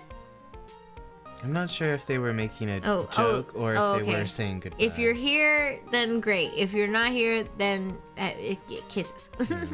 Maya, how? How can you be so bright and chipper after all that's happened? You were brutally attacked. You even saw your own mother murdered. Ouch! Francisca! Still as softy as always, Phoenix Wright. Ah! Excellent work, Wright. Huh? Mr. Edgeworth, when did you get back? Oh, you were reading Mia. That's much better. That's great. Glad to have you here still, Ecto. Oh, that's right. I guess no one filled her in on that.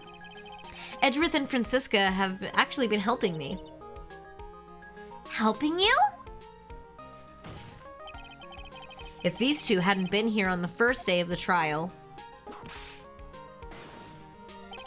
the defense wouldn't have gotten anywhere. Wow. Where were you, Nick? I heard he fell into a river and caught a nasty cold which forced him to sleep all day.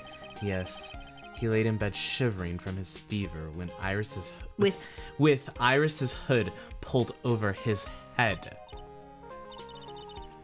Oh, ouch! Talk about embarrassing, Nick. You definitely need more training. Anyway, thank you, Mr. Edgeworth. And you too. Francisca? I don't suppose. I don't suppose there's room for me in this group hug, is there? Aww. Where my hug at, you know? Really, where's his hug? Oh, Larry! What's with the longer than usual face? No one even asked me. I realized something when I was reborn. I realized that Larry was never of use to anyone, not even a one time. That's not true, right, Nick? What? You're asking me? Well, Nick, is it true? I've got a place in this world, right? Validate me. Huh? Yeah, of course. I knew it. Everyone would be better off if I were gone for good. No. Oh, yeah. His drawing. These portraits you painted, they were really good. Isn't that right, Edgeworth? What? Me? Why are you making that face so edgy? Oh, well, yes. Indeed.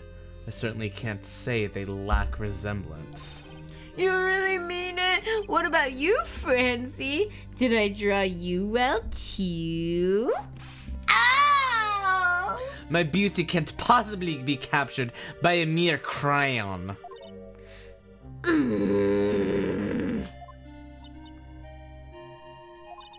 Nevertheless, I recognize the effort you put into it, and that's worth something. I can't believe that Maya glaring at her for just a second makes Francisca go, fine, I'll say something nicer. That's ship fodder. That's I'll so say that. Yuri. That's so Yuri. So then you'll do it? Like you promised? You're gonna model for my next picture book, Francie's Whippity Whippity Don't get carried away! Maya Francisco real. It's real. Well, how about that? I guess painting portraits is the only thing I'm good at. The painting of Pearl was pretty darn good, if you ask me. Huh? Now that you mention it, I haven't seen her around. Pearls. Where could she have gone? Normally, she would have made a beeline for Maya. Oh, I'll go look for her. I'll be right back. You feel bad for our neighbors? For our neighbors? Oh, I don't know if they can hear anything. We can't hear them. We don't hear them. Don't feel bad for them. Hey. Don't worry about it. Let us handle our neighbors. I'll get them. I'll handle them.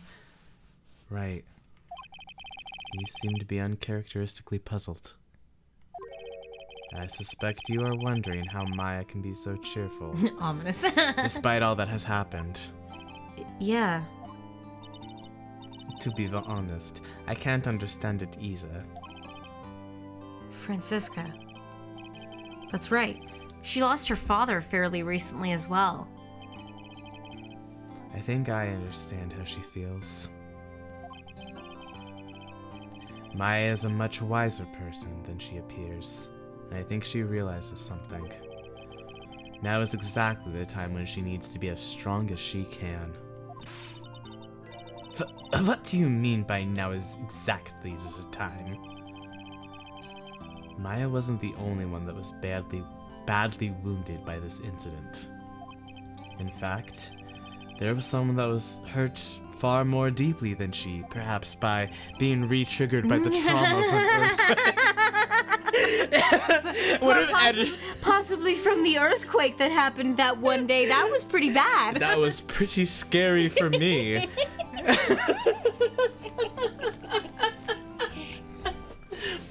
I believe it's for that person that Maya is trying her best not to cry. Someone who was hurt more deeply than Maya. Edgeworth, I think I'm starting to understand too. Ow! Tell me, Phoenix Wright. Who is Maya Fey being strong for? Pearl, right? Pearl. That little baby, that poor little baby. Pearl Fay. The poor kid. After all, the reason she worked so hard to follow the instructions was because she loved and believed in her mother, Morgan. It's for the good of the Fay clan. I'm sure she believed in every last word. She thought she was doing it for Maya. That's why she was so happy. It shows how truly devoted she is to Maya. But it's a cruel irony that it was her exuberance that led to this tragedy. Maya Fay's mother was killed, and Tamaya herself was put into the deepest peril imaginable. And that's exactly why Maya is putting on a brave face. She's doing it for Pearl's sake, until she can see her smile again. Gumshoe! Yay! Oh, hey, so this is where y'all were. Wow, looks like you got quite the bunch of youch! What was that for, sir? Sorry about that, Scruffy. Old habits. My Vip just seems to have a mind of its own. What's up, Detective Gumshoe? Oh, you know, this and that. Anyway, congrats on your win. Congrats on the last case. Anyway, let's go out tonight. Dinner's on me, Pearl. My salary's sorta kinda gone down by a teeny-weeny bit, but it's alright. I made a reservation at the first-class French restaurant tonight. No! Pretty good work, Scruffy. That Vip was your reward. I don't like that. I don't want it, Tommy, Mommy. Detective Gumshoe? You said a first-class French restaurant. You don't mean... Très bien, where else? I knew it. We're doomed. Come on, let's go, everyone. Can't keep Maggie waiting, Pearl. Hey, you crybaby, you're invited too. Uh-oh, forget about me. Pearl and I will be at the loser shack eating potatoes. No. You know, Maya is taking an awfully long time to get back. She's still out looking for pearls. Oh, Maya, what's wrong? Nick, what do I do? Pearlie, I can't find her anywhere. Huh? I bet she just went back home. That's all. Oh. I thought so too, so I called the village. But no one has heard from her. This has never happened before. I mean, she wouldn't be back at the village yet. As I figured, she has been badly hurt by this incident. She feels responsible for the tragedy that has befallen you, Maya. But none of this was her fault. What should I do? Detective Gumshoe? Yeah, what is it, Pearl? Detect something. Could you guys go on ahead? But what about you? Maya and I will join you guys once we find pearls. Nick! Don't worry. Oh, don't worry about us, Detective Gumshoe. We may be a little late, but we'll definitely be there. We have a lot of celebrating to do tonight, and I wouldn't miss it for the world. Yeah, but you're the... Very well, Phoenix Wright. We'll go on ahead. Don't keep us waiting, Wright. Okay. We won't. But where should we look? Where could Pearlie have gone? Let's go, Maya. There's only one place I can think of that pearls might have gone to. The office? The office? Oh. The temple? They went all the way back to the temple? They're like, okay. It'll take a 5-minute bike ride. We won't keep you waiting for that long. Hazakura Temple? For pearls, I bet this is a very important place. After all, it's where this whole incident started. What's this? You're all back again so soon? Sister Bikini? I thought we'd be eating mashed potatoes alone tonight. So she's here? Pearlie is here? She's in the training hall. Why don't you hurry along and go see her? Okay. I didn't realize this was gonna be like 5 hours. I did. You never think the finales are gonna take a long time. Pearlie's not here. Maya, the hanging scroll. Oh, it's clean. Someone cleaned it off. It's gotta be Pearl's. Ah! Mystic Maya! Pearly! Why did you just leave like that? Mystic Maya! Mystic Maya!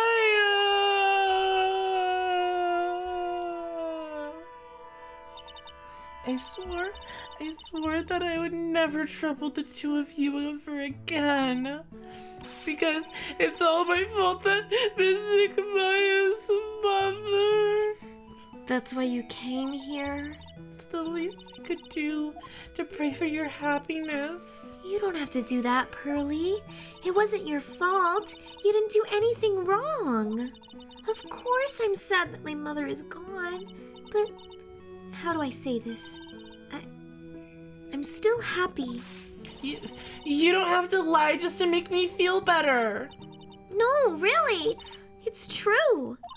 The only reason I'm still here is all thanks to everyone who was here for me. My sis, my mother, Mr. Armando, Nick, and you. If even one of you weren't there, I'm sure I wouldn't still be alive right now. That's why I have to be strong for all the people that were there for me when I needed them. That's all I can really do. Mystic Maya? I'm impressed. You truly are the daughter of Mystic Misty. Sister Bikini. Your mother, Mystic Misty, was a strong woman indeed. I want to tell you what she said to me that night. After dishonoring the good name of Crine, I don't have the right to face my daughter. Oh, well, that's great. Tell your daughter that. Yeah. I'm sure that she loves that you're punishing yourself and not giving her the bond of a relationship with her mother. Yeah, that's fine. But still, Maya's always in my thoughts. It's true. She'll always be with me till the day I die. So, you're not with her anymore. She'll be with you, but you're not with her. Your spirit was with her. That's why your mother was so strong. Even at the end, I'm sure she had no regrets. I do. She'll always be with me until the day I die, huh? There's a rule or something all masters are to follow, isn't there? To never take the charm off until the day you die. That's the Master's talisman. The thing that Misty kept by her heart and would never take off. It wasn't the container that was important. Rather, it was the contents. That's... What's in there? a photo? Mother? It's only natural for living creatures to fight to protect their own lives. But what makes us human is that we fight for others. But who do you fight for? How hard must you fight? That's the true measure of what human life is worth. We defense attorneys are warriors who are constantly challenged by that question.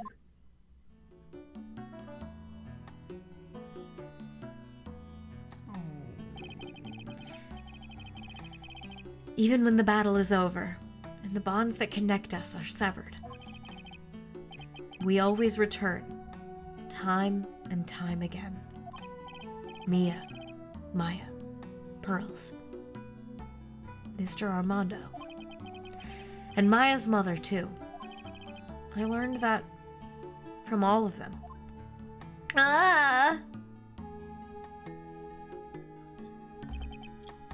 They're all complicated. Everyone makes mistakes. Everybody has those days. Well, shall we get going? Everyone's waiting. This is a day to remember. A day when a lot of things were finally put to rest. I think we should celebrate what we've overcome today. But I still can't. Oh, go on, sweetie. You can come back for training anytime. Okay. All right, I'm gonna make a brand new start too. Sister Bikini, I'll be back for more training. I promise. I know, and I won't go easy on you just because you're the future master. I'll make sure to prepare reservations for 3 for when you come back. 3? All right, we're gonna have a great feast today, Pearly. You know why? Because training is a battle of endurance. Okay, Mystic Maya, I'll eat lots and lots of food tonight. You know, there's one thing I don't get, and probably don't want to, but what is it, Nick? Reservations for training is fine and all, but why for 3? Come on, what do you think? You're one of us, Nick. Next time you can train right alongside us. Huh? I'll be waiting for you. Sister Bikini will take special care of you. Huh? It'll be great, Nick. We're gonna do the special course naturally. Huh? That's a great idea. After all, Mr. Nick, you'd do anything for Mystic Maya. Wouldn't you? Even walk on hot coals, right? We'll have a nice big meal before we come next time. Right, Nick? You know, I was wondering if I can say just one little thing. Say the thing. Sure, of course you can. Oh, I love this part. I can't wait to hear it. I'm getting goosebumps too. Say the thing. Well then, here goes nothing. Objection! Woo! Oh, the credits. We did it. Now we're doing like the credit scene that happens. I'll really have to work extra hard now. Master of Kurine and the office manager of the Wright & Co. law offices. I have to be a good big sister to Pearly and Nick, too. Well, as long as I'm not locked up or captured or something like that. Laugh track. Oh, guys, we did it. Guys. It's true. Mr. Nick really is Mystic Maya's knight in shining armor. He went through with a special course all the way to the end. Actually, I hear there's this legendary extra super ultra care. I think I'll surprise the two of them by making a secret reservation. Ooh, for a secret course, double course. Emotional. I like Pearl shipping Nick and Maya because they really do that kind of thing. Baggy brought me a brand new coat as a present, Pearl. I feel 10 years younger. I'll never take it off. Yes, but somehow you just don't seem the same. I guess the dirty, shabby, old overcoat is just more detective-like, sir. Don't worry about it. In the name of love, a man will soil himself silly. God.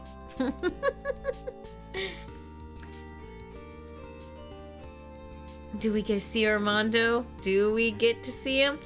Mr. Wright, I am once again, thanks to you, the Treasures of Kurine exhibit was a great success. I even got to see Miss Von Karma, who I hadn't seen in almost a year. She taught me how to use a whip, and I must say that, and said that I must show you what I've learned.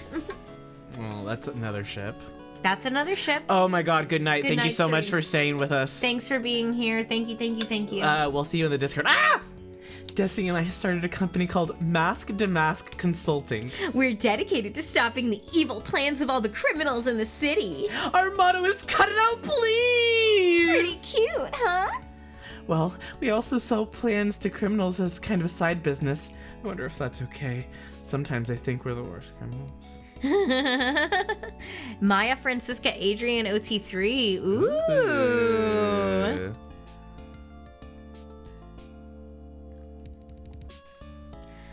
I wanted to show my appreciation to Mr. Wright for exterminating Don Tigre, so I lent him $500,000 in a tea set.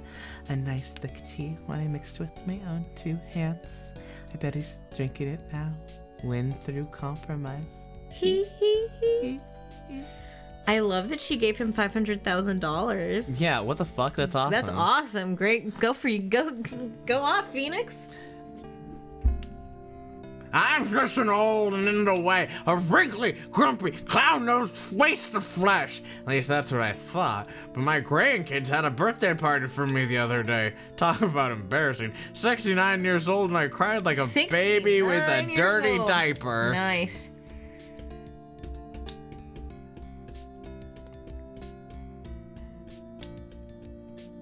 As usual, we have an abundance of work to do. We've hired a new programmer to replace Glenn Elg. I do hope everyone will get along. His name is Adamada. As soon as I heard his name, I knew our brain circuits would align perfectly. Because they're both palindromes. Palindromes, yeah. Adamada. My, more reporters. Since the murder, we've made so much more money. I hardly know what to do with it. I think the magazine likes us because I provide such a nice visual. I can hardly wait for Iris to come back. Love you, Sister Bikini. Programmer puzzles love palindromes. That's so funny. I get it. I love it. I think it's funny. I like a palindrome. I don't mind it. Oh, hi, Iris. You've turned into such a respectable man, Feeny. It was so sweet of you and everyone else to come and visit me here the other day. Of course, I was happy that you constantly had your eyes on me, but I felt kind of bad when the little one slapped you so hard you got a nosebleed.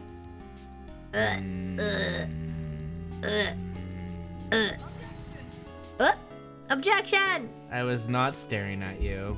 I was staring. Oh, the voice actors! The voice credits. That's cute! Oh. Sean King. That's cute! Oh. Mia! From Christina Catan. the bottom of my heart, thank you everyone who has stayed Oh my with us through this gosh. whole stream. Hey, this has been a long one. We're not normally down for the long streams, but Yeah, this but- is, it was a big day. It was, and this was really nice, and this was so fun. It was so nice to see all of you who were here for as long as you were, and I didn't expect it at all, to be honest. I'm glad it was worth it, especially like shout out to you, Eden, for like having like you just spent like essentially days Literally, watching. you've been just binging it. And So thank you so it's much for very your kind. effort. Oh boy, here we go. What's this? I'm back from a long and tiring vacation and no one's here to greet me. I guess while I was gone, my little whippersnapper's buddy quit and now I've got no one. And what kind of lonely, crazy security room is this supposed to be anyway? What with all the flashing lights and the switches, I feel like some sort of space alien. And now what am I gonna do with all these macadamia nuts? I know that for no reason about the edgy poo and he knows exactly what to do. I can't accept these, I'm afraid, or something so painful professional. Oh, well, I find a gentleman who treat me like a lady.